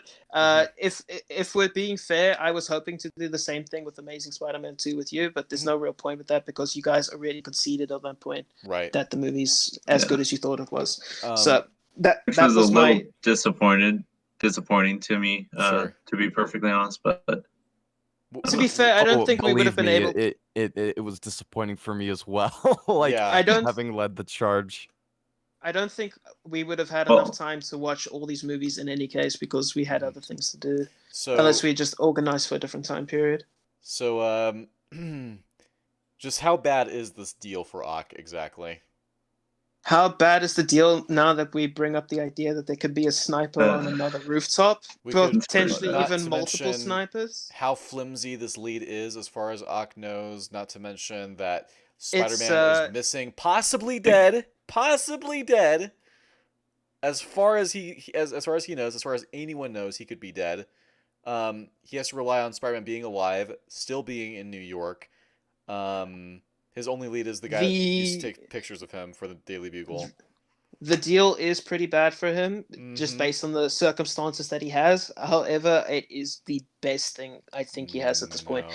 Because I have threatening Harry anymore probably wouldn't get him that far if he asked for someone Harry else cracks to. immediately.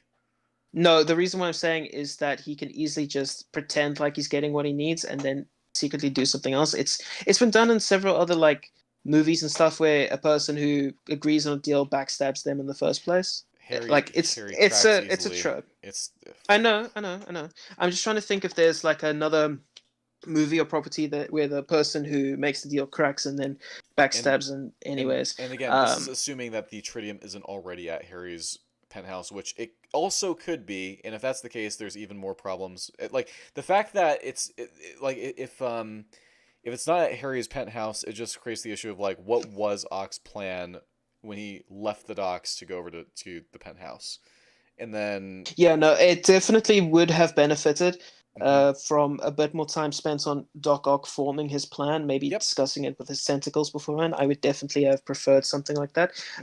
Trust me, if someone asked me, would you have preferred if the movie was 30 minutes longer, but it goes over all the problems? I would have said, you know what? Feed it to me. I will eat this movie. If it's an actual long airtight movie, yeah, sure. Yeah, 2.5 hour airtight movie over 2 hour. I'll take the 2.5 hour, please. Like, I have another question about the deal really quick. So does Ock know where Peter lives? No, he doesn't even go to where he lives. He finds him in a random cafe. Right, but does Ock know where he lives? I don't see why he would know. There's nothing in the movie to establish him. This is also a question for Southpaw, him. because if the answer is yes, this is another big issue.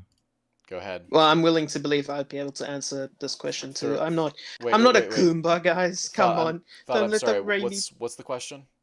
The question is, does Doc know where Peter lives? I don't think that he does know, but I also don't see why Harry couldn't tell him. Okay, so Harry doesn't tell him though. That was gonna be my first thing, and then the second thing would be, if he somehow did know, why would he just not go in the middle of the night when he'd be most vulnerable? Yeah. Also, the thing is, it relies on him finding Peter. With MJ. That's what the plan relies on. Well, So- no, MJ's just a bonus.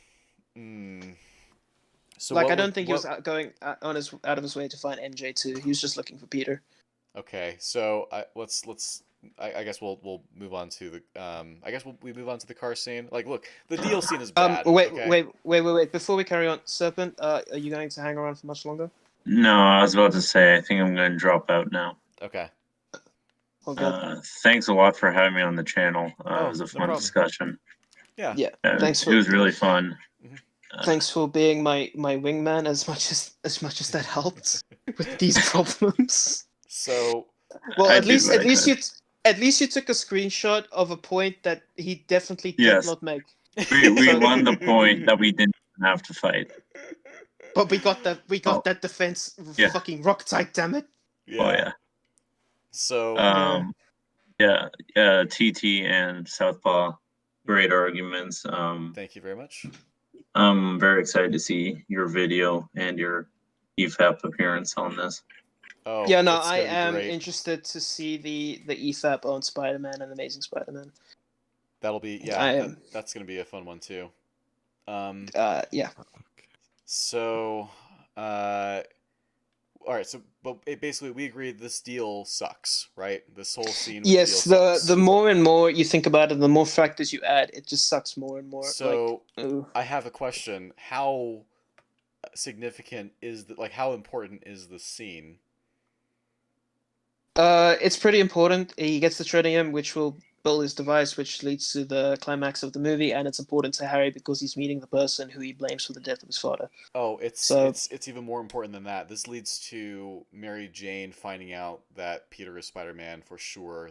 Leads to the train fight sequence. This leads to literally every payoff that is not related to Aunt May. I just thought that was just naturally a thing you to associate this because the climax of the movie doesn't happen if these other things don't happen. Yeah, this is a very important scene, and they've fucked it up. Like, the third act is just fucking in tatters. So, we're not even at the car scene. Oh boy, let's let me see if I can- Oh right, no, you don't even need to go on this one. Me and Mhm. Seb said that this is just nothing we can do. The thing is, I tried desperately to find something for this. I even freeze framed the movie, going frame by frame to see maybe the car would have gone over. It doesn't. Yeah. It doesn't. Not to mention, Ock isn't even visible from the street after throwing the car. Like, and he's coming from a street that's like off to the right of the cafe and diagonally across the street. It's like, did he fucking curveball that thing, or did he call in like a favor from Magneto? Like, what? What? Seriously, the logistics hold of on, it. hold on. What?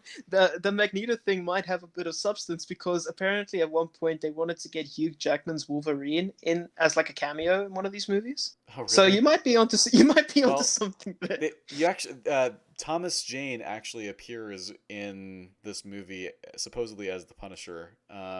He has a cameo. He does? Yeah, let me see if I can pull it up real quick. I Okay. mean, I would rather see Wolverine to be honest, but okay, Punisher's cool, I guess. Hang on, I'm pulling it up. All right. Oh shoot, I missed it. Hang on. All right, she's running through the park. Hang on. So, All right, here we go. Here we go. Okay. So you can see MJ's in the shot. Let me just pull this up real quick. That's Thomas Jane on the right side, and that is said to be the okay. Punisher. That's an odd place to put him. Well, but okay. the idea is it's supposed to be like a lawyer free or lawyer friendly cameo because they didn't really have the rights to the Punisher. But yeah. Anyways, so yeah, the car scene is indefensible. Yes. It's awful. We already know what the criticisms are. We're gonna move on. Yeah, no, I was willing to concede that, like, basically anyways. It's not defensive. The way I would have fixed that is if he throws the car and it basically lands just outside the cafe, or if he just doesn't throw the car at all and instead like rushes in and like smacks everyone against the wall or something. Just something other than throwing a car at the person you need to interrogate. Right. Not to mention, how the fuck does Ock know that he's here? Yes, no, again, that extra half hour would have been really handy. They like apparently the novelization of the film says that he wiretapped Peter's phone, but that's not in the film. So That's not in the film. I yep. don't like the argument of if it's not in the film, then just don't do it. That's Yeah. why I said I wanted to use as much of the film as I can to defend the film. And I know the idea of a director saying something is one thing, but it actually doesn't come off that way is a bad thing to do. The only reason why I want to direct a commentary is so that I can have a better understanding of what they were trying to do Right. and if it's reflective in the movie. Okay. So, oh, by the way, in the Harry and Ock deal, there's like a multitude of questions I wanted to ask. So let's just go back there real quick. So, like, is there a well, first off, is there a more viable alternative for Ock than agreeing to this terrible deal? We know yes. Yeah, you could make an argument that there's a more viable option if he just thinks about it a little bit more. If he cracks Harry, I don't know, maybe squishes his nuts like an omelet or some shit. What can we know about for sure about how Harry responds to intimidation tactics? He cracks easily. Yes. Can Harry overpower Ock or get away from him in this scene at all? No, not unless he maybe gets to his gun. So Harry has no leverage over Ock. No, wait. If he gets to his gun or if he gets to his knife. But Ock's tentacles will grab him before he gets to that. Yeah, no, I'm just saying, like, if there was anything he could do, those are the only possible things. Unless he can maybe get to a panic button. Mm-hmm. But again, his tentacles are going to be too fast. They're going to grab him. Unless there's like an alternative cut of this movie where Dr. Octopus throws Harry through his mirror and then he finds a whole bunch of gobby grenades and starts yoinking them. Yeah, which would be contrived as fuck. I would love to see it though. It sounds funny as shit. Yeah. Anyways, so I have the question: how did Ock find Peter? Of course, that is a problem. Yeah, no, the movie doesn't explain it. I don't care about the normalization. So, how does Harry know where Ock's hideout is? I think we've established there's no reasonable explanation for this. There's just there's no explanation in the movie. I had to basically five-head this thing. Not to mention, if he knows where Ock's hideout is, why the fuck did he not call the cops? Does he not actually care about New York getting destroyed? I don't know if he cares about New York being destroyed. I think he does, but the only scene where like I see you want more tritium? You'll destroy the city. You're a hack. No, Southpaw. The only scene I know where he like values something other than the city is when he's got Spider-Man with him. Like when Spider-Man starts questioning him, like where is he hiding? He like cries like a little bitch and says, "You killed my dad." Mm-hmm. That's the only scene where he like cares for something other than the city. Sure. So then, but okay, so car scene's bad. Harry knowing where Ock's hideout is despite Ock never telling him, that's bad. Mm. And that's a big thing. Like that affects how Spidey's able to save the day. Yes, I would actually have appreciated just a handful of scenes of him either figuring out where he's going, him being told there's a shipment full of our stuff being sent here. We found it from a reliable source. We don't know the sources. Blah blah blah. You know, just little things just to add to the story. It would make defending the movie a whole lot easier. Yep. I'm trying to find like what else is there. So it's like the only things left outside of that. Well, again, if Harry knew where Ock's hideout was, why not just call the cops on Ock? Yeah, no. Like, the only defense I could have made was that Harry got a lot of his materials and his company into a lot of shady dealings in the past. That's the only thing I could have thought of saying. But it doesn't work. Yeah, no, it's not the most Ironside thing. So let's just skip over to when Ock hands Spidey over to Harry. He gets a fair amount of tritium from him. Let me jump to that part. No, he doesn't actually quantify how much tritium he needs. He just says he needs more of it. Right. Harry could have just given him the exact same amount he had last time, and then Oscorp could. I mean, damn it! Octavius could have just said, "No. When I said more, I meant much more," type thing. Yeah. So asking for So an actual quantity would have been helpful. like I'm just gonna quickly show what we see of that tritium. As you can see, quite a lot. That's a lot more than there was previously. It's Um, entire Pokeballs worth of tritium. yeah, so when you're first watching the scene, you might be thinking, wow, that's a lot of tritium. Maybe, because it's such a rare substance, there's only 25 pounds of it on Earth. Maybe because Ock cares so much about this fusion experiment working, he's going to chip away at it and use like only a tiny amount at a time or something like that. So there's a big problem. And Um, what? that's yeah, I understand what you're saying, but that's relying on the idea that Octavius knows what he's doing and isn't just being told by the arms what to do. The arms prime directive is just to build the thing and to create successful fusion. I Successful don't know fusion, if yes. I don't know if the arms would really care too much about the amount that they use because the Yes, arm yes, no no yes, no no yes, yes. are you saying yes that you're agreeing with me or yes No, that they would care? they would care. Absolutely. So listen, why does the first sun malfunction? Uh it went unstable. And it went unstable and it breached containment. There was a containment field that was keeping it stable, and the sun was too big for the containment field. So, Ox says, Yes. we're going to rebuild it. We'll make it bigger and stronger than ever. Now, as of that point, he could just be talking about we'll build a bigger reactor because he says enlarge the containment field. Okay, I want to highlight Yes. the fact he says enlarge the containment field, make it bigger and stronger than ever. So, that would imply oh, he's going to make a bigger reactor for a bigger containment field, but use the same amount of tritium, right?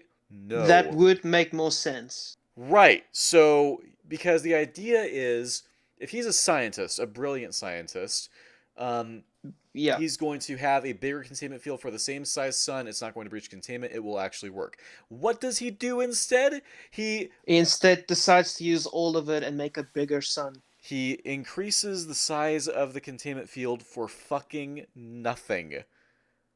Which turns out to have been his plan the whole time. He was not only going to increase the size of the containment field, but then he was going to just increase the size of the sun as well. Yeah, no, Which is absurd. It's just I'm going not to really replicate the same results as last time, which were catastrophic to say the least, and this time on a larger scale. Yeah, no, I'm not really quite certain what the entire idea of making a bigger sun was, besides just making it a more climactic ending. But the thing is that the defense on this one relies solely on the arms making the ideas for him, and that he just goes along with it. If we say that Doctor Octopus still retained higher brain functions, that he should have thought about this and then said, you know what, I'm not going to make a bigger sun. Instead, I'll make the exact same sun. I will just increase the size of the containment field. Also, the And sun. Sorry. because I'm so far away from people, it reduces the chance of me hurting someone else. Also, the arms will actually want successful fusion. Like They there's would want no successful reason. fusion, but they convinced him that what he did was working. Well, it Even was though working in the sense that he created a sun, but it did malfunction, which is why he said we'll enlarge the containment field. He yeah. So acknowledges that there I was don't know issues with stability, which is like I don't know objectively a fact. yeah, no, that's definitely a problem. I don't know exactly what leap of logic he made to come to this conclusion. Right. And the only real thing that you can say is that the arms told him to do it, which I agree is flimsy, because if the arms wanted this successful fusion, they would definitely have thought about this Well, if they are implied to be as intelligent as they are. right.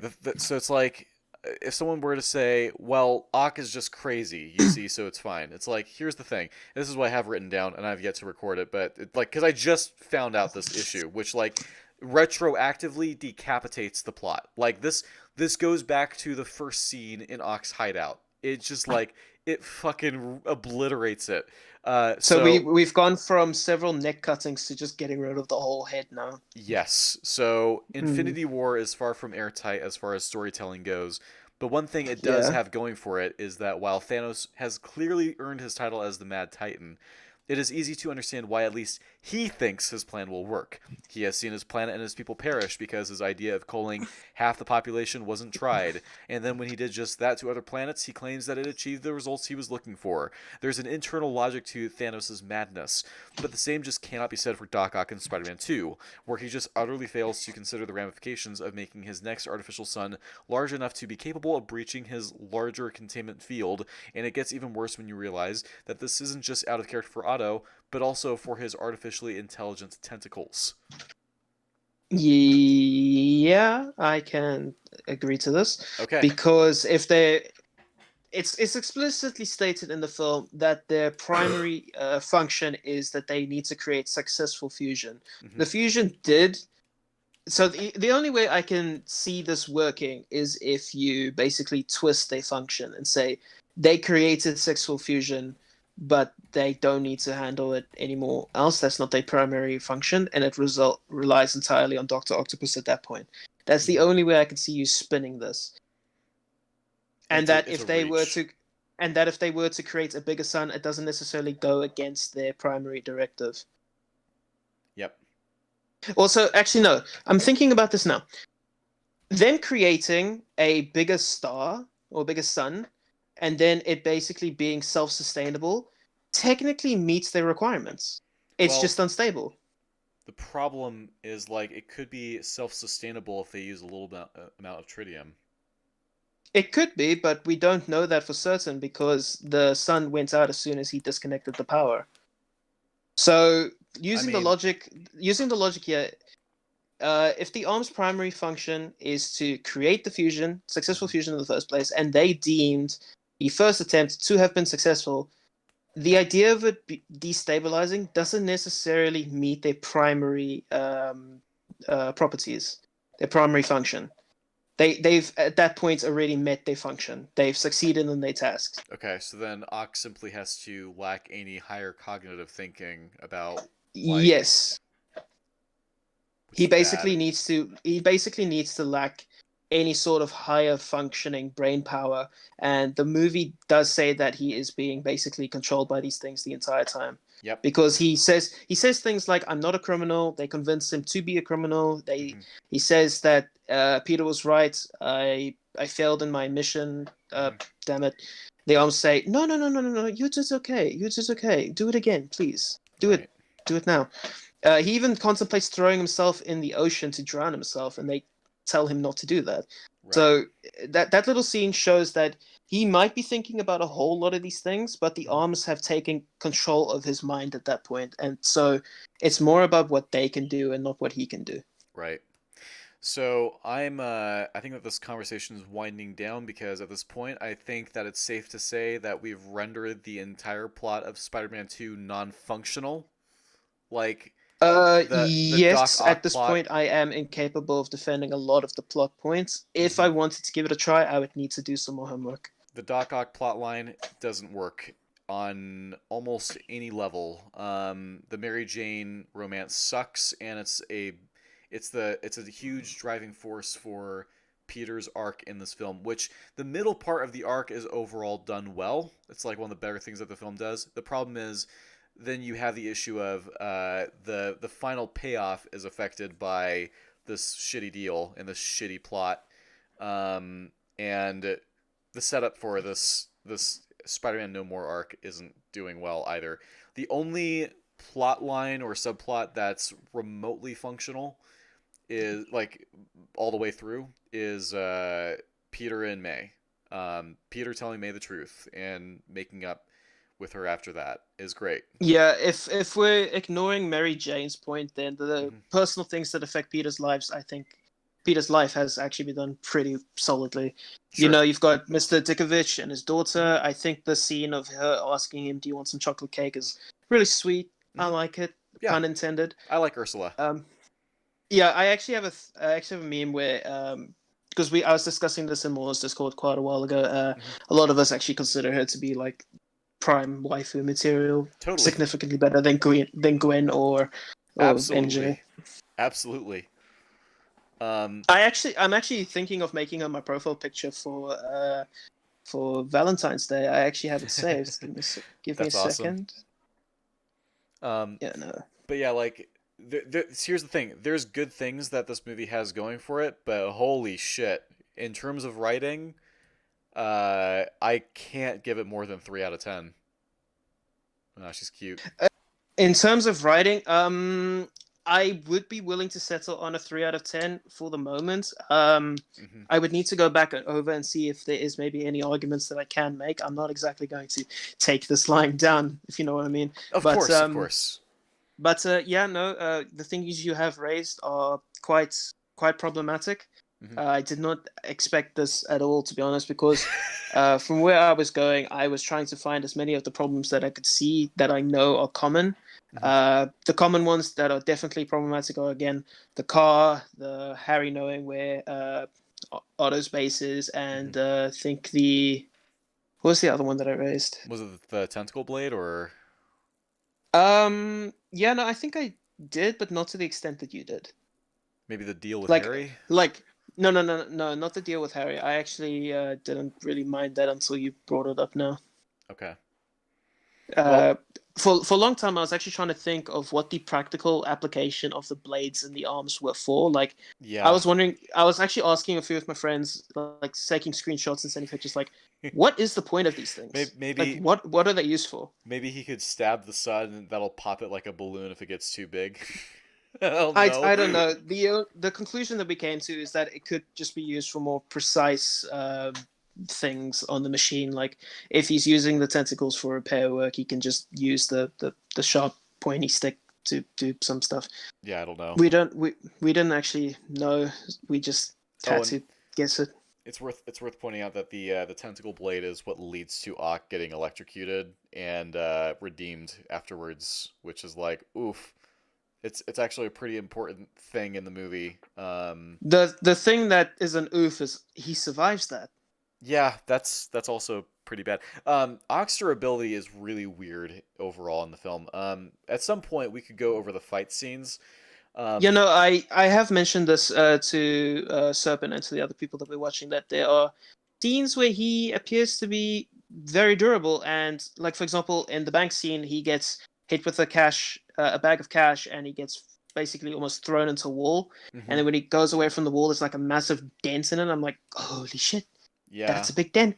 But Um, we chalked it up to his arms basically causing it, and that the thing on his spine basically acts like a barricade. That's what we well, put it up to. then he gets thrown out the bank like through a window, and if you like Yeah, notice, he gets he flies back 30 feet, and then he goes through a fucking transformer, and then he goes into a taxi with enough force to lift the taxi up.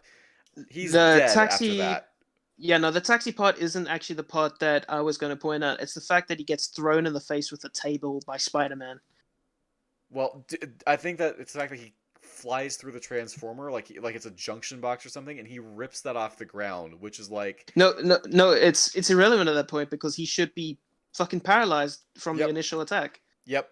And then but then he goes through the window, then he goes through the transformer, and then he goes into the car. It's like Jesus Yeah, it's Christ. overkill on overkill. Yeah, no, I completely get that. But He the part also, where he like makes contact with the taxi, mhm. again, like if you're giving it the absolute benefit of the doubt, you can just chalk that up to his arms uh, basically adding durability. That's Mahler that's about it. Mahler was like, the best thing that I can do, and I know that this isn't enough, is that the harness might have like absorbed some of the impact, but kinetic energy is still a thing, so it's not going to be enough. Then of course, in the train fight, if you look closely enough, Ock falls headfirst onto the train from the tower. Ooh, Yeah, he's not getting up after ooh. that. There's, it's like even the train fight has issues where it's like, okay, Hold on so 1 second. I'll be right with you. sure. Hey, Thought, how you doing? I'm good, dude. This is a treat. This is, isn't Dude, it I nice being on literally this? went and got popcorn. Like this is Isn't it nice being on the other end of this kind of conversation? Oh yeah. I know how it feels to be on their end. And Yep, in all honesty, they gave it their best shot. they They came did. in being completely and totally honest, but when criticisms are legit, criticisms are legit. Yeah. And we, yeah, we Hello, came. Hey, I'm back. um, Sorry, I just had to go chat with me, mum. The excuse that Ock couldn't use his tentacle blade because he's trying to not kill Spider-Man. He throws Spider-Man at a fucking bridge, and he's lucky that the bridge is designed in such a way that he can just squeeze himself through, and that way Spider-Man doesn't just hit the bridge head first and fucking die. Yeah, no, that's just the thing of we don't actually know how durable Spider-Man is because, again, in the first movie, he tanks a grenade to the face and it doesn't even break his skin. He gets thrown through concrete buildings, all sorts of stuff. So, him getting thrown at the bridge doesn't necessarily become a problem because Dr. Octopus has thrown him through other stuff before and he has hurt him. So, that's not necessarily that big of a problem. I don't know. I know this isn't like a defense at all. I'm not even defending this point. What I'm saying is that I'm willing to bet Raimi just did that for the rule of cool. Oh yeah, it's definitely a cool thing. It's just cool. How about all right? I've got one more for you. So Okay. the train, stopping the train sequence.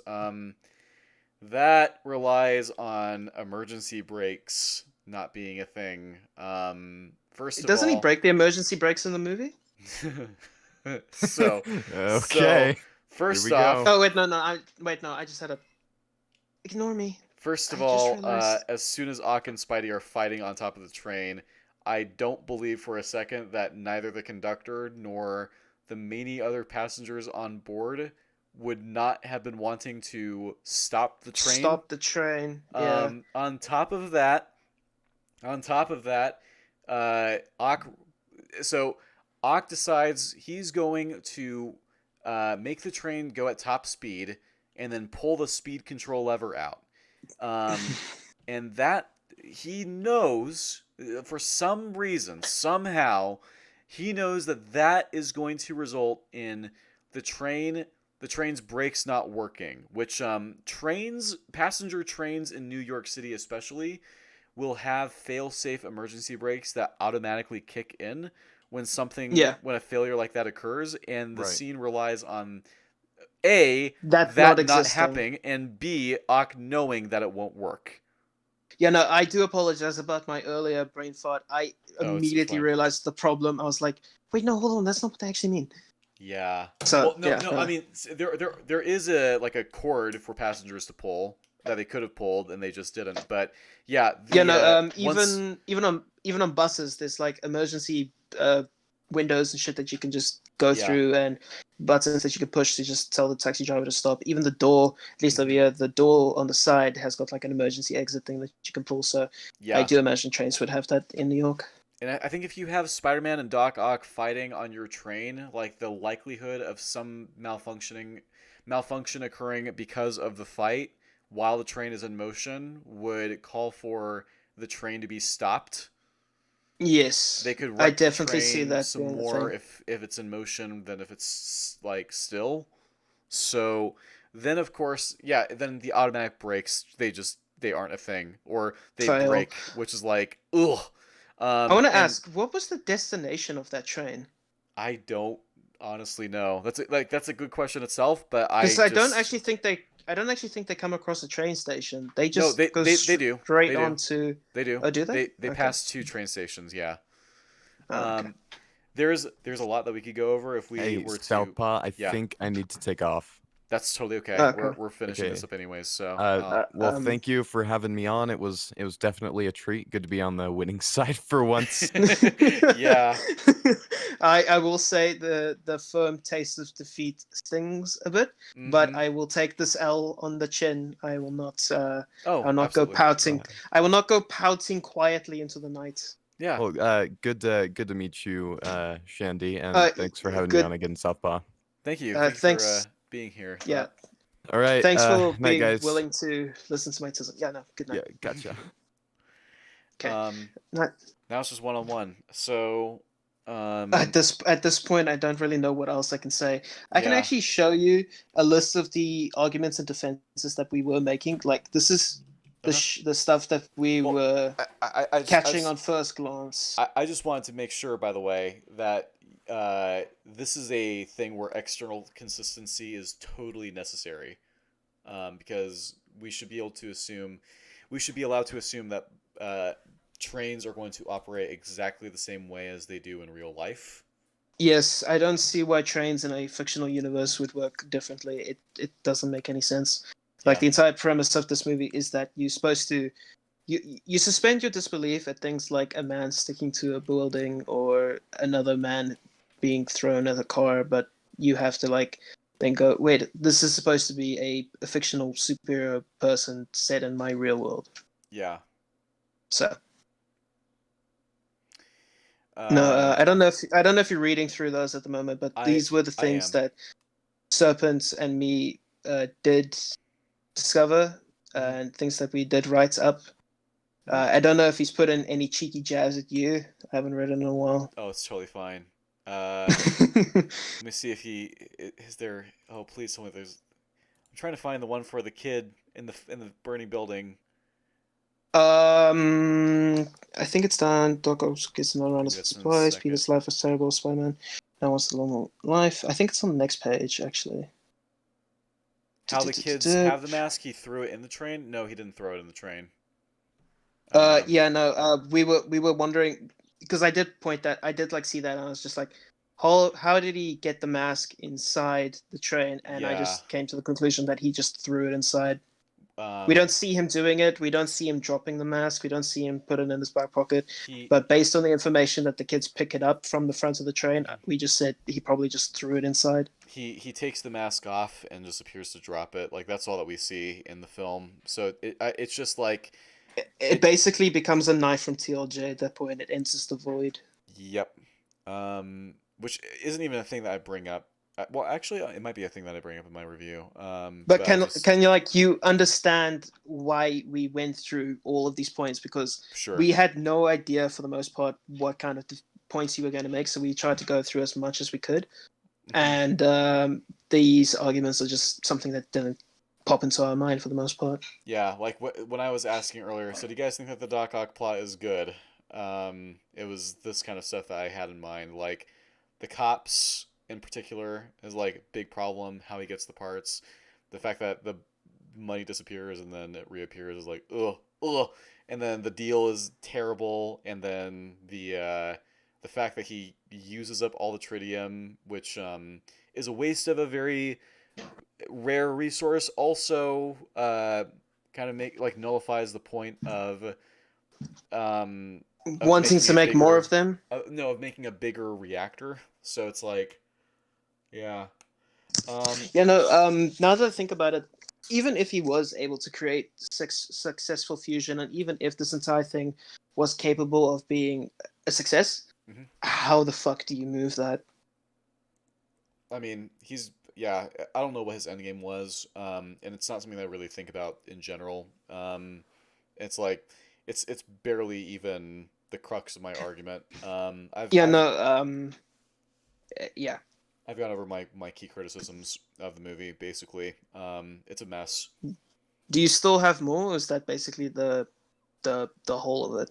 I mean, I can certainly break down the fight scenes, all the fight scenes, and why they're bad. They don't hold up when you actually I pay will attention ask, to them. Are you going to be doing this with Morlo and EFAP anyways? Possibly. Well, if the answer was yes, I would have just said there's no point. I'll just watch the EFAP. Yeah. I don't want to like use up more it's of the gonna time that I need to. It's gonna be in my video for sure. Okay. So, right. Is it a long one? It's looking to be about 80 minutes. Not too bad. This debate's been going on for nearly 5 hours, though. Yeah. And of course, this is with 3 other people on the call and having to do it back and forth. But yeah, this is. So I didn't realize that I would catch you off guard. I was hoping that there would be responses to these points, but it's like I said earlier that I was aware of a few of your criticisms. The problem is that these criticisms don't get answered in the movie. So your best possible scenario would be to use as much information in the movie as you can to make some sort of logical conclusion to it, if you understand what I'm saying. Yeah. That's why I say things like, why doesn't Harry call the police? There's a possibility Oscorp's into shady dealings, yada, yada, yada, yada. So, like, I can't really do anything in that case because there is nothing to use as a substantial argument. Right. So you just have to basically wing it and go, you know what? This is the things that the movie implies. This, that thing. So. Yeah, and again, this is just like these issues that are being brought up are so big. It's really bad. Yeah, no, I personally don't actually want him to have a stabby tool. You Yeah. can actually fix the end of the movie where he stabs the electrical wiring by just having him take his sharper arm and then just closing it and then using it as a spear. Yeah, It would have effectively done the same thing. He doesn't need to have a stabby tool. But yeah, that's basically it. I've been losing a lot of followers on Twitter over this take, but I'm sticking to my guns. I saw that you were saying that a lot of your followers were like unfollowing and then leaving. Yeah, so it's like I had over 2,200 followers like a few weeks ago, and it keeps on dropping every day. That happens to me. I didn't actually unfollow you.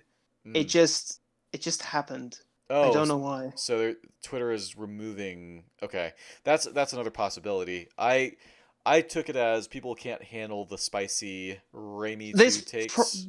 There's probably a few of those, but I actually noticed not yesterday, the day before, that I wasn't seeing much of your tweets.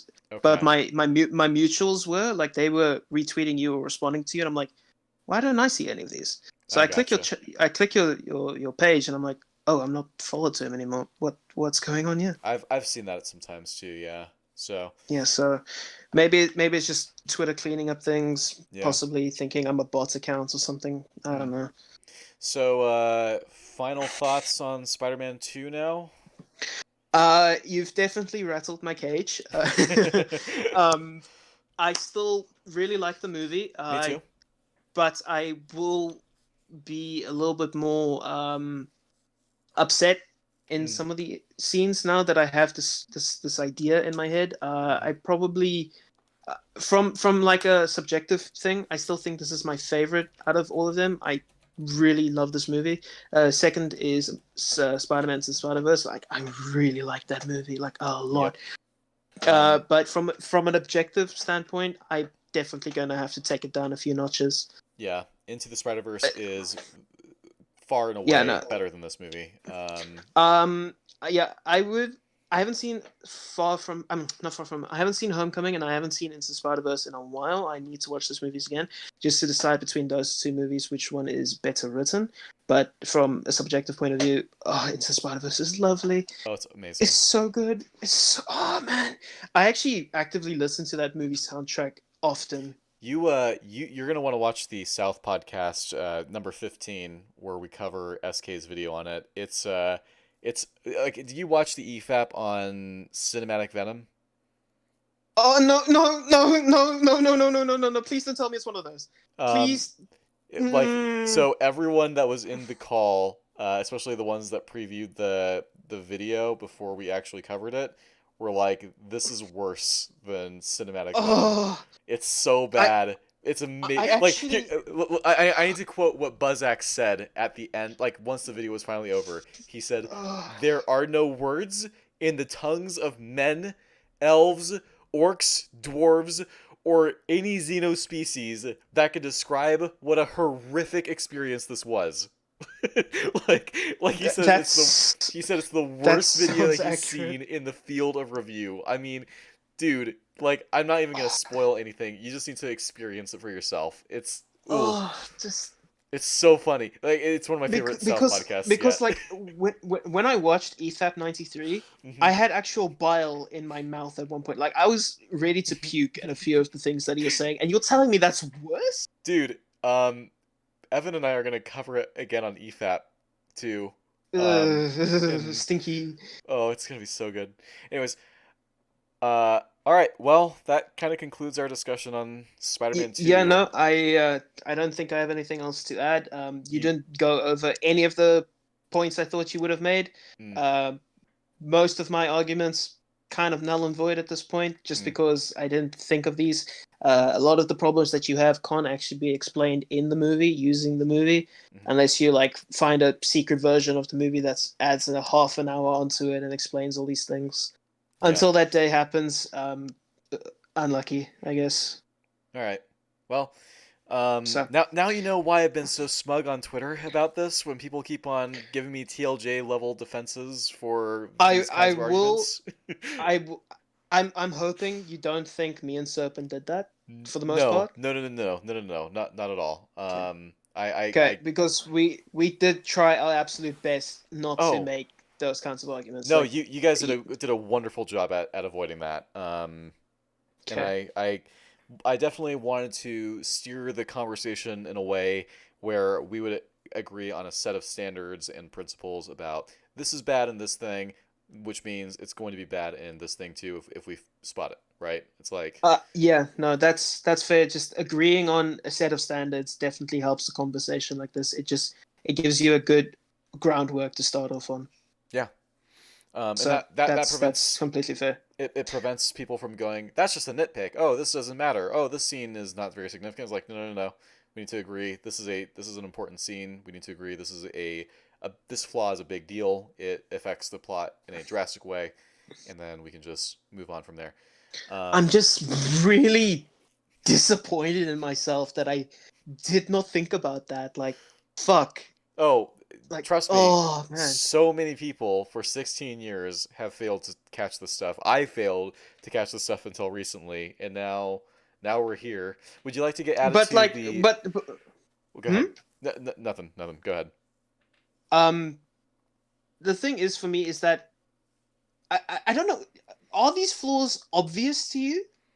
So, because of the way that the pacing is, you have to really think about it. When you're going with the flow of the movie, it's pretty easy to miss them. But that's the case for every movie, basically. If you just go with the flow and you don't think about it, fine. But oh So boy. I'm assuming it has to do a lot with your mindset because, Hmm. for example, the reason why I was like giving you so much crap about Knives Out Hmm. is because when I watched that movie the first time, I was going into it knowing it was a Ryan Johnson movie, so I was actively going, okay, what problems have you brought to me, big man? And then when I started seeing stuff like a nurse not checking to see what dosages she's using of what Hmm. medicine, a person who pukes every time she lies, I'm like, oh my, Right. this That movie's garbage. so So when I heard that you said that the movie was fine upon your first viewing, it just made me go, what the fuck? How? so like here's the thing. Those things stuck out to me, but like overall, the movie seemed to hold up fine. I missed most of the stuff that Mahler and Rags caught, so it's just like, and also Okay. I found it just overall enjoyable and funny. So Okay. Right. like, I see. it's just it was just one of those things where yeah, I'm with it, but of Because course, like you have to understand, like me and a lot of people have like this idea of you and the rest of the boys that you are like um your entire shtick is that you look at movies from like a writing perspective and like hmm from a critical lens. hmm So we kind of like rely on you guys to like make these kinds of opinions and stuff like that. Not all the time. I hmm do firmly disagree with a few of Rags and Mauler's statements. hmm Uh, one of them being on Doom Eternal. I'm not a fan of those. Those are yucky. But just like for the most part, that's just where like we stand. Like hmm if you someday came across and said you know what, Toy Story 4 is an objectively well written movie, mm, obviously people would be like, what the fuck are you talking about? And right, that's the way I felt when you said the thing about the Amazing Spider-Man 2. hmm And again, the opposite for Spider-Man 2. I'm like, oh, whoa, whoa, whoa, whoa, whoa, whoa, calm your horses. What the hell's going on? It also doesn't help the fact that I wasn't on Twitter for like 2 months at that point. sure. So just hopping on and seeing all of this for the first time, it's just Oh, like, it's what did I miss? it's like that GIF from Community where Troy walks in with a pizza Oh and yeah, and then like Jeff's like all the swinging. fire. Yeah, that's Yeah, no. that's the that's the perfect analogy for it. This is yeah, it's quite an experience, and With TASM 2, like, here's the thing. Again, realizing how many issues are in Spider-Man 2, realizing that this is not a well-written film after 16 years is like, of course I'm going to open my mind to TASM 2 actually being well-written, especially when I watched it with that's thought. understandable. I watched it with thought, and thought had answers for most of the criticisms that I had, and it's like, okay, so if that's the case, then if I can't raise any issues, if I'm not able to catch certain things and bring it up, then it's going to give off this effect of, oh, maybe it's actually overhated. Maybe, especially with all the terrible arguments presented against it, which I mean is a thing. But I don't hold the position that it's a good movie anymore. And it was something that I thought for, like, when I posted it literally was something that I just kind of had this epiphany of, if you could call it that. We had just finished watching the film. It wasn't anything that I was very committed to believing in for I'm a also while. going to make the assumption that you guys watched this early in the morning. It was Yeah? it was at like midnight, so you could say that. Okay. So can I make the argument of midnight sleepytisms kind of hmm like change your judgment? Because that happens with me a lot. Like, have Yeah. you ever seen the movie Polar on Netflix with I can't remember his name. Hugo Mortensen? No, that's Lord of the Rings guy. Fuck. He's a Dutch actor. I can't remember his name. But the premise of the movie is that this is it's like a John Wick knockoff type thing, except the assassin people he works for kills him at the end or wants to kill him. Right. First time I watched it, sleepytisms, 2 o'clock in the morning, not really thinking about it. I thought it was pretty good. I watched it a week later with a friend, Mhm. like broad daylight. I came away hating the movie, and I was just like, how did I like this thing in the first place? Right. It's one of those things. So I guess, uh, yeah, like there's that. There's also the fact I think I missed a lot of the dialogue because there was a lot of conversations happening during the film, and I was watching it with Marcus and Thought, who had watched the film multiple times and were explaining stuff to me, and it's like, well, I'm getting a lot of secondhand like information from from people that are claiming to know it very well, and it's just so one final question, I guess, is Mm-hmm. can I tag you on Twitter and ask you what you thought of this discussion? Oh Like yeah, this. go for it. All right. I would not mind All right. admitting my faults. Because like often like a lot of people have been doubting my position on Spider-Man 2 being badly written, and then they rewatch the film and they're like, "Oh my God, Southpaw was right." Um, yeah, about that. There was one person that I was chatting to. That I'm not really a big fan of the way they handled the conversation I have because if you can remember the list of problems that I had with the movie under Evan Monroe's thing, the I had like 4 arguments in there, and only one of them got responded to, and the resounding answer was, "Have you even seen the movie, bro?" And I'm like, "No, I read the like graphic novel of it. Why do you think I'm here?" It's just one of those things. Like, I haven't seen the movie in a while, but I remember so much of it being this tismic.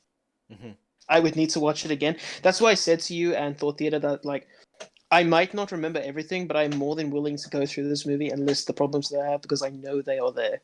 Yeah. So I guess like maybe rewatch the film. Maybe you'll find something that I've missed. Well, But I seem to have been doing that with the movie I was defending. So, yeah, yeah. yeah. So, again, I'm afraid to like admit when I'm beaten Mhm. and when I have failed in my mission. Mm. So you guys did a really good job. Thank you. Bravo, well done. I Um. uh, I also just want to say I'd like to firmly apologize for my behavior on Twitter. Oh, It's just a toxic environment, brings out the absolutely. worst in me. I mean, it brings out So the worst in me too. But so this has been very fun. I'll I'll I don't know if you want this uploaded still.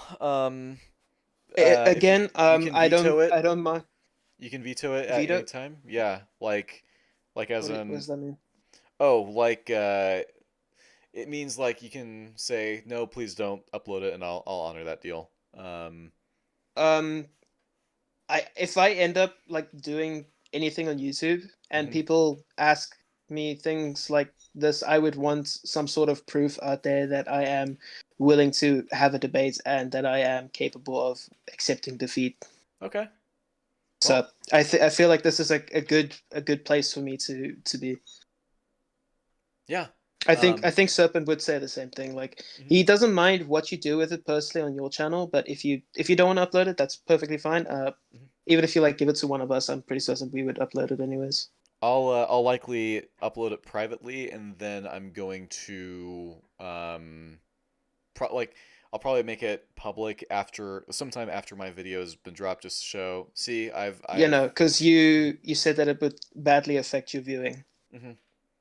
Yeah, no, that's So understandable. because it's something I've been working It on, is and your it's yeah. you know, it is your channel. After all, you need to do what's healthier for you. Yeah. So I'm So gonna go ahead and I'm gonna end this recording. But this has been great. So thank you for. one final note. Mhm. Southpaw's been lying to all of you. The only reason he dislikes this movie is because Spider-Man made a homophobic joke in Spider-Man 2. Goodbye. That's true. Wait, you mean Spider-Man 1? Yeah, that one. Fuck, I can't even get my jokes straight. Oh, oh, rip. You know the Okay, one I'm talking about, right? yeah. Well, The nice dress. Yeah, that one. yeah. Did your Okay. husband make it for you? Yeah. Thank you all for watching. Those of you who are still here, 5 hours and 2 minutes later, almost 3 minutes. Bravo. Yeah. This has been quite the experience. I'm going to be having more of these discussions, I imagine, because people are going to be very pissed about my Spider-Man 2 take, as they have been for a while. That is understandable. I would be willing to come in as like a defense for you. If Mm. like you need someone to prove that they've had their mind changed, I wouldn't mind doing that, even if it's just for like 10 minutes. Possibly, yeah. I mean, I think that I've demonstrated I can pretty much handle this like by myself at this point. Yeah, um, no, but what I'm saying is like yeah. if you do need it, I am willing to, Oh, even if it's like 10 minutes. well, if it's yeah, I mean, the thing is with SK's video when we covered it, I brought in Marcus and Jeb. Marcus and Jeb had originally recommended the video to me, and Evan and I were watching through it, and we were having so many problems that we dragged Jeb and Marcus in, and showed them issues in SK's video, and like forced them to actually listen to it slowly and carefully, and they realized, holy shit, this is so bad, and we changed their minds on it in real time. But we'll Mm. I'm gonna go ahead and I'm gonna hit stop recording. Again, thank you all for watching us, and I will see you next time. Bye.